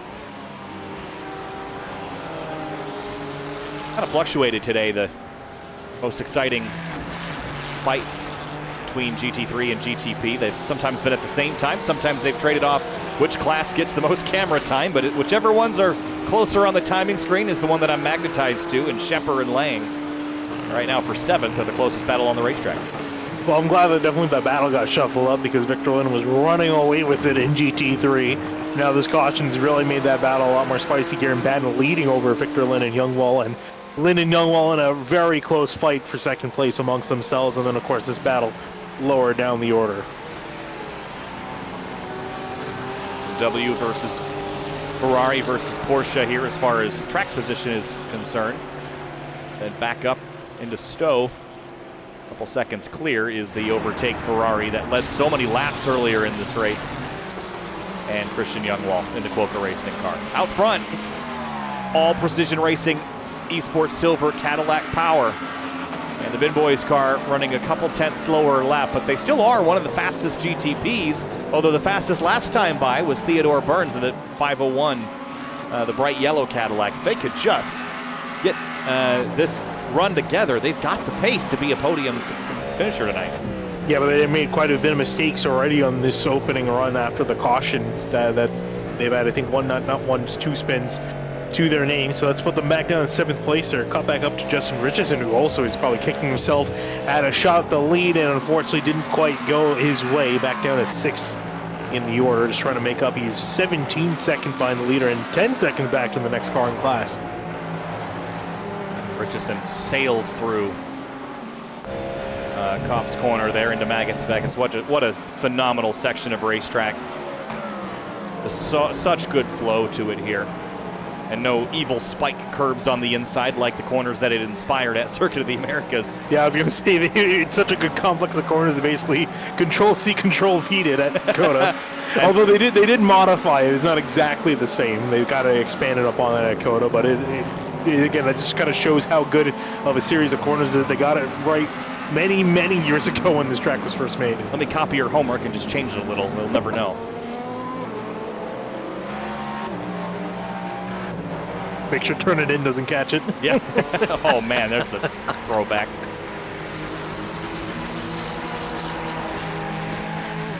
Christian Youngwall still hounding Victor Lynn, staying in draft. I almost wonder if there's an advantage to just kind of lingering back here, saving a little bit of fuel. What's the rush? What's the pressure? You're running podium here. Last time by, they were both slower than Garen Batten by 3.5, 4 tenths of a second, so they're not running him down. So your priorities shift a little bit when you get to this stage of the race. You can't run the leader down. It's going to come down to strategy. The speeds are known. It just you know what driver you're going to put in the car at the end of the race, but you don't know who you're going to be going against. You can figure it out, process of elimination, but no, it's your relative pace is generally fairly understood by this point. You know who you're battling. Actually, speaking of these, this time through, they were almost identical between the top 3 cars. They're all 2-minute 1.3s across the board for the top 3.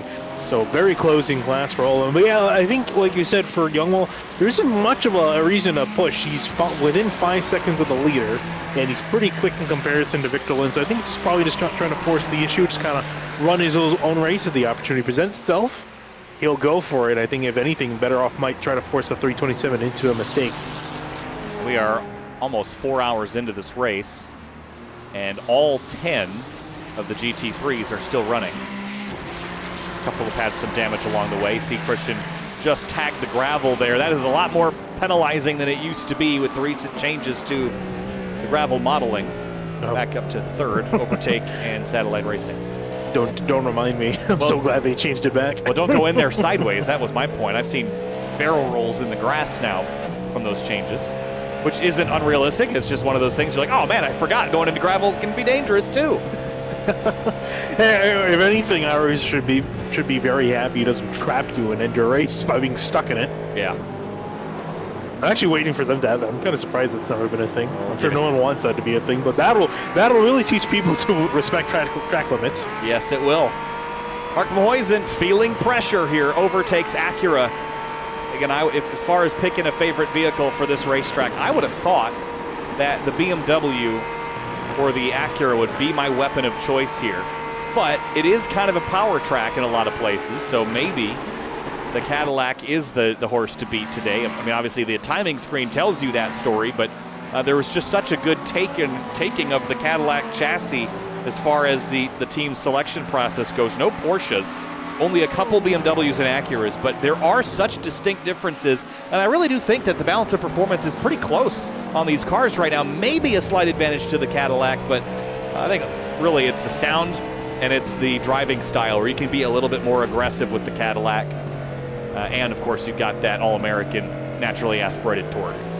I was going to say some people may be annoyed that it's a hybrid, but it still sounds like a V8 out of the back, and it puts down a lot of power. But yeah, no, the interesting thing when you talk about the Cadillac versus the Acura, we were watching the similar battle between both these cars earlier in the race, and just for some reason, the Acura was able to really pull well, not only out of corners, but just top speed seemed to be a lot better. The 65, the Darling just was not able to catch up with the slipstream, unless Mayhausen made a huge mistake in the corner prior, and he was able to get a run, but in the slipstream, just not quite able to catch up. Well, that seems like, you know, the Acura, it's a little bit quicker in the fast sections, especially on the straightaways. That's why we've seen it be so successful at places like Daytona in the real world. It's because of its inherent advantages. But you know, as far as picking a favorite car that everyone can align themselves with, it might be November here in the sim and in the real world, but it is the 4th of July under the engine cover of this thing. It's fueled by Miller Lite. Well, speaking of tracks with a top speed advantage, guess what the next 2 tracks we're headed to on the schedule are? They've changed it, and I have not kept up with, I have not looked today. You have to remind me. Traction, actually, let me pull up my thing. I had it somewhere pulled up. Give me 1 Well, second. that's happening. Venom Sim Racing and NRG, 7th place battle. NRG on the outside here into Stowe. The sun getting lower in the sky. Little crossover there on exit. Porsche versus BMW. And here comes the leader down the inside. Woohoo, boy. Trying to spoil the battle between these two. He will narrowly get on by Raymond Shepard in the 289 Venom Sim Racing car. John Lang still continuing on for NRG Team 20. In the 20, BMW is going to get pushed back to 8th place. And here comes O'Leary trying to sail on past to make up some ground. And he's not been able to quite get past the traffic as nearly as well as Diaz has. Gap separated now to 3 seconds. Satellite Racing's Paul Darling in the thick of it here. Whoa, contact with the Ferrari.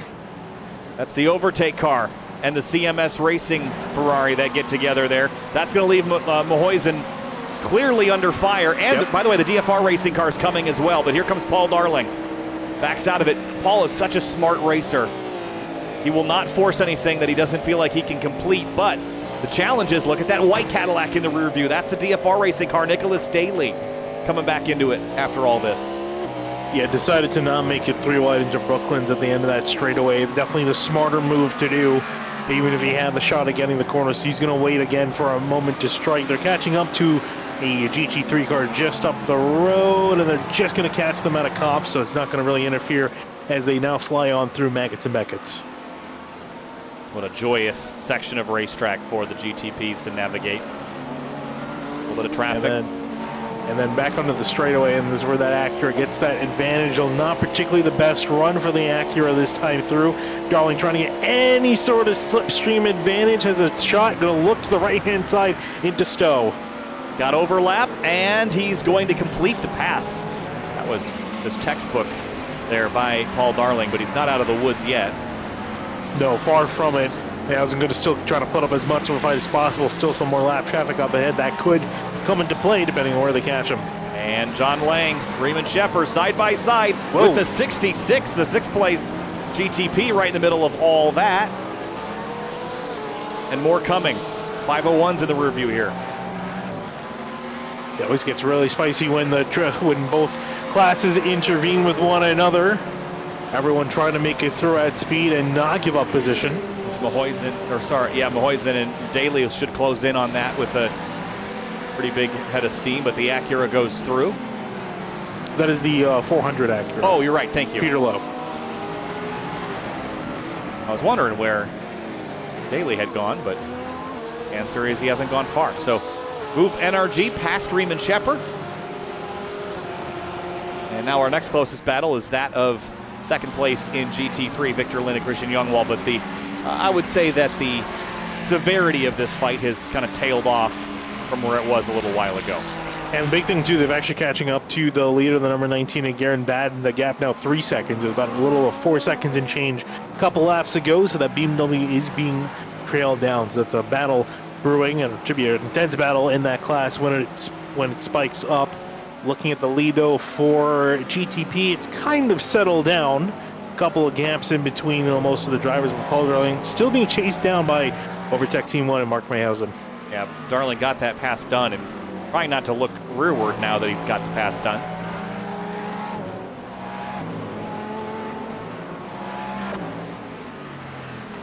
Just about 2 hours to go. This will be the last SimTV broadcast at this address. Everything is moving today. Well, not everything. Most of it is moving today up to my new location in Chicago, and excited to begin that process and build out a studio. I did get a little bit nervous last night when I went over there. I can definitely hear through walls. Oh, sorry to cut you off. Victor Lind around in the final corner. Oh, boy.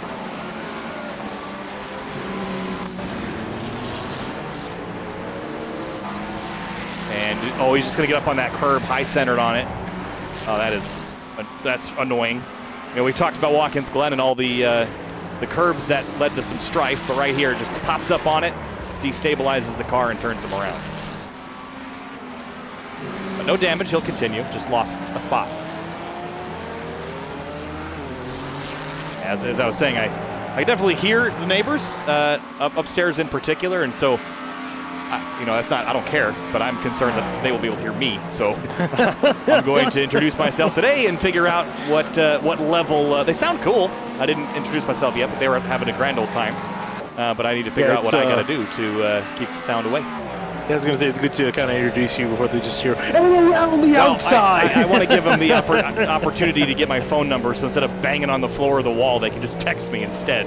Save ourselves that frustration. Here comes Michael Diaz, past some lap traffic here. Again, I'm not actually that loud. There are moments. No, you're not. You know, you're talking louder than. It could be worse. Talking louder than conversational volume, so I understand it. But, and Mark Mister in the CMSRacing.com car is on pit lane. Yeah, he kind of went in and went out. I don't see him issued a stop and hold unless I'm missing it.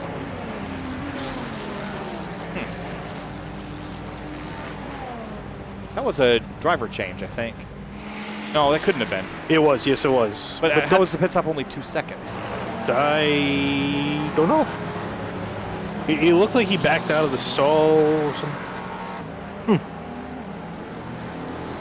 Interesting. Interesting indeed. Check back in on that for you when we can. All the while, Nicholas Daly getting to reel in Mark Mahoysen ahead of him in the overtake Acura. You see it there.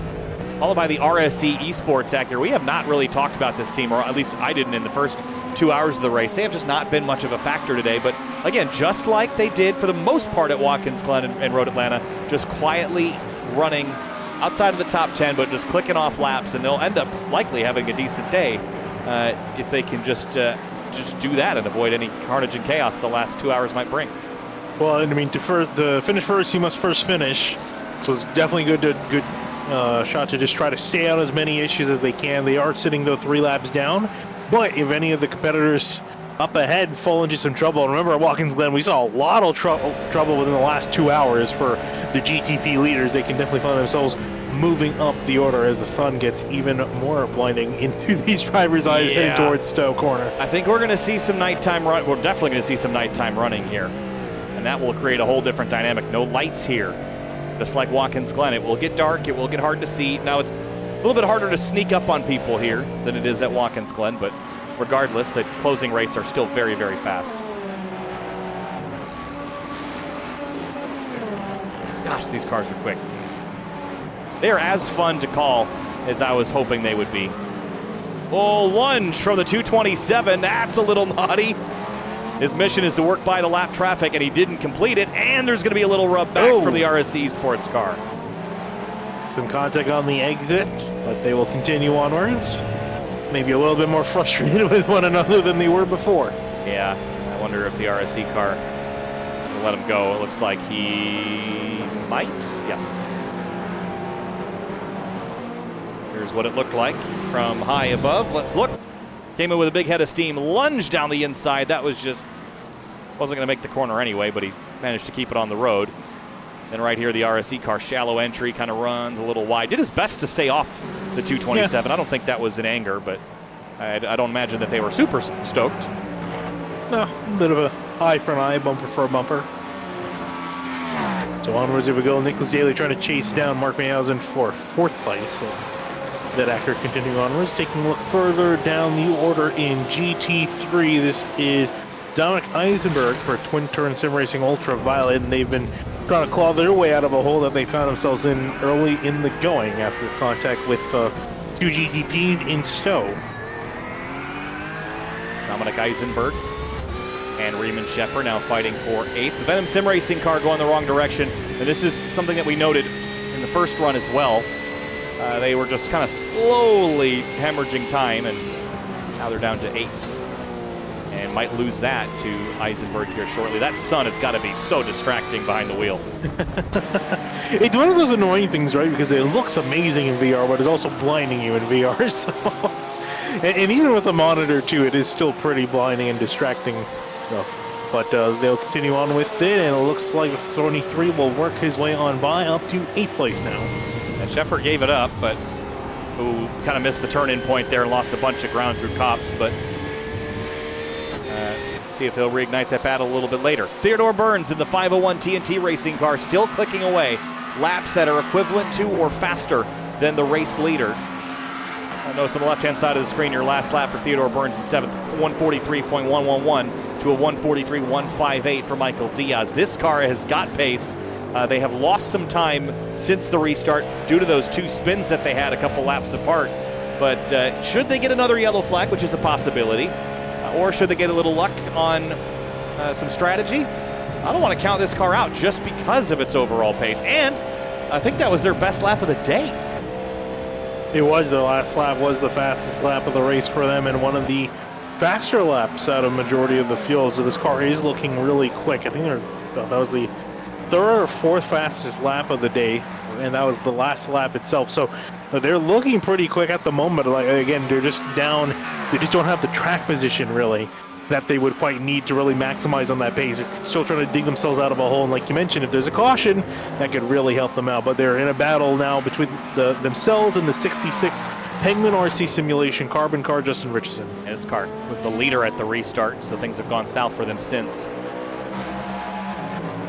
And also, too, I was talking about them while we were talking about me and DJ, that the restart was interesting, too, because with the struggles that the 14 Hydro Race Geodesic car had and Penguin RC Simulation Magma car, we're really looking like we might have some new drivers in the lead for GTP coming for the point standings. Then it was really going to be between Precision Racing Esports Silver and RC Simulation Carbon.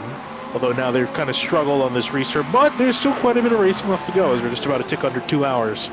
Yeah, this is the point situation coming into this race. HydroRace Geodesic on the top. And, of course, the Bin Boys will likely move up a couple spots should they continue where they're at. And then Penguin RC Magma down at the very bottom of the order, 17th. That will certainly drop them out of second, especially with Precision Racing Esports Silver running on the top of the board right now. Overtake, of course, also having a fairly good day. And Satellite Racing Arnage should climb up the order as well. Paul Darling somehow has just quietly found his way into a podium spot. Not so quiet right now, though. It's getting wild on the run down to Stowe. Yeah, working past not only GTP traffic, but GT3 traffic as well, as he's trying to just weave his way on through, trying to see if he can make into a dent between the gap between himself and Tom O'Leary. HydroRace Geodesic back on pit lane again. Been in there for about driver a minute change. 40. Yeah, Peter Houston. Only been on track for 12 laps when they came in.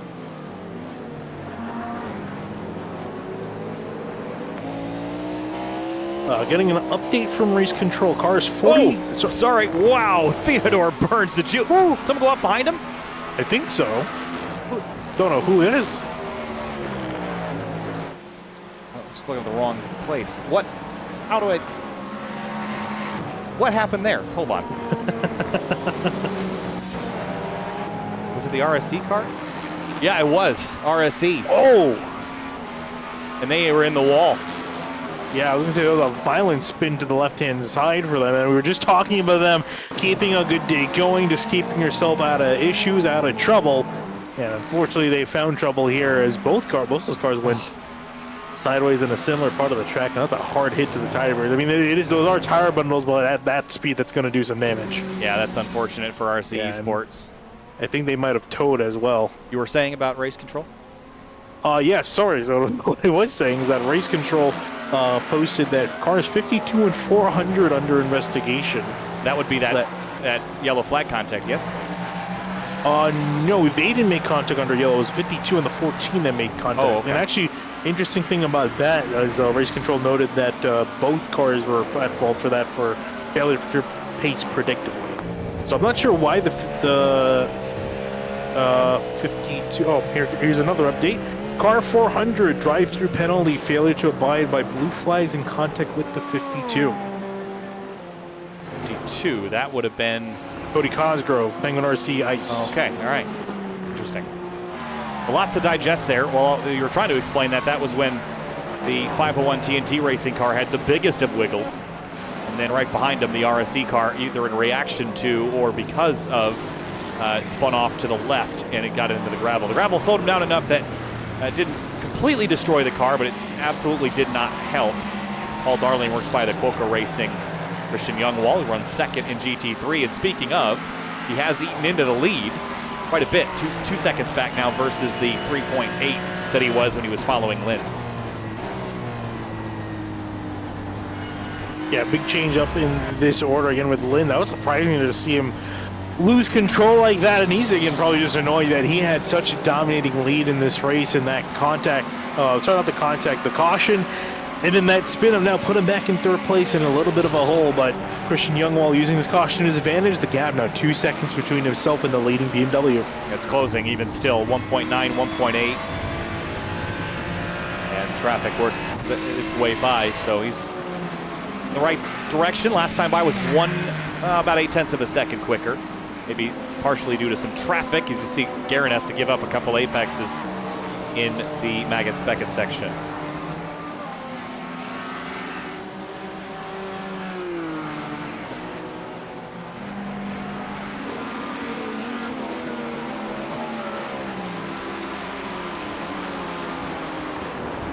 Just trying to see if I can find what happened between the 400 and the 52. Can't quite find it, but we'll take the admin's word on that for what happened. But to come back to taking a look at the action, the GT3 leaders, and there is the 66, Justin Richardson, working his way on through, still continuing on in 6th place, kind of in the middle of no man's land at the moment. Now got 11 seconds back of Theodore Burns, and then just about 5 seconds and change to Nicholas Daly up ahead. Trying to see if he can get back inside the top 5 after a fairly horrible restart. Yeah, this is going to be one to forget. And the A couple of pit stops that had just happened. We mentioned the CMSRacing.com Ferrari. They are 5 laps into their stint now after that pit stop sequence. Yeah, and I was actually looking into why the pit stop was 2.9 seconds. It seemed like they backed up, and then they went back forward again, and I think they took this count as another pit stop. Okay. Yeah. That makes sense. Bit surprised they had such a short stop, although it seemed like it was a very quick stop. At It least did from seem my like point that of even view. regardless of the Yeah. rebacking into pit lane, didn't it? It almost looked like they just came in to change drivers, and I guess gas up. I guess they might have not taken tires. I'm not quite sure. I don't think you can take tires that quickly. I think you're right. So, all the while, Precision Racing Esports Silver. Does anybody have anything for them? They have just been lightning quick. We're one of only 2 of the GTPs to be in the 142s as far as their best lap is concerned, and he just ran just 2/10 off of that, still in the 42s last time by. No one's even close to this right now on race pace. Yeah, I was going to say, you need another caution to kind of get things back together, and I'm sure Diaz is just hoping that doesn't happen. That is not the case, and that it isn't the case. Continuing out there, he's really found his stride now, and Tom O'Leary and the rest not quite able to answer it. Yeah, O'Leary had great response on the restart and had very good racecraft there, but as it falls into raw pace, one of the fastest cars out there, but not the fastest. Paul Darling was half a second quicker than O'Leary last time by, and again, I think we got to keep our eyes on this car as well. With Satellite Racing Arnage getting through the first stages of the race without any big impacts or penalties or things that would take them out of the running. You put Paul Darling behind the wheel and give him some laps to click off. Absolutely, I'm going to circle this 65 as a favorite. And took quite a few laps, about 25 laps. But now Darling's finally able to really get back to where he would have restarted had he not had that spin under yellow. Taking a look here, a little bit of a bobble as he's working through Brooklands into Luffield. Yeah, was braking on the rumble strip there. Might not have gotten all the braking efficiency that he wanted. Drifted just a touch wide. You kind of want to arc that corner out a little bit like he did, but I think it was just a bit too much. And got into the marbles there just a touch. Now through Maggots and Beckett's. It's such a rewarding section of the racetrack in a high downforce, high power car. Yeah, especially because you just kind of have to throw the car in there and kind of rely on the downforce, hope that it guides you on through. But you also need to point the car in the right direction to make sure you don't push it past its boundaries. It's a very fine line. It makes it such a nice, challenging series of corners. And the RSC Esports car that we documented having an accident, they've been on pit lane now for 6 minutes. They are now 4 laps down to the next car, 7 laps down from the leader. So that race is, I mentioned, if they could just click off some laps, they'd be in a good position, but they will not be tonight, unfortunately. Nicholas Daly on pit lane. He is on pit lane, and I imagine this is a scheduled stop, so I think the first ones to bite of the GTP cars, and I imagine we're going to see the rest of them on down soon. That car goes up on the jacks. And I hear a pit siren in the background because Here, a couple. TNT Racing is on pit lane.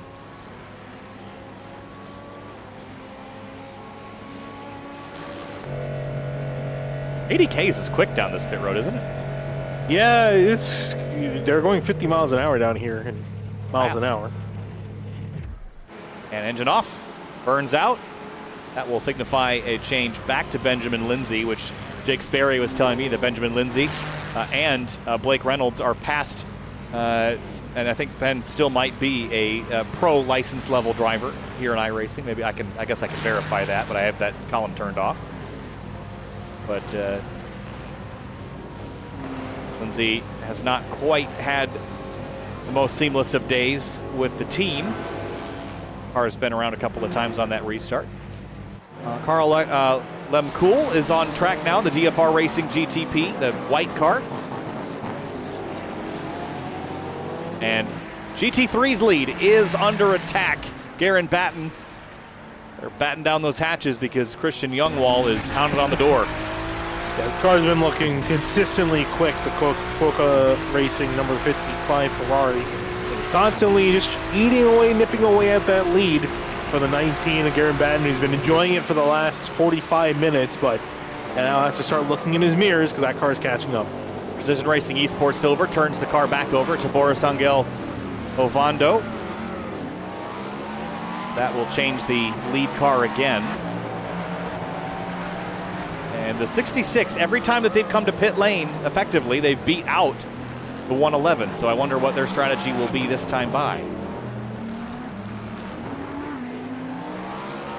Yeah, actually, interesting thing was when they came for the first series of pit stops under when me and DJ took over. The gaps expanded out quite a bit on pit lane by about 5 to 7 seconds between everyone. They kind of expanded out, which we found quite surprising. So Angel Ovando leaves the pit lane, climbs out from the void that is that pit exit, and jumps immediately back onto the racetrack. And thankfully, in very clear air. It's kind of the goal as well. Your team, if your team's around, which I would hope they would be throughout your stint, they will do their best to pit in a time, in a place in traffic where you're going to get released into empty track. So it gives you the best opportunity to get back up to speed without having to contend with traffic around you, in front of you, or behind you. Yeah, typically, full service is similar amount of time, the same amount of time consistently within a second or two of difference. So you usually have to figure out a minute 15, minute 14 seconds behind you, and kind of find a gap in traffic that way. But that's really where the teammates can help you out. But more drivers on the pit lane. Paul Darling on down, Tom O'Leary, Mark Mayhausen, Justin Richardson, a lot of the leaders coming on down. Yeah, GTP pit stop time, and it looks like the NRG GT3 is also on pit lane. Rain's coming. It's in my brain. Trademark soon. Lane, rain, brain. That was really funny in that video. They put the coming soon clock. Oh, meme. yes. 66 overdrove their stall there. That's going to cost them a couple seconds worth of time in the box. So that's not what they wanted to see. Off in the distance. Here's your battle for the GT3 lead. Battle still again spicing up. Number 19. Garen Batten just has to kind of look ahead, but also keep an eye on his mirror, because Youngwall, that car is quick and he's catching up. It's a matter of where he's going to make that move, and he's arguably got quite a bit of racing left to me trying to make that move. Gosh, that sun could not be in a... Wow, hello. That sun could not be in a worse area. You don't want it to be distracting you, especially from that when you got a significantly faster car closing in. Yes, I think that was the No, that was not the 400 overtake car. That was the... One of the precision racing cars. That was the precision racing 171. Overtake, back on track. Mark Moisen stays in. And all the GTPs freshly out of the pit lane. And that leaves the full cycle as Boris Angel Ovando, Alistair Catchpole, and then Paul Darling 2 seconds back from that. So that could be our battle here shortly, is for second place, as Darling is still in the car and Catchpole's got to pop back up to speed. Yeah, Darling with slightly, actually, no, I was going to say slightly more warm tires, but they came out on the same lap, so never mind that. But Darling fresh in the car. And yeah, I think that definitely does help, is being sitting in the car versus a new driver jumping in. Let's take a look at the replay. It sounded like he over-revved the car a bit into tops here. Oh no, it was very close. Saw the blue lights on the downshift, which you try not to downshift that much, or into that RPM range, because that's very close to an over-rev. The computer won't let you do it, but it can destabilize the chassis quite a bit. Here's some 227 DFR Racing GTP, and then your lead battle in GT3. Still just a couple tenths of a second apart. And if you're young, what's the game plan? Do you want to make this move now? Do you want to kind of wait it out? There's still quite a bit of racing, but we are getting now towards the end. I don't want that 19 to disappear. I know that I've been a little bit quicker, so if he's not actively slowing you down, I don't mind following him for a stint just to save some fuel potentially. We're getting down to the stages where, as that time, that car is the overtake, one of the overtake cars. I think, where was I going with this? I think now we're down to the point where the GT3s only have to pit one more time. So saving a bit of fuel could definitely help you leapfrog Garen, and you'd rather do that in pit lane than on the racetrack. Right. Another GTP coming flying on through to upset this battle. It's TNT racing car to open the door for the Quokka Racing Ferrari. It'll allow them to cross them over, but the BMW should get the power down a bit more effectively.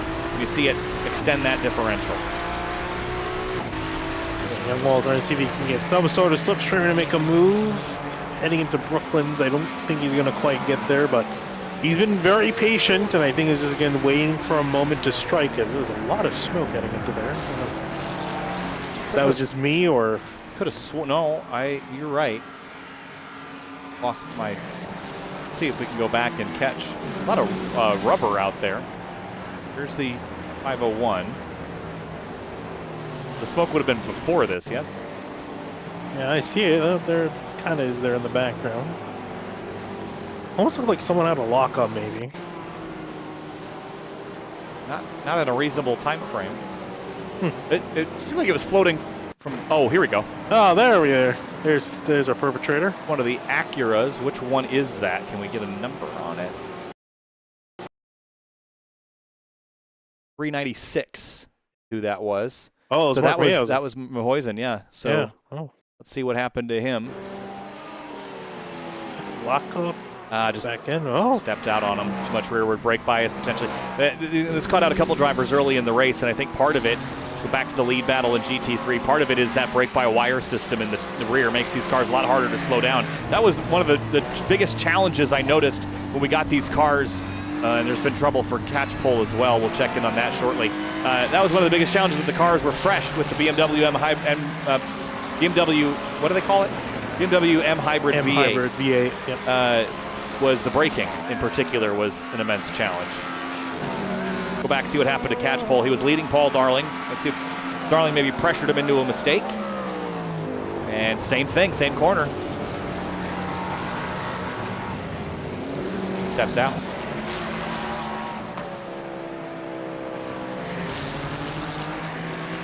This is the closest battle on the racetrack. It is Christian Youngwall. Feels like he has been chasing somebody since hours ago. It's been a slow climb forward, but a rewarding climb forward here, as they're just knocking on the doors to the lead of this race. Everyone else behind us pit. Both these drivers still get to pit, both Batten and Youngwall. Ooh, splitting the difference is the M-Plower car, Lars Vila. Up in GTP. Angel Ovando, last time by a hair of pace, was slivered away by Paul Darling. And lost some of it there just dealing with the 20. The Satellite Racing Carnage car, though, Finian, they keep putting themselves in better and better spots as the race goes on. Yeah, they really do. This car's been consistently climbing forward, and now finally in second place ahead of Catchpole. And the big boys, number 59. Youngwall looking lunge. like he might throw a move, a lunge to the inside, side by side for both of them into Stowe. Here comes one of the cars, I forgot which number that is. That's one of the 64. Yep, that's the Satellite Racing Mulsanne car. Still this is for the lead side. in GT3. Jump over the curb for the Quokka car. Throttle up, and away goes Youngwall. But Batten's not done.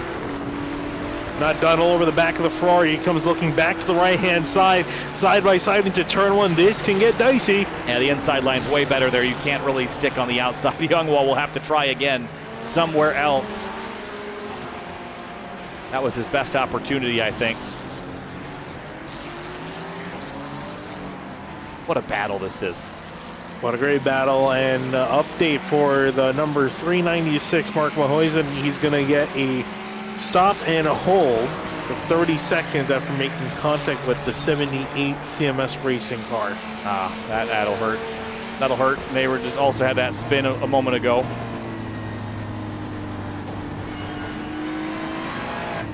And Youngwall is just absolutely hounding Garen Batten. BMW, ooh, little hiccup there for Youngwall. Let's go back and look again at that brief exchange that they had. They went down into club.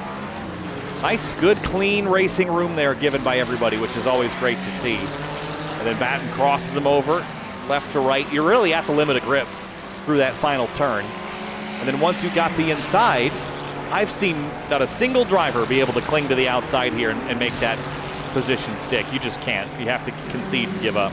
Yeah, even in the higher downforce GTPs, it's still hard to hang around that outside, that inside lane. Like you mentioned, just such a good line through there. And the better line through there. So BMW able to take that lead away, but Youngwall still very much in pursuit and not giving up. Closing in on some traffic as well. That's the CMS Racing Ferrari of Mark Nistor that they're approaching. And to the pit lane, split difference here. Batten to pit road, Youngwall stays out. Guys, there's change split in strategy. Going to let the Ferrari continue on out for one more lap. I'm curious if Youngwall might want to come on down to cover off the 19. Well, I think the reason he might have looked at that Ferrari ahead, the CMS Racing car, and said, nope, you're not giving up time in traffic. If we're going to come in the next 3 or 4 laps, we might as well come down now. And a driver change for the number 19. Gary Batten stepping out. Tom Guest jumping in for NRG. Will carry that team to the end. Boris Angelovando, his lead has stagnated at 11.4. Actually dropped a little bit last lap too. Darling 0.8 of a second faster. Shows probably has some traffic has something to do with it, but we'll keep an eye and see if it starts to drop on down. Yep, Darling at best, or I guess at worst, Darling's able to keep pace with Boris. So it just comes down to how they're catching traffic and how long they can sustain this for. Battle for position, these two twin-turn sim racing teammate cars, Mark Antonio Federa and William Alcala trading spots.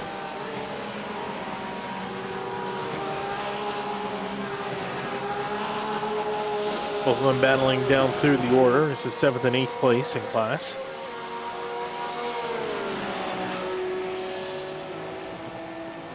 And one of the closer battles on the racetrack after things have somewhat settled down since the restart. Oh, give it 10 laps. Yeah, twin turn cars, this has not really been their day. Other than the BRT Heimdall car and NRG, they are the lowest of the runners in a fairly small GT3 group this afternoon. In general, it hasn't particularly been the best for the Porsche 911s, except for Tabula Rasa Esports yellow car. But even them, like they weren't running well early. They've just managed to find their way there by being consistent. I don't think they have pace in comparison, right? I mean, their best lap compared to the BMWs and the Ferrari, yeah. I mean, have a look at this. Best lap for all the runners. 2-minute flat 0.5 for the Ferrari. For the BMW, it's a 2-minute 0.813. And then for the Porsches, the quickest of them is a 2-minute 0.98, but Gularasa 201.5. So they are slower than the other makes. There's not that many makes in the GT3 class represented here in this series. So, yeah, I mean, that car doesn't seem to be the car to have here. We thought it might. Ooh, what happened there? LaRue just missed the corner. It's hard to bet against the Porsche in general. Porsches are usually pretty good picks. What just happened? I saw some positions flashing around, but how about Rick Kuipers, Mark Antonio Federa, William Alcala? Okay, the twin turn cars have caught the Venom Sim Racing Porsche. So this is a battle for 5, 6, 7. Sorry, 6, 7, 8. Yeah. So Federa trying to see if he can get a run as an actor comes slipping their way on through. That's the Precision Racing Esports black car.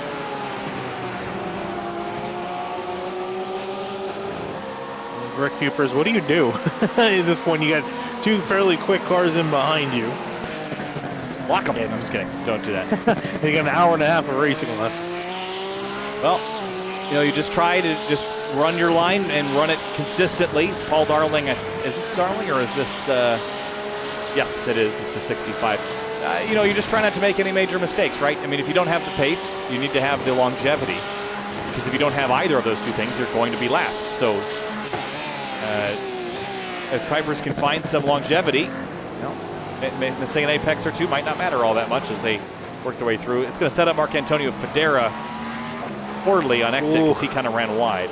Yeah, you can see there also spun the rears a little bit, so not the best exit at all for him. Going to be potentially under attack from the 32 in behind. Mark Mahoysen in the 396 is in pit lane doing his penalty.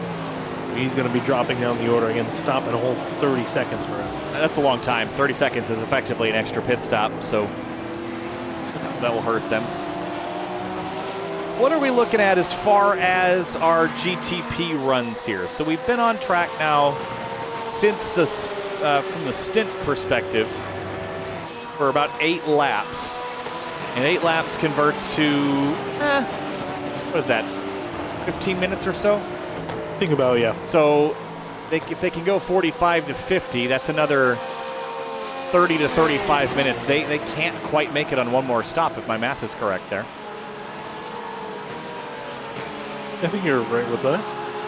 Right, because they'd have to pit within 50 minutes to go. And another 30 or 40 minutes on this. Well, it's going to be really tight. If you save from here on out, maybe, but I don't know that you can. There's not a lot of places to save fuel here. Man, that sun is just so obnoxious into Stowe, isn't it? Holy cow. Yeah, it's been getting consistently more obnoxious. I think what you could, potentially, maybe hope there's a caution in the last hour. Ooh, well, an hour and a half. There can't be in the last half an hour, so there's only one more hour that you could get a caution. Yeah, I wouldn't know if I would want to bet on that, but I don't know that you have much hope otherwise, right? Yeah, I mean, well, we're not in a betting city. We're in Silverstone, England, not in Las Vegas. I can't wait. I'm trying to decide where I want to watch that from because I don't have internet at my new place yet, and I'm going to move a bunch of stuff over there. So, but I'll probably. I mean, I can't get F1 TV on my TV. Is that really? Yeah. You know if the Apple TV has an app for it? Because I have an Apple TV. I don't think it does. I'd be surprised if it did. This is tight. Wow, this is tight. Oh, contact. Kuipers gets shuffled off by Federa there. Oh, look out. Is that the 66? Yes, Penguin RC car. Almost just got hip checked by them as traffic was coming on through. That was an aggressive move by the 23. I'm curious if the stewards will have a look at that. Oh, we're going to have a look at it regardless. Let's have a look. 289 runs a little wide there because he's got the 23 to the inside. Go in there. 23 just kind of runs him out of road. Didn't really give him a lot of space to get back on. And then through comes the Cadillac. Woo! Little hip check there from the 32. And a big lunge from William Alcala to clear. So Rick Kuipers kind of got used up there a little bit. Oh, BMW is out wide. Where'd he go? So I think Precision Racing Blue. Yes, Mark Kalin. Yeah, he was just way out wide. That was what kind of steering magic? He was what? He's trying to get around the Venom Sim Racing car. Maggots and Beckett's went out wide with a little bit too much ferocity. Watch this car turn. Just holy cow! It's like a dart. Grip. He's lucky that there's more grip now on the grass. Otherwise, he would have gone flying off. All right, little battle for position heating up here in fifth. Couple team cars, TNT Racing and DFR Racing. They're running similar liveries, just different colors and slightly different names. Ben Lindsay versus Carl Lemkool. They're actually catching through to the Porsche that we just saw battling, so trying to work their way on through. It's so hard here. The Cadillac GTP doesn't have that much more mechanical grip at low speed than the Porsche does. Probably even worse, but they managed to get around and not lose a lot of time. 8/10. Ooh, that was tight. DFR Racing.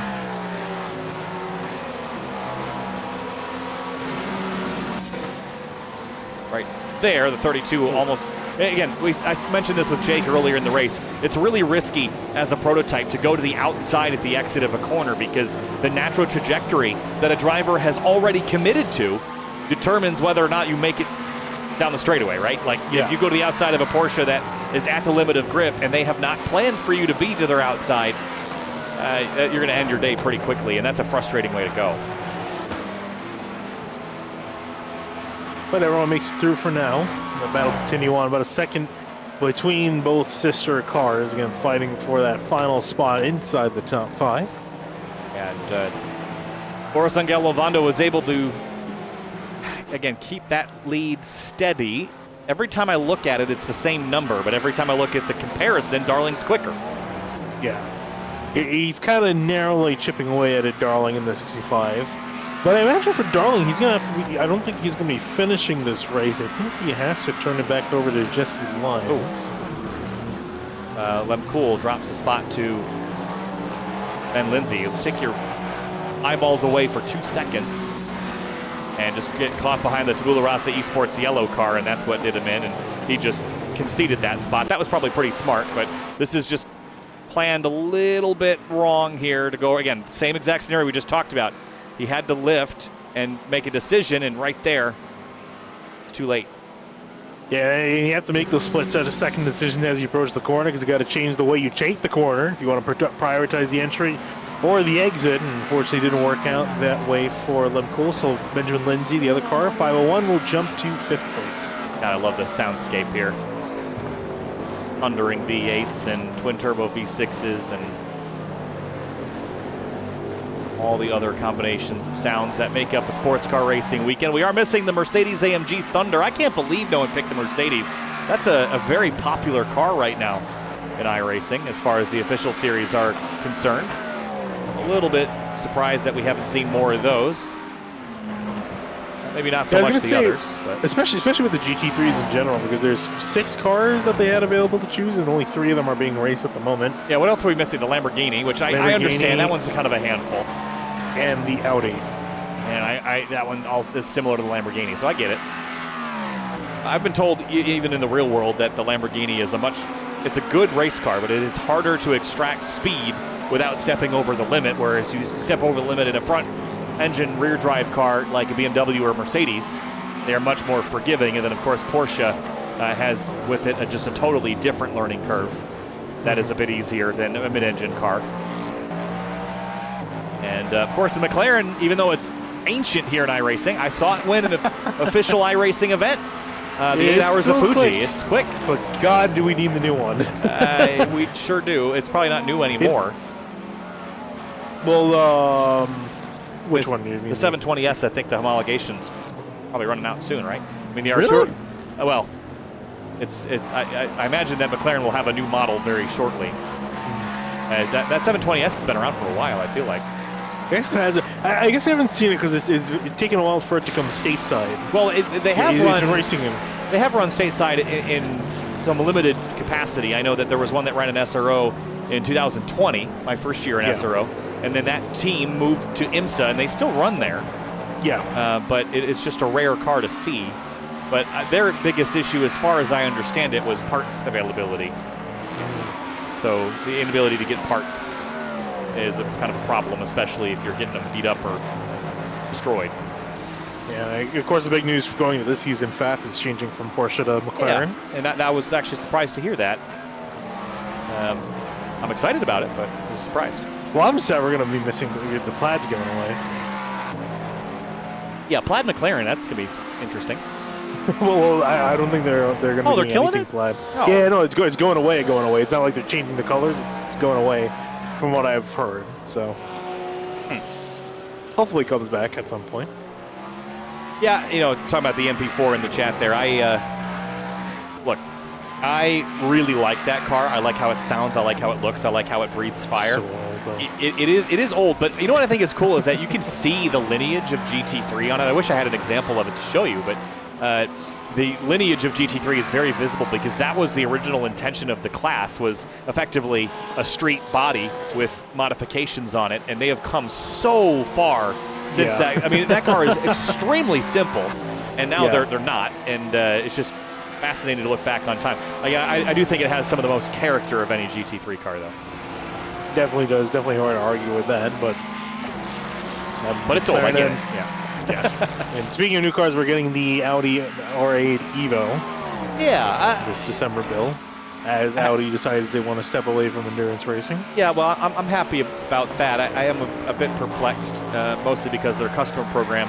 Now, I don't know if that's actually still dead because of, who knows what's happening in F1 with them. That was part of the reason. They've just been really weird. And from what I've understood is that apparently they've had a change in the president for Audi, and they've decided to, they want to go full on at EVs. I mean, so that's why they're getting kind of cold feet with their racing programs at the moment. I don't know. If I was a luxury car brand, I don't know that I'd be super focused on that, but I guess that's why I'm not running the company and earning millions of dollars. It's weird because it's like they had such a good program, and I'm sure he definitely brought a huge amount of brand exposure. Right? Huge in Europe, not so much here. So those cars were very, very rare to find in the United States. I don't think and there hasn't been one run in a couple of years. But in Europe, they're enormous. They're everywhere. There's half a dozen cars in every race are Audis. And they decided to go for F1 rather than make a hypercar. And that's Hendrick's in hot. It is really hot, and we'll have to back out of that. He's been catching up to the 55 of Kevin Fanning now in the Coca machine, but a big miss heading to the final chicane. Going to run a little bit wide, lose a couple seconds. Yep. And there's the 66, Justin Richardson. That was in for 17 seconds. Was that just a short fuel just to get them to the point where they could make only one more stop? I think that's what they did, and that would only leave them with one more stop to have to do. Yeah, that was a really quick stop, so they decided to take it early. Yeah, well, that makes sense, right? Because with 1 hour and 20 minutes or so to go, that would split your stint into 40-minute chunks, right? So that makes a lot of sense to me. We're still trying to play a little bit of a strategy game here, see if he can get an advantage on his competitors. Boris Angelovando is on a purple lap right now. Well, he was for a moment. He's looking pretty quick. Yeah, it's extended the lead on Paul by a couple tenths of a second. And back to GT3, William Alcala and Rick Kuipers. It's like the Venom car got back by the twin-turn vehicle, and now they're trying to swap it once more. Yeah, both of them have lost pace to Marc Antonio Federa in the ultraviolet car. So he's up the road by 8 seconds to these drivers, and then now Venom Sim Racing. We were not watching this battle not that long ago, and the twin-turn ultraviolet car was in it. But remember, they were very successful so far this season, you could say. But we know the pace is there. That's not been their problem, if they've had a problem.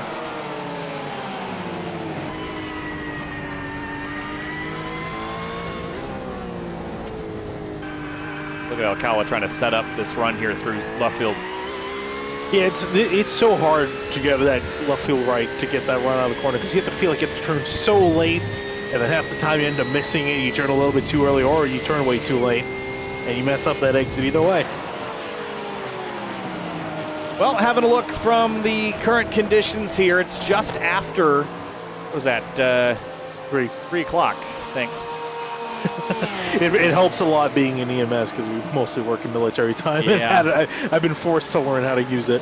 I'm generally pretty good with it, but my brain's melting a bit right now. I was looking at some of the other stats as well. This is a good fight between the Venom Sim Racing car and the twin-turn Aurora machine. The conditions have actually been fairly static today. They haven't really shifted that much, but I thought we'd get darkness, but the sun is just kind of dragging through the sky. Look at this lunge up the inside. Whoa, no. Too much. Down he goes. And he's going to be middle of the road here as well. That's look out. Precarious. I was going to say it's a very precarious place because that's right when cars start to wash out. We'll get going in one piece. Taking a look back at what happened now. Did the Venom Sim Racing car pinch him and make contact? Feels out of line. Does he have overlap is the other question. Not really a great angle, is it? See if we can look again from high above here. Doesn't really have the corner there. I think he does get pinched, but I don't know that he had a nose in there to command a. Yeah, that was a bit of a late lunge. So. Yeah, it's so borderline. Yeah, well, the good thing is we don't have to make a decision. I wasn't going to even make one. Just unfortunate there. Sammy Hendricks has re-caught Quokka Racing. Kevin Fanning has the rearview mirror packed full of overtake Ferrari. Yeah, I'm kind of surprised that both these drivers have fallen off a little bit from Tom Guess. And I imagine that might have to do with maybe some pit strategy, but they're catching back up now, it seems.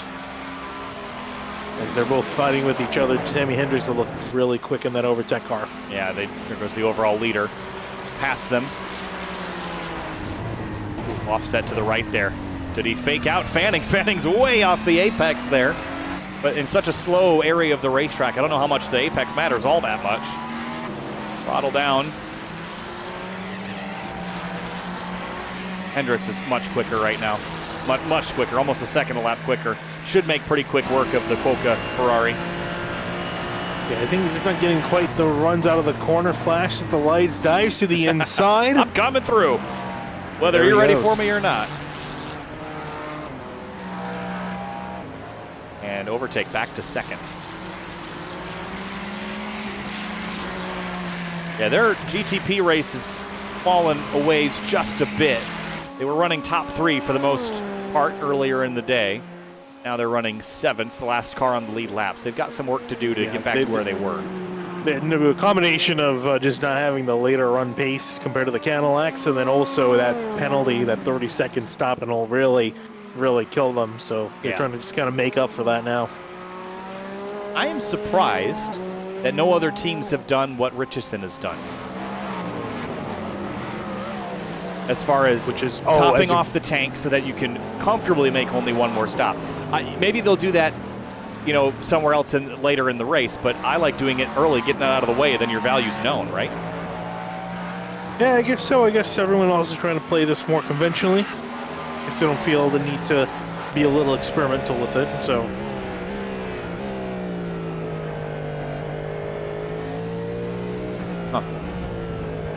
Pace-wise, not running laps that will set the world on fire.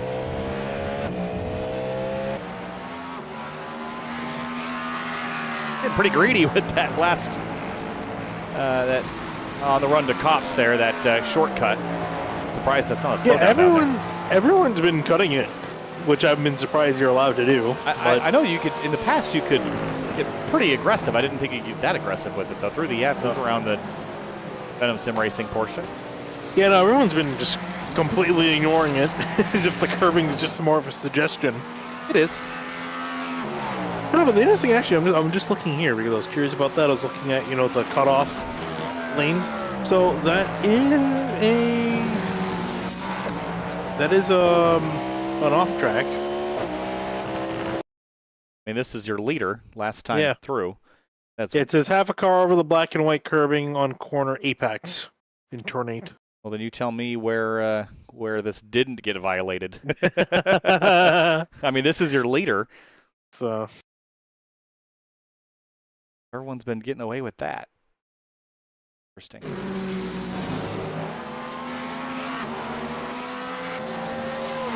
I mean, look, give drivers an inch, they'll take a mile.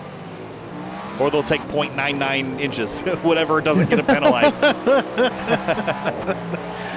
Yep, they'll go right against the limit. I just don't know that there's a lot to gain there, to be honest. Oh, not. You see that? A little bit.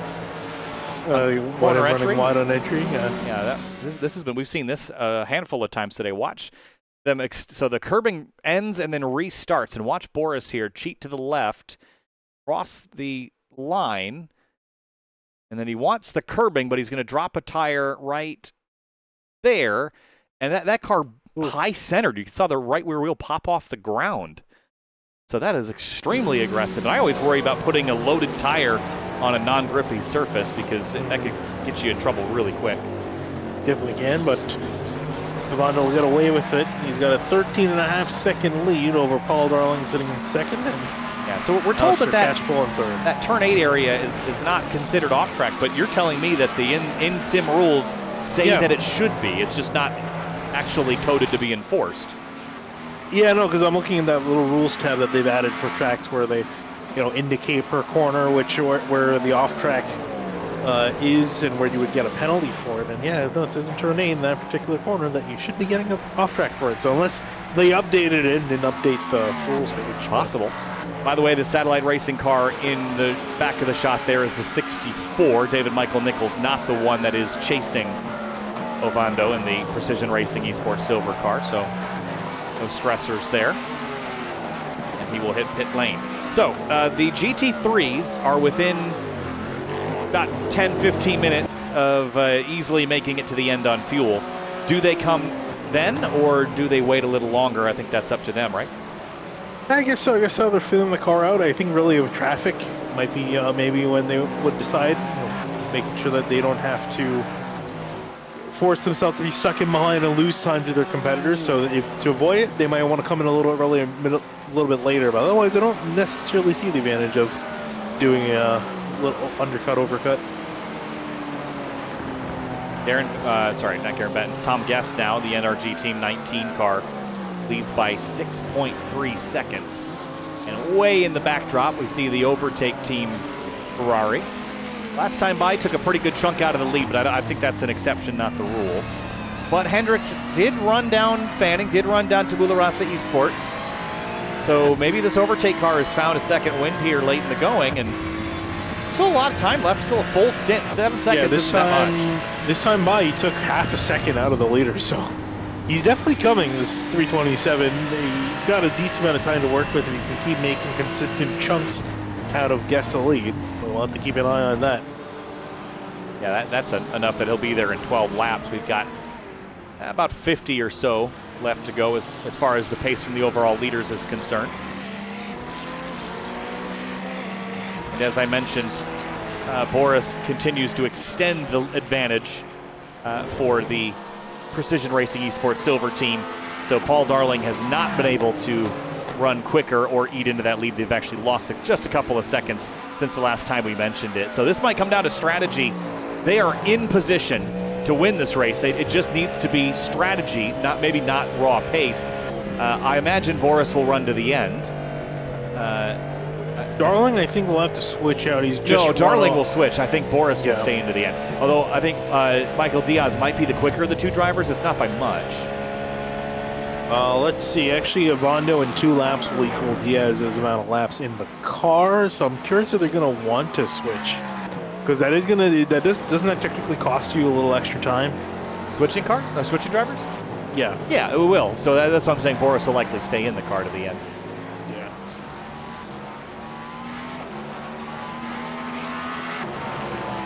I'm curious as the faster though between Darling and Lyons. He seemed. I think Darling is the quicker one, or at least the more consistent one. I think that's maybe the key part of this is Darling has been mighty consistent all day, where Lyons has been a little bit rougher around the edges. Yeah, speaking of which, I just saw Lyons connect back into the server, so yeah. Confirmed he's probably going to be jumping in.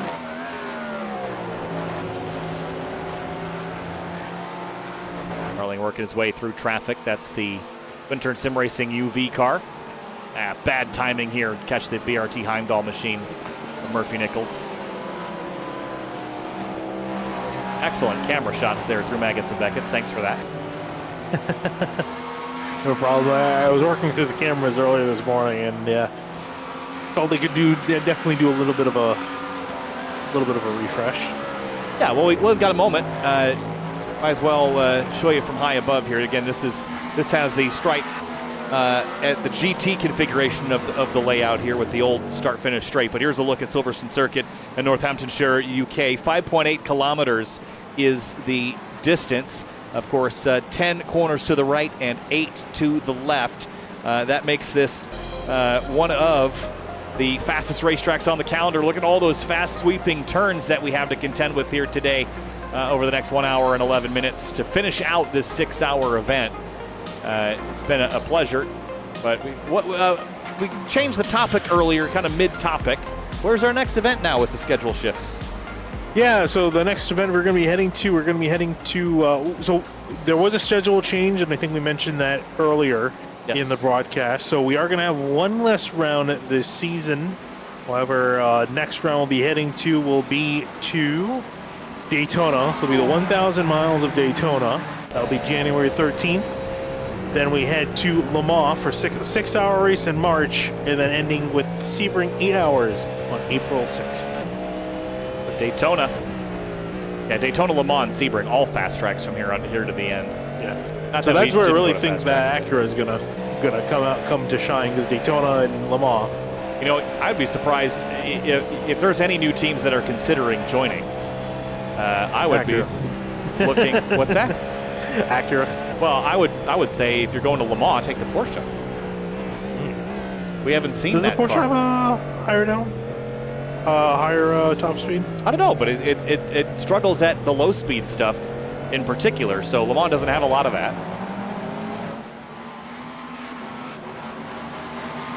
And we are told by the administrators that inside of Woodcote is not an off track under iRacing, and they're not looking into it for cutting. I don't think it needs to be looked at. I think it's I think it's peculiar that it is marked as such in the tab and not enforced as such, as far as iRacing's internal limits are concerned. Yeah, I was gonna say, for me it doesn't matter. I mean, I don't think you gain much by doing that. You saw Richardson. What did he gain there? Nothing. You know, so they might as well just remove the curb and let him run to the fence.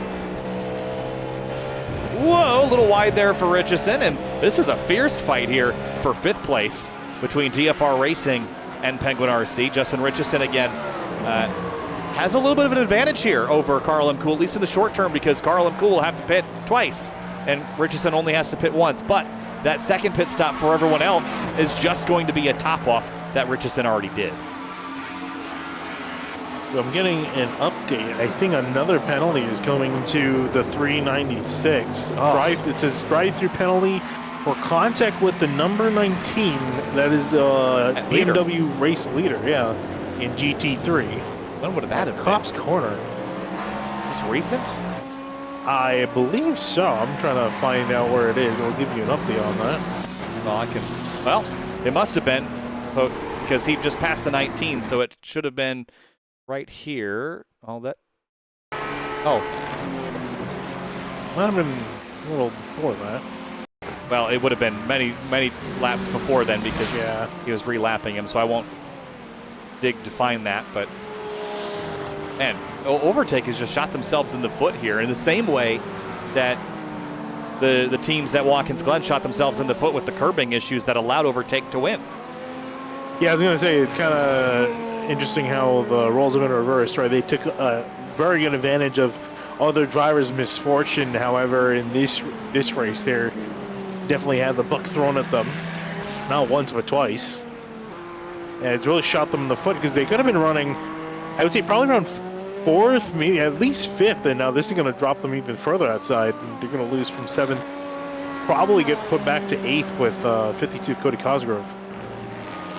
Noticed something last night watching F1 qualifying, that their conditions graphic showed a moon at night, and I was very jealous of that, and now I want to do that, but don't know how, so but not for a while.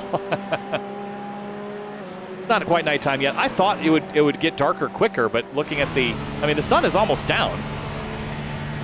But it's probably just going to be a shade after the sunset that this race gets a checker. It won't be dark like I anticipated it might be. The sun is just dragging along the horizon. Very non-committal, if you ask me. Do it or don't. Yeah, I actually did find the contact with the 19 and the 396 was on lap 151 for the Acura. Yes, that was just 9 laps ago. Yeah, so he just kind of threw to the inside of the 19, who was kind of minding his own business, and he got pushed off the track. And that's that Cops, so yeah, one of those high commitment corners that you need to make a split-second decision to go or not go, and it sounds like he went and he shouldn't have gone. Yeah, so the 396, they have launched an appeal, so we'll see how that goes for them. I imagine probably not well, but worth a shot. Should have zigged, but he zagged. Should have waited before zigging or zagging. Technically, with the way passing is supposed to go for the prototypes. All right, here's a car that has slowly climbed its way forward, and this was a car that Jake circled on his list was this TNT racing car, specifically driven by Ben Lindsay.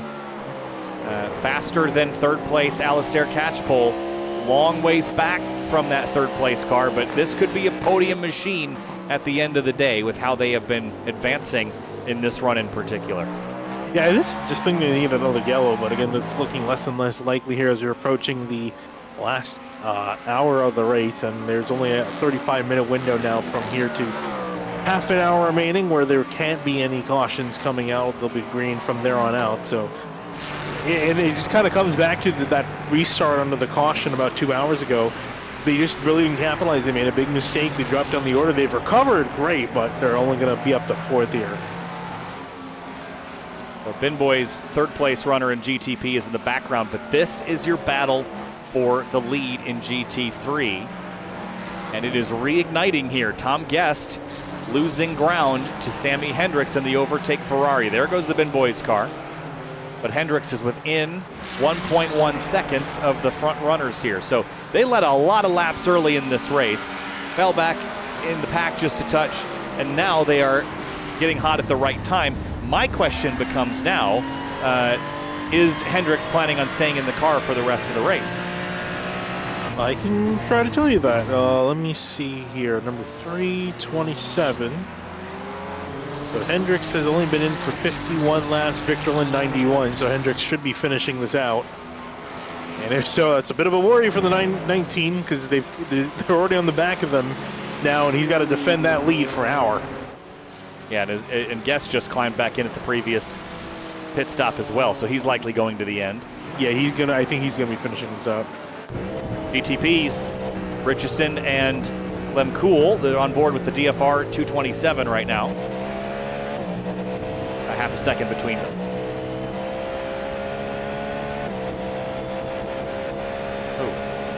Lemcool, you heard him pedaling the throttle, almost like he was checking pedal calibration or something.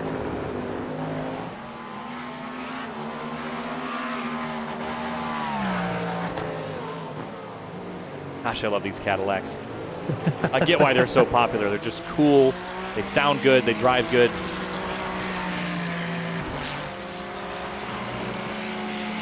Same is true with the Ferraris. I was gonna say, but it really is funny how Ferrari essentially took the 4GT approach. Yeah, this is not a GT car, everybody. Sorry to tell you. This is a prototype. Just so happens to look like a Ferrari. Although it does look a lot more conventional than the 4GT did. The 4GT looked like essentially what is now the hypercar. And speaking of which, have you seen the 4GT Mark IV? I have. It's cool. God, that looks so cool. I wish that was a hypercar. That thing will look amazing. Ford wants into F1. Again, I don't know what it is with these F1 programs that... Well, they're kind of doing kind of like a baby step into F1. They're only, I think, assisting with the battery systems. Red Bull is using whatever they got from their Honda stuff. They're making their own engine, so it's kind of like a two-part thing. Ford kind of just dipping their toes in without going I'm all full for in. it. I hate when it's at the expense of other things, but at least they're introducing the GT3 and GT4, unlike Audi, who was all the eggs in one basket. Here comes, I think it's the Ben Boys car. No, is that Ben Boys? Penguin RC Ice. Yes. Battle for the lead in GT3. Ooh. Through comes the Penguin RC car. And 1 hour to go, and game on between these two. Player 2 has joined the game. See if Luigi can beat Mario. Ryan Walker back in the Satellite Racing Mulsanne car. That thing's on pit lane. That will need to come down to pit road again. Carl M. Cool just hit pit road in the DFR Racing GTP car. Yeah, TNT Racing is already on pit lane. Benjamin Lindsay behind that car, and I think they're going to continue on with him behind the wheel. Yeah, again, this is either going to be their splash or this will be a full stop, and they'll get a splash at the end. And it looks like it'll be a full stop for Lindsay. Here comes the lead battle. Sammy Hendricks to the left of Tom Guest. Guest fades to the right, now brakes. Through Copse and heading to Maggots and Beckett's. Leaders in. Michael Diaz back in the Precision Racing Esports Silver car. That's big news. That is big news. So he's going to switch back over and run that car to the end. And that should cost him a couple of seconds in time. See if Paul Darling can capitalize on that. Yeah, that's... Although Paul Darling, he's going to have to be changing it over to Jesse Lyons, I would imagine. Yeah, that... they put their sharpest knife back in the hands of their chef right now. This GT3 battle is phenomenal. Really good stuff, and also really respectful battling amongst really most of the GT3 drivers tonight. Yeah, a little bit of argy-bargy earlier with the twin turn and Venom Porsches, but they all walked away from that one.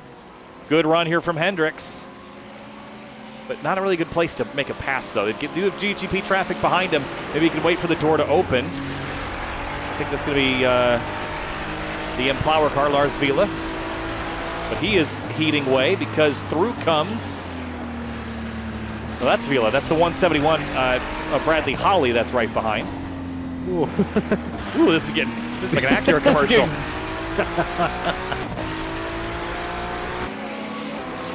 There they can finally get through the GT cars. And a convenient spot, too. A little kick up of dust there from Tom Guest. Paul Darling's into pit lane. Oh, man. Look at Hendricks drive up. He's offline there. When you get offline through left field, it just feels like you are got no grip whatsoever. You're in the marbles. No. You're off the road. Same at Cops. Same is true at Abbey. It's just really a struggle to get grip offline here. That's been the topic of discussion today. I just can't imagine how it would be with the rain. Imagine getting offline with the rain. I can't wait for the rain. I was watching Matt Malone stream the other day, and Nim was in the comments, and they were racing at Watkins Glen, and Nim made a comment about how the pit lane entry line is slick in the rain. And I was very excited to hear that because in real life, that is absolutely a thing that I've heard talked about is the pit entry line at the Glen because it's right on the racing line. So that is very exciting. Look at this battle over under. Hendricks looking for a way around. Tom Guest. Last 58 minutes of this race is going to be hotly contested. Pit stop for Guest. Interesting choice there for him to come into pit lane. Yeah, I don't know. I wonder if they're going to keep Tom in the car. I'd have to imagine that they would because he just got in it.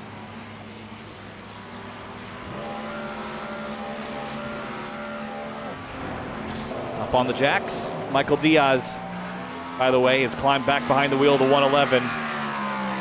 And they are leading. While watching this battle going on track, Cody Cosgrove, Carl Lemkold duking out for 7th place between both those cars. Cody Cosgrove, 52. So, looking at your timing and scoring screen for the prototypes, have a look at 3rd. Justin Richardson is there. Richardson still owes us, ooh, big bobble there by Lim Cool. Richardson still owes us a full service pit stop, but so does everybody else. They can't make it to the end from here. They're just shy unless they massively save fuel, which is hard to do here. So Richardson is in a pretty good spot sitting on podium right now if he could hang on to it. Yeah, but he has to remember, has to still make that longer stop potentially. But so does everyone. Well, they have to, I guess they would make a shorter one. Yeah, everyone else is going to have to make a short stop, so I don't know. But I do think it's interesting for them just kind of throwing the strategy in the air and trying to hope that it will play out.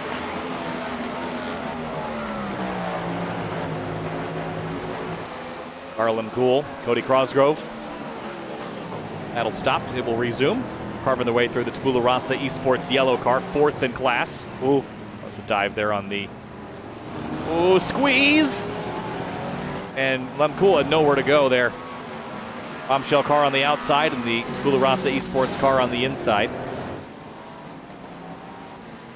Yeah, Bombshell car just runs wide here. Then the track narrows up on exit. Good smart thinking, though, to back out. Didn't just commit and run into everybody. Yeah, Lemcool, I'm sure, is annoyed with that. Yeah, it didn't work out. Letting his competitor drive off into the distance. Decision Racing Black is on pit lane. Bradley Holly is in. And in the background is the overtake also on pit road. I wonder if Mark Moysen stays in. Well, I think this might be their penalty. Oh, you're right. They were officially given the penalty, so.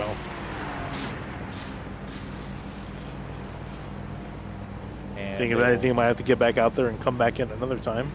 up on the jacks this time. Maybe they're doing the penalty after.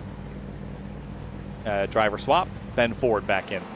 Oh, I think they might have actually already just come down pit lane. Yes, because it is showing a stint of only Yeah, 2 laps. 2 laps. So this is now their service. So they served a penalty, and now they're getting their service.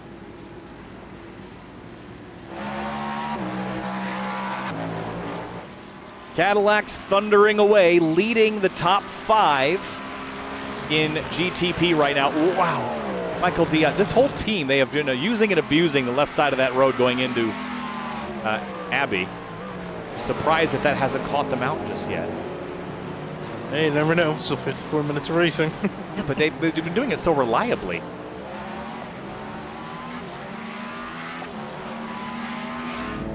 And Ford overtake out of the pit lane. And they will return to the track 8th. God, I love the bloom on the headlights. It looks awesome. amazing. And even the taillights. Still can't see them.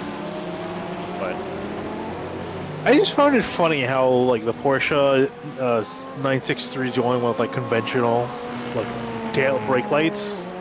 Like everyone else has these like fancy lights that run on the back, but the brake light, the actual lights that flash when you brake are on top. Oh, on the yeah. wing. yeah, I guess I'd imagine one of the reasons for that. I think the Porsche also has those upper lights as well. Well, they all have the upper lights, but the Porsche has the them, lower ones. Yeah. Yeah, they flash, they brake, I think turn on when you brake. doesn't the Acura have that in real life too? I don't think the brake lights are only the upper ones. I think iRacing just doesn't have them. I have to look at video. I feel like all the brake lights work as they should, but maybe not. I was gonna say the ones up top, you can kind of see through a couple different cars. They just get these are little tiny cars, so it gets the brake lights up into your field of view a bit better. What will be really cool is those are also, I believe, the wet weather lights too, that flash. Yes. Oh, well, that's going to force iRacing to have to do it right then, because we're going to have to use those soon. And that means that this is a significant event, because assuming that rain hits in December, which all signs lead us to believe that it will, that means that there is a possibility that our next race at Daytona has wet weather. Oh boy. I really hope it comes out. Yeah. Hopefully it's in the December build. I mean, if nothing else, it would be in March, and that would be before our last race. I don't think they're going to delay it anymore, though. They've said that the release is going to be fairly limited in scope, and everyone kind of understands that. So no one's expecting them to come out with 50 cars that have rain tires, but we could expect probably a half dozen. Yeah, I would imagine it's going to be the cars that run at IMSA. I would imagine that would be done first. Yeah, well, they've said that the Ferrari 296 is the only GT3 that is expected to have them at launch, and I would imagine that they would launch that in the Ferrari Challenge Series. But once they get the Ferrari figured out, a lot of that information is going to translate to the other GT3s. And then because they use the same tire in the WeatherTech Championship across all the different categories, Sans LMP. Well, LMP2 also still uses the same. Everyone, all of them use Michelin. Yeah, and it's all the Goodyear same compound as well. That was the key to that. So that should help. Now, they did mention that there's a lot of per-car development, which I get, because you have to be able to properly model the aero interacting with the ground and the water and things of the sort. So it's going to be a while before we get everything. It'll probably be a couple builds until all the cars have it, but the potential is there.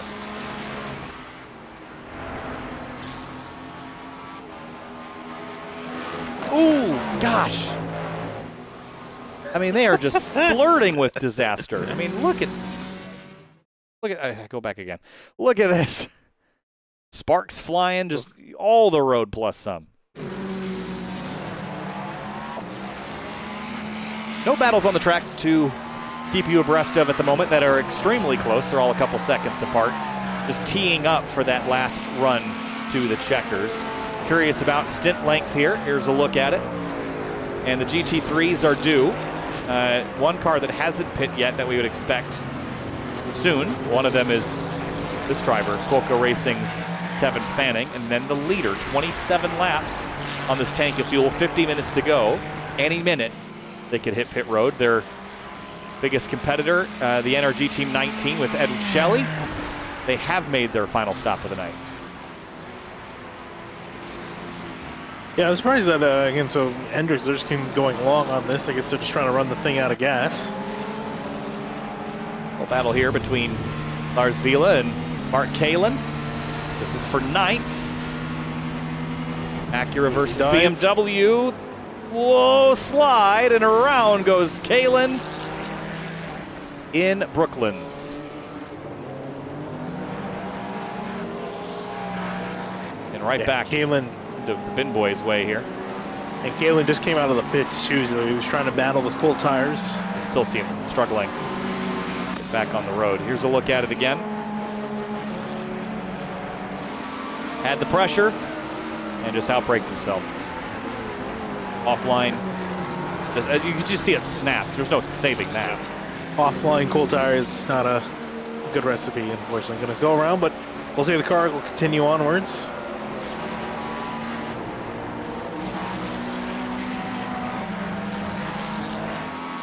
So GTP still have some cycling to go here. They still have to make a quick stop at the end. Michael Diaz has a 32-second lead. Does anybody wrestle this away from from Precision Racing Esports Silver? Or they just have it locked down as long as they can avoid calamity with a lap car? Yeah, I think as long as they can avoid calamity, and if there isn't a surprise caution this late in the race, still have about 19 minutes of that happening. I think that's really the only two things that could take them away. I would say the more realistic option is a lap car gets in their way as they fly through cops there at the lap car and exit. But that's the really only thing stopping at this point. They got nearly a half a minute lead over Jesse Lyons in that Satellite Racing carnage machine. Ben Ford tracking down on the other side of the course, tracking down Carl M. Cool, DFR Racing's Cadillac, and the overtake Acura. And I would have to think, there's still time to go, but overtake will be disappointed in this running. They had more pace than this today, and they just got caught up in some penalties and some incidents that took them out of a podium spot. I think they are deserving of one, but got to stitch it all together before they'll give you the trophy. Big bobble there from Len Cool. You see that thing wiggle? Yep.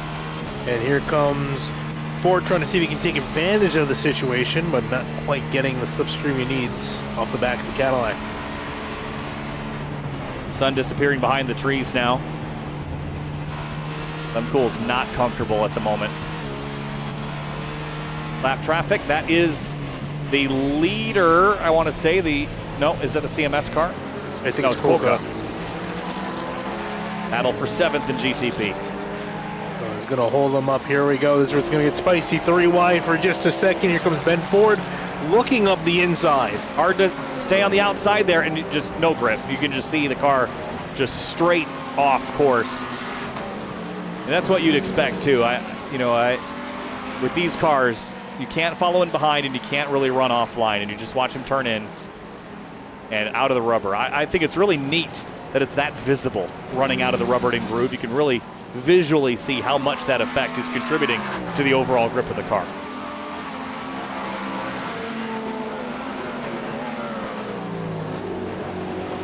Paul Darling filling us in on some information as far as the strategy is concerned for Satellite Racing Arnage. They're saying that the 111, the Precision Racing car, they split their fuel, basically split the runs in half, whereas the Satellite Racing team is running a little heavier than a little lighter. So what they're saying is that the Precision Racing approach is a bit smarter because you're going to be faster on average over the course of the race. And we're seeing that now. They're still advancing that gap. Look at the sun. It has been in your eyes all day. It has just not gone anywhere. It continues to slowly set. About 3:30 in sim. It's still hanging around that. I thought it would have been gone 2 hours. The sun was on the horizon 2 hours ago. It's just been dragging itself reluctantly across the horizon. Headlights flashing from the overtake Ferrari as through goes Lyon. And Peyton Schofield jumps in the Venom Sim Racing Porsche, so their final stop of the day is complete. And Twin Turn Sim Racing Aurora William Alcala looks like he'll stay in that car as it gets fresh tires put on it. And pit stops for the 66. This is the last stop, full service for Justin Richardson. Be able to make it to the end. We'll see if the 66 will be finishing this off with Richardson in behind the wheel, or if it's going to be Blake Reynolds. I imagine it's Richardson. Blake Reynolds, 107 laps to his name for this race. Richardson is going to stay in it, tires going on. We'll drop them out of the podium spot. There's Ben Lindsay in the 501 TNT racing car that's got a top 5 spot. And should easily take lead away here. So, yeah, so Diaz pit 8 laps ago.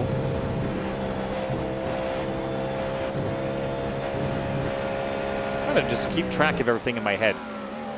Are the GTPs good? Or are they just starting that last pit stop sequence? I think they should be. I would think with 45 minutes is going to be kind of where the edge of that window is. Maybe 15 minutes. Yeah, 50 is the upper edge for sure. But that means that they're still going to have to come back down, yeah?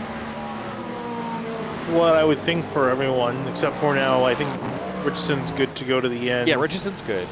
Cody Cosgrove's now in for what should be his final stop as well.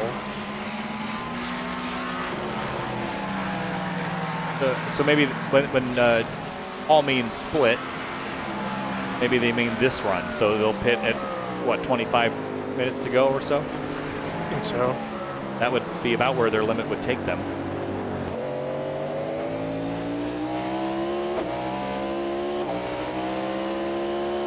And checking in on overall as far as stints are, it's all over the place.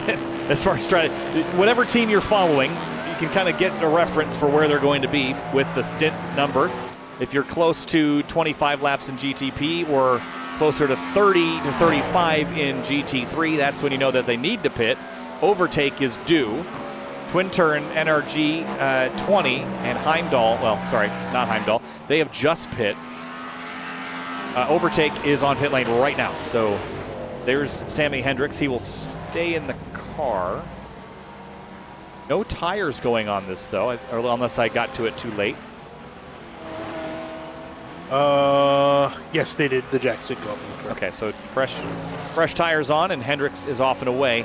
That pit stop was a pretty blistering 33.2 seconds. Kevin Fanning for Quokka, when do they come to pit road? That's a great question. Yeah, obviously they're still trying to be in the fight. I don't know, I guess it just feels, how much have they been pushing, let's see, on this stint. They've gone 26 laps. I mean, they're probably due to come in the next lap or two, I would think. They've got about, so Overtake went 31. Quokka's got 26 laps on this set of tires right now. They've probably got another 4 to 5 laps if they want it. Key question.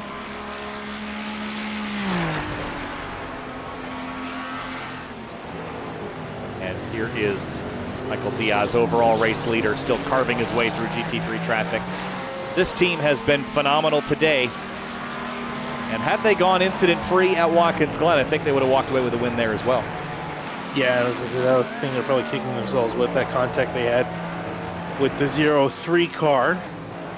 Essentially took both of them out of contention and gave the win to the 396.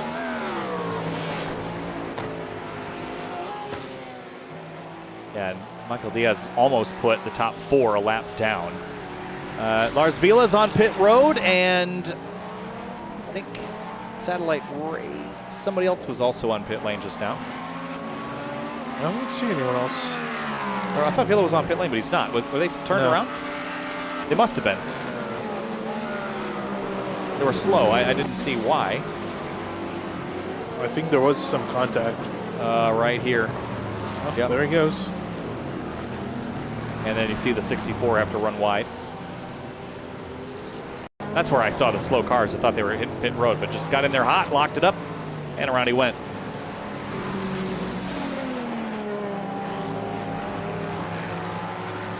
About 40 minutes to go. That's the length of a sprint race. And the headlights are glowing now here at Silverstone as the sun is getting lower and lower in the sky. looking around the circuit, all the different angles and perspectives. Ryan Walker back on Lars Vila. This is battle for 9th after their little half spin and slide.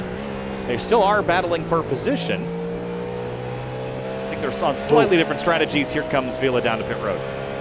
Yeah, I'm not surprised with that. He was looking like the handling was struggling out there, although he's only been out there for 6 laps, which is a bit surprising. So back in for him.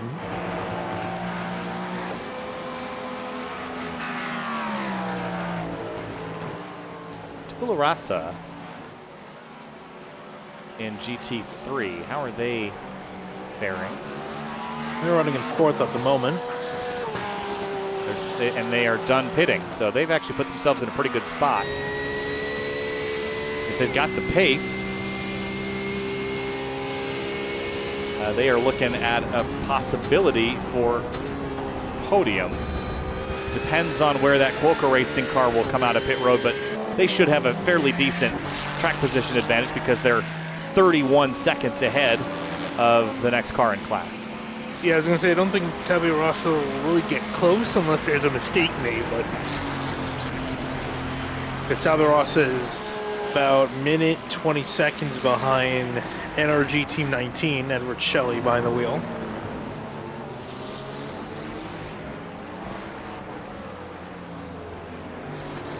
Look at all the marbles collected there on the front edge of the curbing. Pretty wild. There's Diaz.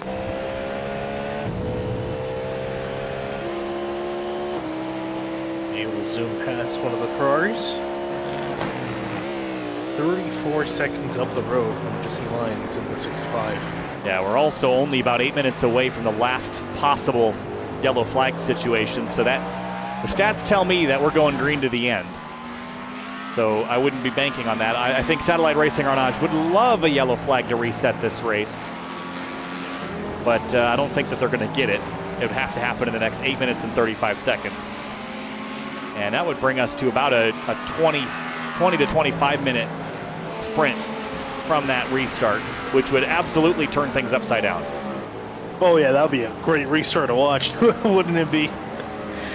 All these drivers just trying to catch back up, thought the race is over, and now they finally got a shot back in and a nice little sprint race. We were running good the whole time. What do you mean? That's why we sent it up the inside three lanes deep. And Ford lunged the inside of the 31. And then just in behind, DFR Racing GTP. It's tough. And sneaks, you see the brake lights come on from Sammy Hendricks, just trying to play a smart race, not get himself caught up in any dramas with out-of-class cars. Yeah, that 327 should have the race lead when they all cycle out. Still waiting on that 55 to come down. Yeah, well, speak of the devil. Yep. Your wish is their command. So then they come for their final service. Driver switch. Christian Youngwall going back in the car. And Hendricks is going to pass them long before their service, I think, is completed. Love delivery on the overtake cars. Yeah, it does look really nice. Here they come past pit lane. Quokka's still in the car. And they're off and rolling out of their pit stall. Yeah, if they've got better pace than Hendricks, they've got time to run him down, but it's going to have to be pace. They can't just have a little bit. They're going to have a lot. It's going to have pace. But I will say Youngwall definitely the faster of the drivers that have been in this car. Yeah, he's been up there, been the one kind of piloting that to the pointy end. But on the pointy end overall is Michael Diaz and Precision Racing Esports Silver. This Cadillac V-Series R GTP has been the class at the field today. And it is 37 seconds and growing. I mean, Diaz is just absolutely blistering right now. Again, it really looks like it's going to take something out of his control to really slow this car down. He continues to drop that left side off on entry. Every single lap. And then Jesse Lyon running second right now. Not able to keep pace. think it's a bit more concerning that they're losing about a second a lap right now to Thomas O'Leary in the Bin Boys car. So second Could be that he's on the chopping block. Yeah, it could be. It could be they're also probably just trying to back it off a little bit. I think they realize that Diaz is a bit far out of reach. Instead of pushing to try to catch him, just kind of take a step back and make it to the end. Yeah, I'm only worried because at that pace differential, they will get passed before the race is over with some time left to spare. So that's the only reason I keep my eye on that. Well, last lap through, Jessica Lyons ran a 143.9 as Tom O'Leary comes across the line. He ran a 144.1 actually, so it's a little slower. So that reduces my concern about that quite a bit. No other super tight battles on the racetrack at the moment. The closest one is actually Ben Ford and Carl M. Poole. 4 seconds between them. And it's not all that tight as far as the battles today have been concerned. Ford in the 396 overtake car. Glad that they've got that penalty wiped and they're still running a reasonable spot in 6th.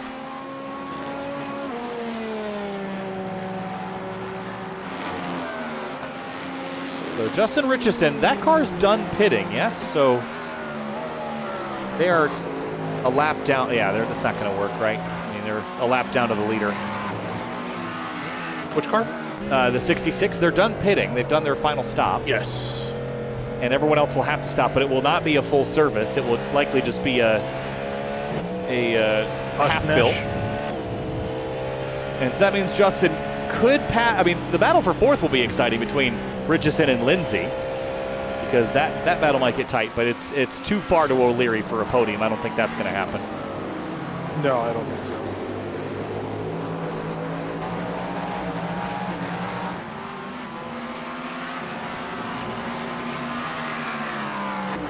Just over a half an hour to go. Ben Lindsay carving his way through traffic. That's the number 19, the NRG Team 19 that led for a significant portion in the middle of this race. And now they've fallen to 3rd, but making pretty good numbers as far as lap times are concerned. Only 5 back from Christian Youngwall in that 55 Polka car.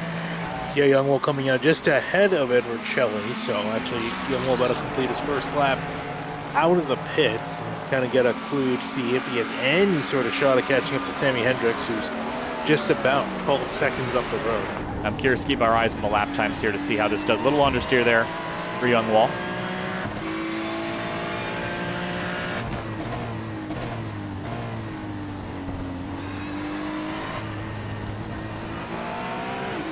Their best is only 3/10 off of what Overtake's best is. That was a 2:01 flat. That's a pretty solid lap time. Half a second quicker than Sammy Hendricks. At that rate, if they did that every lap from here to the end, they would win this race. Well, definitely have to keep an eye, because again, I think Youngwall is going to be faster. I was curious to see if he's going to be faster than Hendricks. At the moment, might be the case as a that was the car 400. sneaks on by. Peter Lowe making sure he had that pass completed before the Ferrari had to turn in, and he did just that.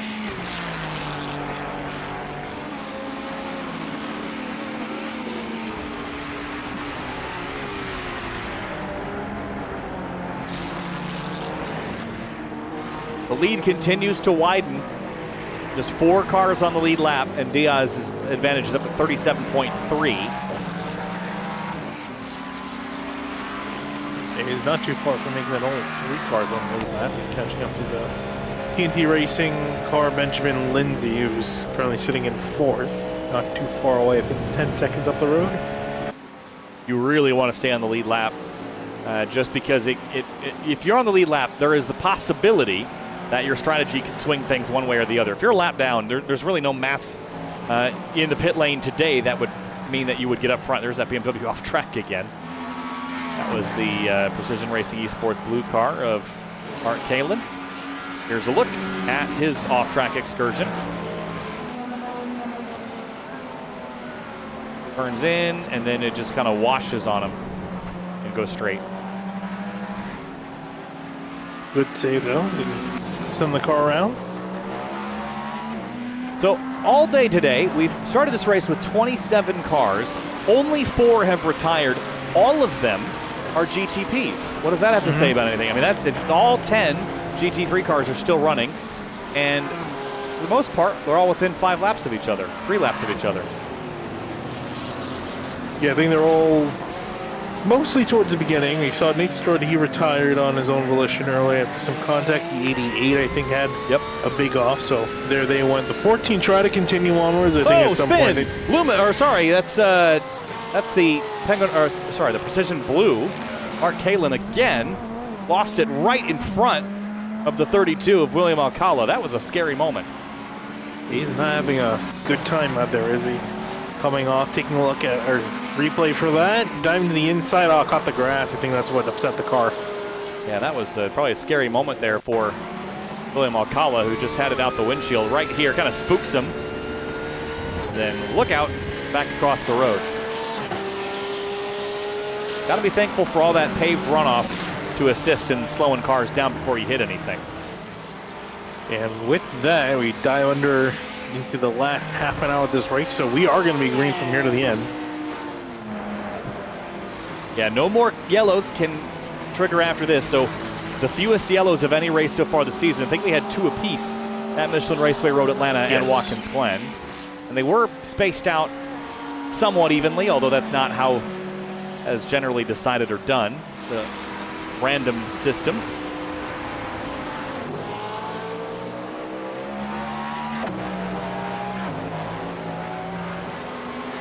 Means we're down to the last 30 laps or so.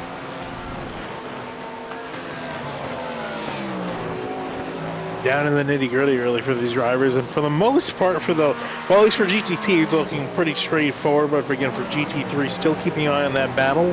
He almost brought the gap down to just about 11 seconds, although his progress has stalled. He is putting in some slightly quicker laps. Yeah, 10th here, 2/10 there. Got time to do it. You just need to be consistent with it. You can't afford to lose time anywhere.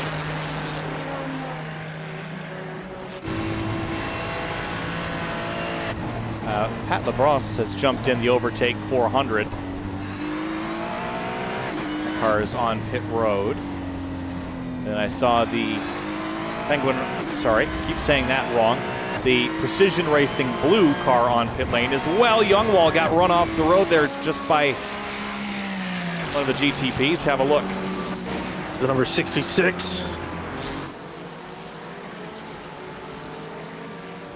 Yeah, it's one of those scenarios where he turned in, but you can't really effectively go through their side by side. Someone had to lift, and as a prototype driver, I think I wouldn't wait there. I think you can commit, but you can't overcommit to the curbing because we saw that take out Mark Kalin. So you have to be smart about that. Is it worth it? Is it not? And at this stage, I don't think it's worth it for basically anybody. There's seconds between each battle. And yes, those seconds stack up to mean positions, but you just have to be smart. We watched Diaz a couple laps ago carve his way through traffic, and now comes the final pit stop of the day for the Precision Racing Esports Silver team. And this is where we're going to get our best understanding of how this race is going to complete. You're going to see what they're going to do. They're going to go for tires or just get some fuel and go to the end. Tires. So they go in up on the jack. Yeah, left front takes a fairly big beating around here. Does anybody else come to pit road? Jesse Line is going to follow in. Ooh, really aggressive entry down to 80 Ks.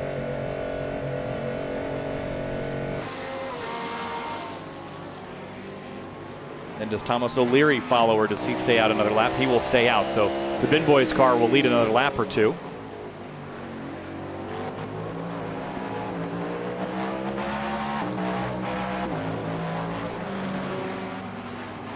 We didn't talk about this team at all for the entire first stint of the race. And they started back a little bit further. I'm only seeing this because I rejoined the session fairly late, but they have carved their way through the field. They put themselves in contention for a podium. I'm not sure you can look at what else to do. I mean, look at the season standings for the Bin Boys. 7th coming into the night. They hadn't put it all together quite yet, but they are close as they've been so far this season with the run here at Silverstone. Well, I can tell you for a fact they're going to be passing quite a few of their competitors out of tonight, so that's going to be a thumbs up day for that team. They're going to jump out quite a few. And in general, there's going to be quite a few point shufflings coming out of the standings. A lot of the teams that were doing well heading in, they did pretty poorly. A lot of the teams a little bit lower, they have done exceptionally well, including Precision Esports and that silver car, Mark Diaz behind the wheel, trying to finish it out. He's got 25 minutes left to secure it. With Satellite Racing, Arna is still trying to close in on them here in the final going, and actually a very quick stop from Michael Diaz. Only 30 seconds in the box. Jesse Lyons, quicker. actually even quicker for him. Yeah, 23 seconds. So that gained him, 5 or 8 seconds. But what does that convert to, right? They need to have pace on the racetrack to beat the 111 Cadillac, and they just haven't had that. Lyons has got to take out about a second a lap at this point almost to get back up, so not quite looking the best. You can see how dark it's getting here at Silverstone. He's getting there. I thought we would get some nighttime running. I don't think it'll be Walker's night. got like very dark. I think it was a little too dark there towards the end. Yeah, well, we had the last 50 minutes almost entirely pitch black. Yeah. Same reason why Grid Life no longer runs night races. We did a few of them, and they were quite the spectacle, but they just don't stream well. No, yeah. You wouldn't choose to run a race at night if the track wasn't lit, unless the race was already an endurance race, right? Yep. Why make it harder for yourself? That's what we did. Also racing at Gingerman Raceway, where there's already a problem with sight lines and trackside brake markers. Now pitch black, you got nothing else to look at.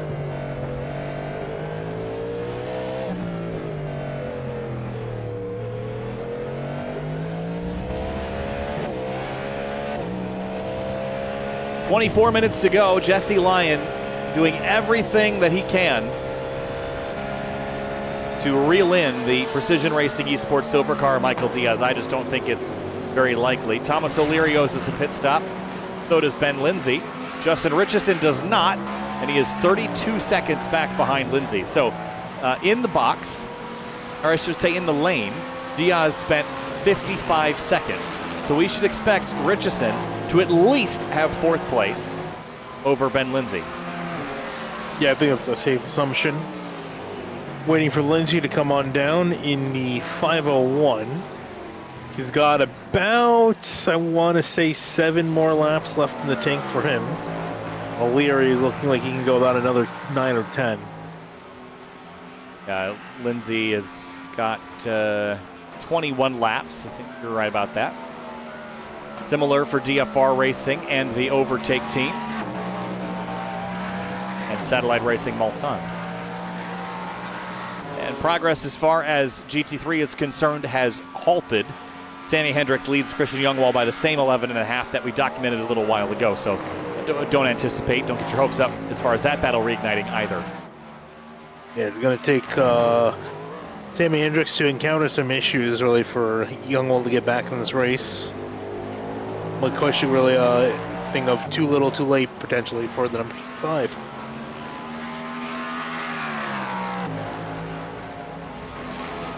Thomas O'Leary working his way through traffic here. This is when you wish that you had the old random, or not the old incident triggered yellow system that disregarded the first and last half hour of the race, because if you get a yellow right now and you're the Bin Boys car, that's a big win. Staying out, putting yourself in position to take advantage of that circumstance. But unfortunately, they're not going to get that. We are going to go green to the end, and they will have to pit and give up a podium position. Yeah.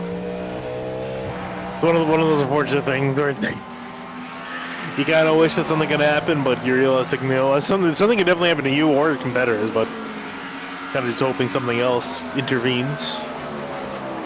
Comcast. Don't get me started.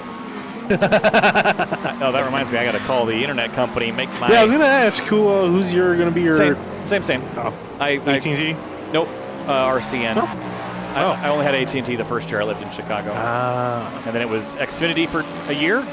I hated them. They're the worst. I did not have the speed of Xfinity 10G. So I was just about to say. Yeah. So I switched to when I had it available. The first day it was available, I got RCN Fiber, which is called Astound here. And since then, I've had no problems. And it's cheap. $50 a month, gig up, gig down. And when I called them, I begged them to confirm that my new address could get fiber because it was not installed. So I must have it installed. And I do think I have to run the cable in from the living room into the bedroom that I'll be using to stream. So I have to get a little creative with that. Not quite as well set up as this one is as far as where it's coming in the wall. Small price to pay. And I'm gonna, if I had to run the cable across the apartment, I would literally run it through the walls myself because it's that critical. Sammy Hendricks leads by 11.2 seconds, heading down into Brooklands and then into Luffield.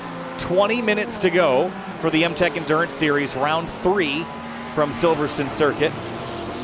Been a long day. Started just about noon on the East Coast. It's about 5:45 at the stage right now.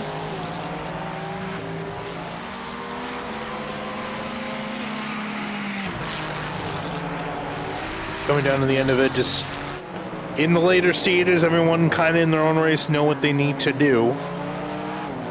And now it's just a matter of getting to that point.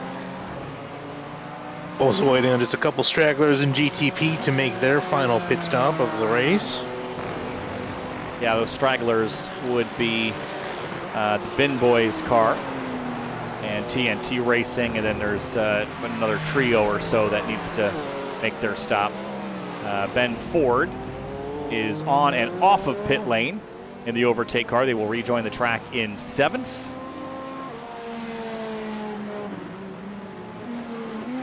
And TNT Racing, I'd expect they skipped the lane this time. I thought they would have come down.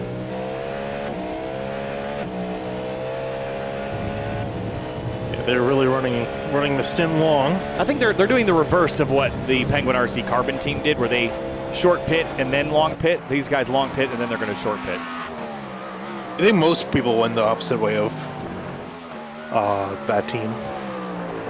Penguin RC Carbon. Documented last time out at Watkins Glen that we hadn't seen Justin Richardson here on SimTV in years.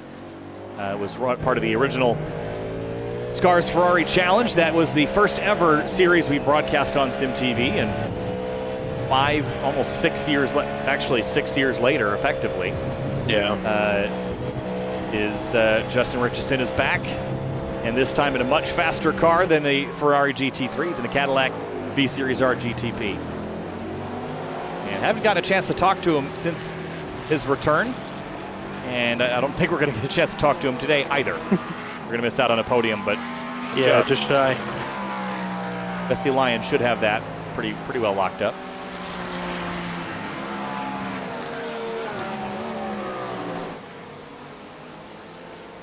And as far as upcoming streams for the next week, we only have one next week. It'll be a trial of a lot of different things. Most notably, whether my neighbors will absolutely murder me. So that's the first thing we're going to test out next Wednesday. Short, silly stream for the DC Region SCCA Virtual Racing League. But then the next streams after that, we return the following following Monday for the Area Cup Truck and Florida State Builders Area Pro Series that week. So only one event next week because it is the Thanksgiving holiday week. I'll be building out a new SimTV studio. Very excited about that. Instead of running this out of the living room, it will finally have its own real dedicated space, which will be, as the kids call it, the bee's knees.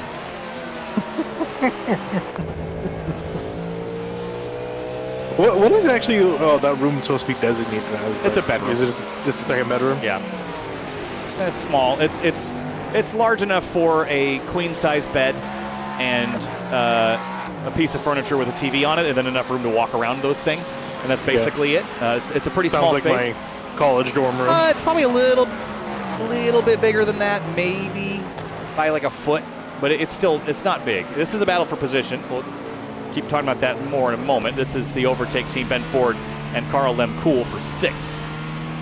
Yeah, and Ford just came out. We just saw him come out of the pit, so I'm actually surprised how quickly he caught Lemkool. I thought it would take another couple laps, but here he is. So trying to see if this car can break back inside the top 5. He's going to get past, should get past Lemkool pretty quick. See the Cadillac slipping there out of stow. A big block almost into the pit lane. And we'll let the Acuron through. Yeah, every time I ride on board with that car, there's a high-pitched click every time they shift. And I don't think the sound's supposed to do that because I don't hear that when I drive the car. Something's up with that.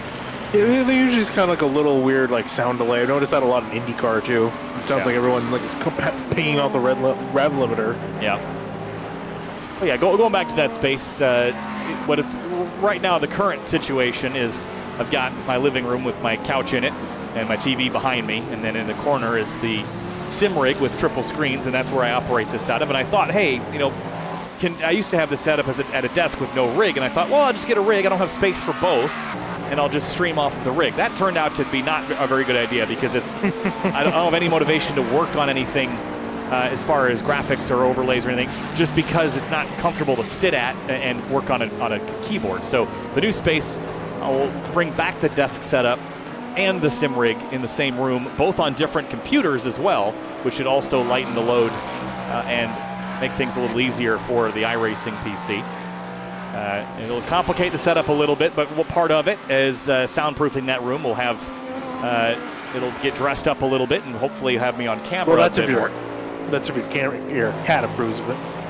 I think what I'm going to do, the plan is keep him out of it.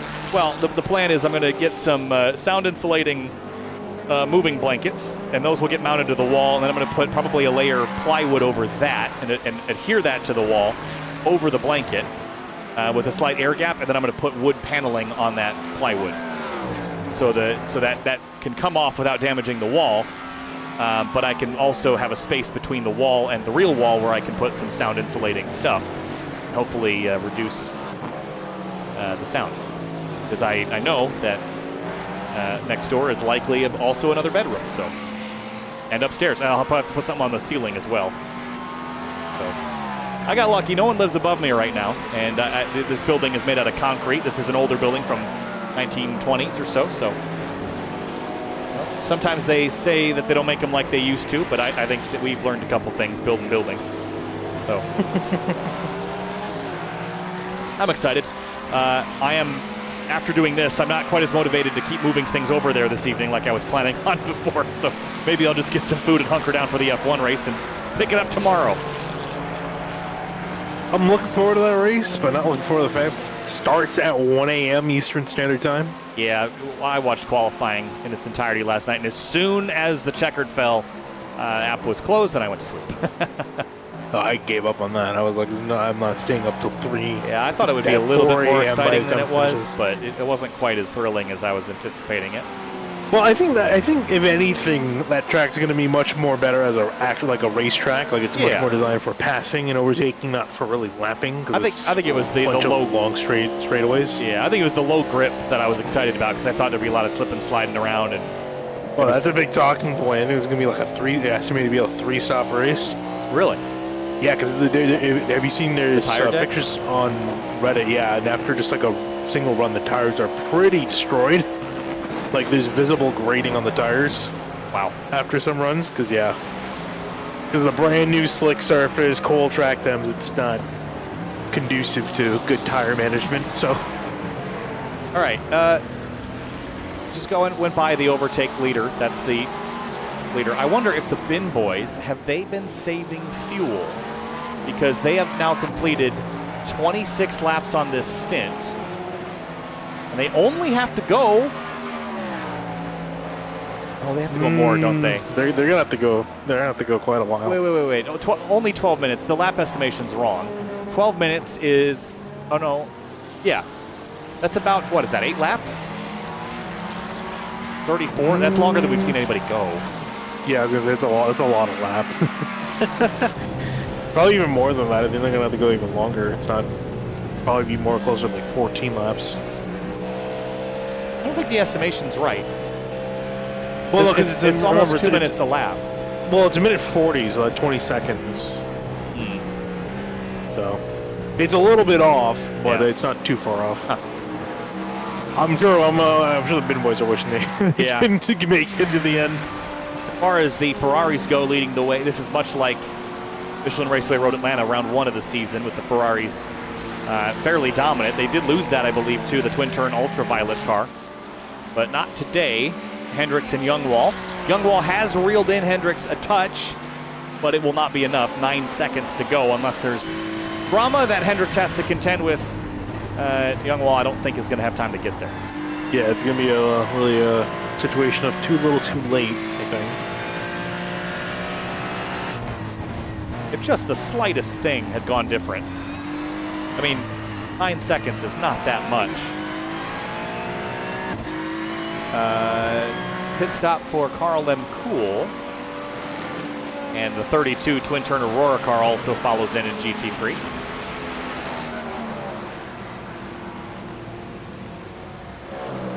Yeah, Phil M. Cool is his last scheduled stop.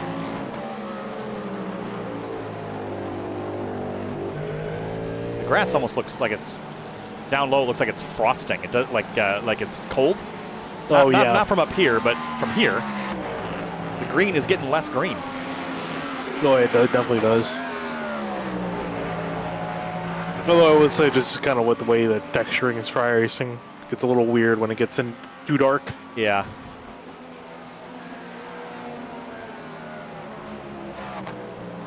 .2 seconds. And Michael Diaz and his teammates have put on a clinic today in GTP. I mean, with the bin boys out as far as having to make it to the end, next closest car is 19 seconds behind that, so they will have a almost 30-second lead. And they played this race very smart. They didn't have the same issues and run-ins that they had at Watkins Glen, and look at what has paid off for them, the speed, the pace. And you tune into these races, and you go back to Michelin Raceway Road Atlanta, I thought Hydro Race Geodesic was setting up to just sweep the season. They were so good, so confident, so precise. And then the last two races have just been frankly messy for both Hydro Race Geodesic, for Bombshell Racing Team Odin, Penguin Magma. They just have not stitched the races together, despite them looking like they were going to be able to do that every round this season back at Road Atlanta. Yeah, it's the really big thing again. Is just, then you need to be consistent when it comes to these season-long championships, and if you're not, doesn't matter how fast you're on a single week, the rest of the weeks you need to be able to perform, and unfortunately they've not been able to. Thomas O'Leary out and away for his final stop, will come out back in third. Yeah, interesting. So they were able to quite a only margin. stop for 13 seconds. They will maintain a 44-second advantage over Justin Richardson for Penguin RC Carbon. Good call.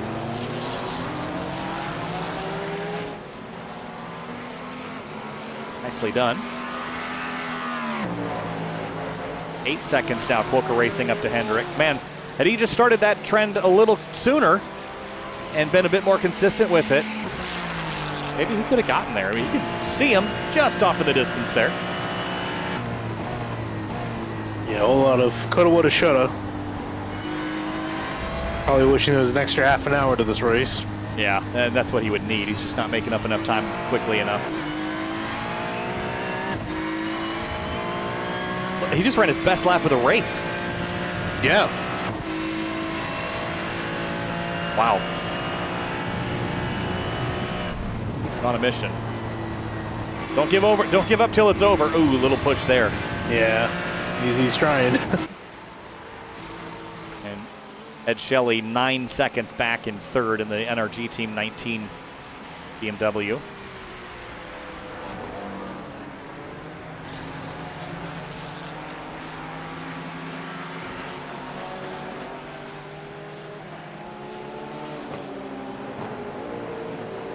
Penguin Carbon, Richardson again, they're going to run it to the end because they've got that previous pit stop that they did much earlier in the run. Yep, they're good to go. Unfortunately, they nowhere really for Richardson to go. He's 43 seconds behind O'Leary, 19 seconds ahead of Theodore Burns, who's effectively no man's land. And Ed Shelley, spin for the third place car, yeah. Contact with Penguin Ice car. Oh. And see one of the satellite racing cars have to dodge it. I didn't catch what car that was. I believe that was 64, not the 65. Oh, that's for a long ways back. Oh, that was, who's in the 52? Cody Cosgrove. That's, Cody Cosgrove. That will get you in trouble. That's a long ways back. Yeah, that's a post-race penalty coming, I think. Yeah, I mean, you think the door's open. He knew when he turned in that it was it was a mistake, but that's one that you would lose less time by waiting on, just by backing off right before the braking zone. Just lift. You know you're going to catch him in the corner. You might as well lift a little bit, make sure you can get your power down off the corner. Yeah, I think he was focused on trying to see if he can catch up to Carl Lemcool because he was about 2 seconds in behind. Yeah, bobbling around a little bit as well. I don't think he lost any ground. Ryan Walker's full lap behind. Unfortunately, No, he didn't lose any track position, but he was trying to see if he can catch up to 7th. yeah, and then Put 9 seconds behind. Edward Shelley's got a pretty safe margin over Tabula Rasa as well. I just don't think they would appreciate getting turned around. No. We're down to, what are we down to, the last 6 laps or so? 6 or 7 laps? Pretty much. Say 6 laps. Onto the front straightaway here. Back, dang it, every time. I don't think you get confused with this because I don't know. Maybe because I've watched F1 quite a bit and played the F1 game, so I've mostly driven around. Well, okay, so here's why I am broken is because in Assetto Corsa Competizione they run the GT layout, which is the old layout or the old front straight, and my track map is designed as such. So my brain is just melting every time. Can we just admit that they're very similar? Yeah. I know the buildings are different, but take the buildings away. The entry and the run-up to those is very similar. A little bit. Like, not here, but when you get to right about here, I can get lost very easily. Good thing I'm not driving. If you get lost here, I can imagine the Nürburgring. Oh, okay. Well, the Nürburgring only goes one direction. You can't. I mean, So does this? yeah, but you can look at all the places you can go. Look at all the roads that they pave everywhere. You could make a wrong turn in 5 different places. Well, I mean, look at the right of the screen. How many exits off track are there? I mean, I guess. A lot.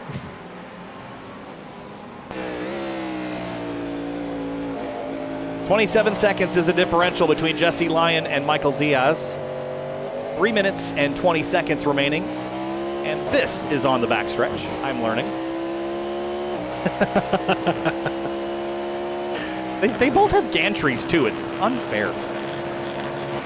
Well, I was going to say, if we had the newer version, they built a giant bridge over the front straightaway That would help. from the pit building. Yeah, it looks pretty cool. It's pretty impressive feat of architecture, but that would definitely help. Smartly picking his way through the traffic here. That's the NRG 19, the third place car in GT3. Was very patient, waited on it, and then moved forward when he was clear. Yeah, no sense to push it at this point. He's got a very comfortable lead. 26 seconds to work with. So just to visualize that, there goes Michael Diaz. So what'd you have for lunch? I actually haven't eaten anything today yet. Have you not? No, I don't have any groceries in the house because I'm moving. No. Yeah, I mean, I guess I'm surprised you didn't go out and like grab something. I'm going to right after this. Oh, there you go. Yeah. That's some good Indian food. Oh yeah. Yeah. What'd you have? Some curry and some rice. Hey, there's second place. Jesse Lyon.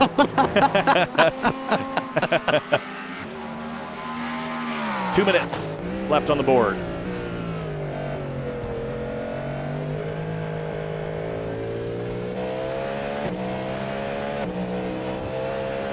That means that next time around will be our white flag. Yeah. Gotta say, just looking at the sky, it's beautiful. It is. It would be more beautiful if it was cloudy and raining. I mean, it'd be very fitting. Yes, Being it in would. UK. It would be accurate that way, probably. Unplayable. My immersion.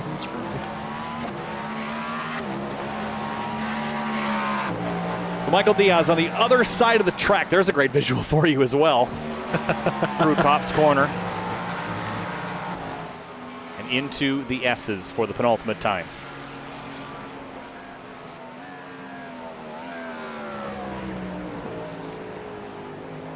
Paul Darling says, oof.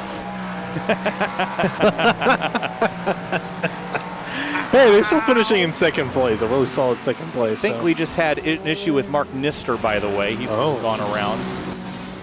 Yep. You can see how he found himself like this. All on his own, it looks like. Slow, lazy spin for the number 78. So the Precision Racing Esports Silver team through traffic has contended with it since the drop of the green flag.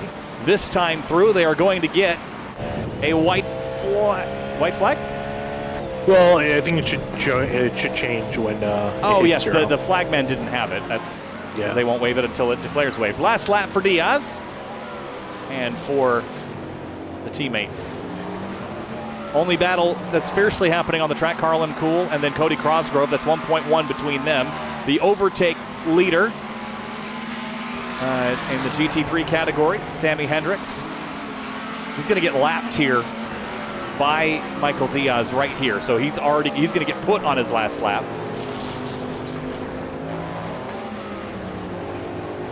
And here comes Precision Racing Esports Silver to check over the Ferrari to white flag. And there's Lem Cool and Cody Cosgrove down to the last lap. After 6 hours of racing, Cosgrove goes around the outside. Lem Cool late on the brakes into Stowe corner. Crossover from Cosgrove, and he's through. Runder will get on through, heading into the chicane. They still have one more circuit to make around for both these drivers. They're coming to the white flag. So Lem Cool has one more shot at one more lap at trying to see if he can get that spot back. Yeah, I don't know. Cosgrove looking really good. Michael Diaz, though, for Precision Racing Esports Silver, he has been the hot shoe.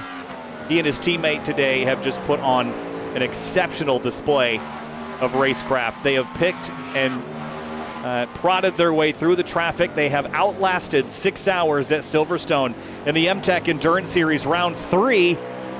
Precision Racing Esports was the most precise today. Checkered flag at Silverstone. Precision Racing Esports Silver wins fittingly at Silverstone. And then a solid job of domination for them. And then, of course, the 327 Sammy Hendricks. That team looked very strong in the early goings, looked certain to win. They got put back under caution, had to claw their way back to the front. So you really can't argue that 296 Ferrari has not earned that spot. 327 is the number on that, but Sammy Hendricks. Well, I meant the model number. 296. Yes, of course. Yeah. And trying to do burnouts with the traction control. Now he's got the button turned off. There you Overtake, go. Team 2. They won at Watkins Glen in prototypes. They win here in GT3. Christian Youngwall second in that category. Justin Richardson will just miss a podium tonight in the Penguin RC Carbon Machine. Thomas O'Leary and the Bin Boys bring home the number 59 Cadillac in third. Well done run from a 7th on the grid today. Yeah, they really did a great job pushing the car. They actually started in 10th, from what I'm seeing. So up 7 spots for the Bin Boys. A great job for them. And again, after this race, you're going to see a big change up in the point standings at the halfway point in this MTEC season. Burnouts and celebrations for Precision Racing Esports.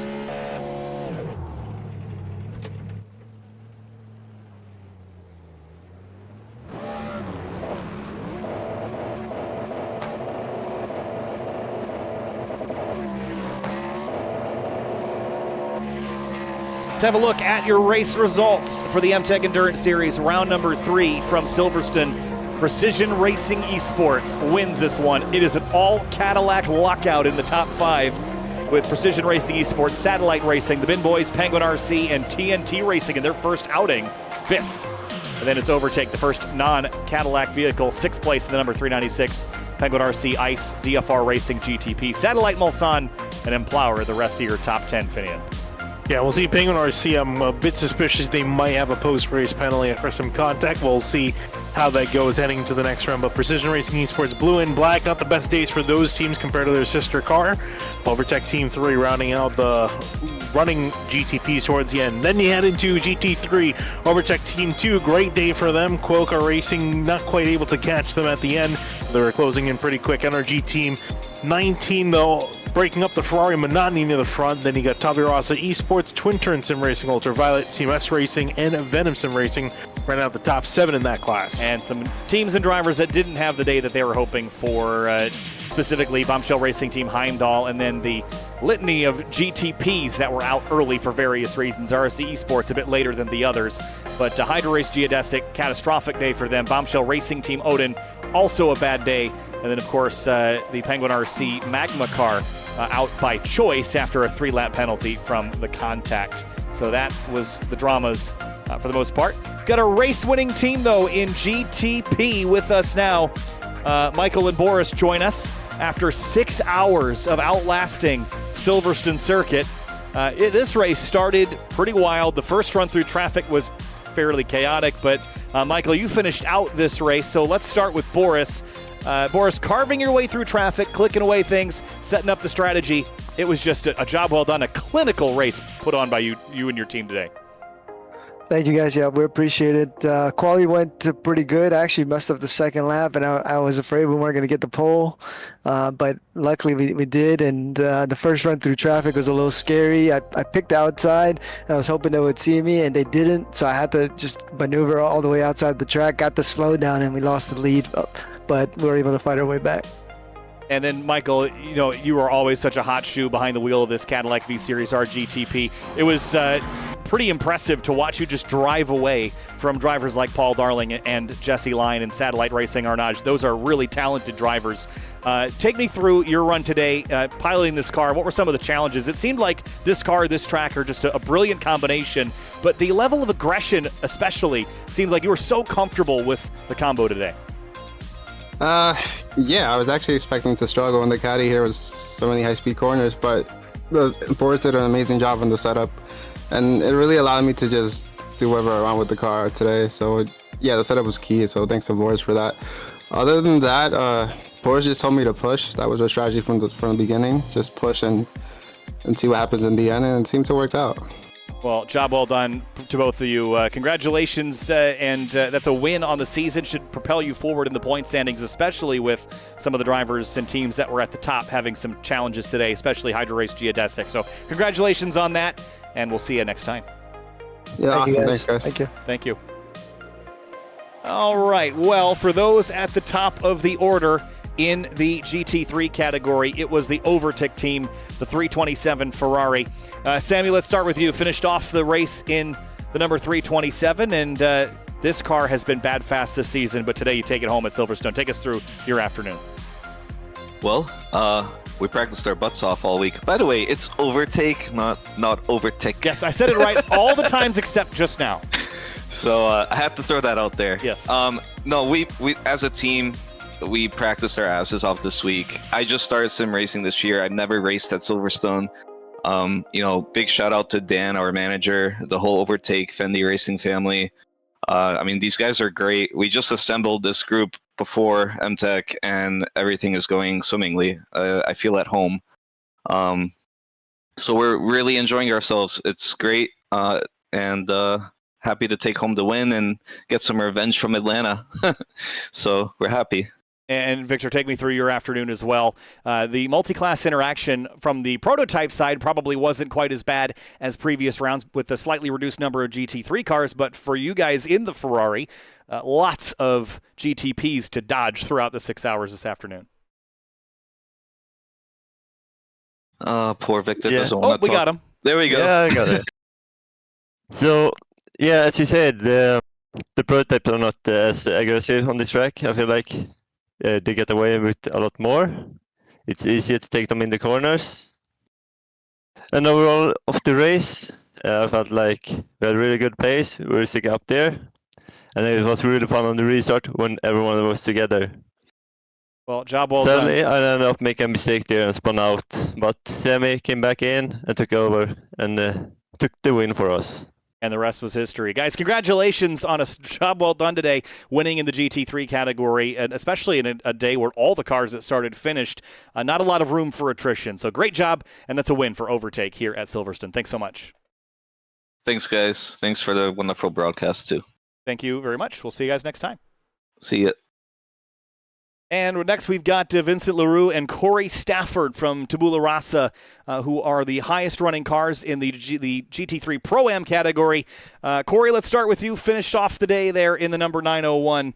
That was a job well done. 4th place, top 5 overall, and a relatively clean car at the end as well, keeping the thing out of the walls and out of the other cars. That's got to be a win after 6 hours. Yeah, it feels good. Can you hear me? I got you. Cool. Yeah, no, it feels great. It was a good race. We had to come up with the setup ourselves, which was fun. Haven't done that before, so we felt pretty good. Definitely felt like the Porsche was a slower car on the track today, though. The Ferraris definitely had more pace. Probably need to go talk about the BOP adjustments, but yeah. Yeah, it seemed like the Porsches were struggling a little bit here. As far as the Porsches went, they were kind of down the order compared to the BMWs and the Ferraris. Vincent, take me through your day as well, piloting the number 901. Of course, we're documenting BOP struggles. Maybe this car wasn't the right horse for the course, but of course, we've got Daytona up next. We've got Le Mans on the calendar and Sebring. Do you see tides turning here for the Porsche 911? Yeah, I think the race went pretty good for us. We were at a tough start, I think, at the beginning, but managed to keep our way back in the field, and that was a nice race with everyone. And it certainly was. Only one yellow along the way as well, so fairly clean and green for the 6 hours, Corey. Yeah, absolutely. Yeah, it was good.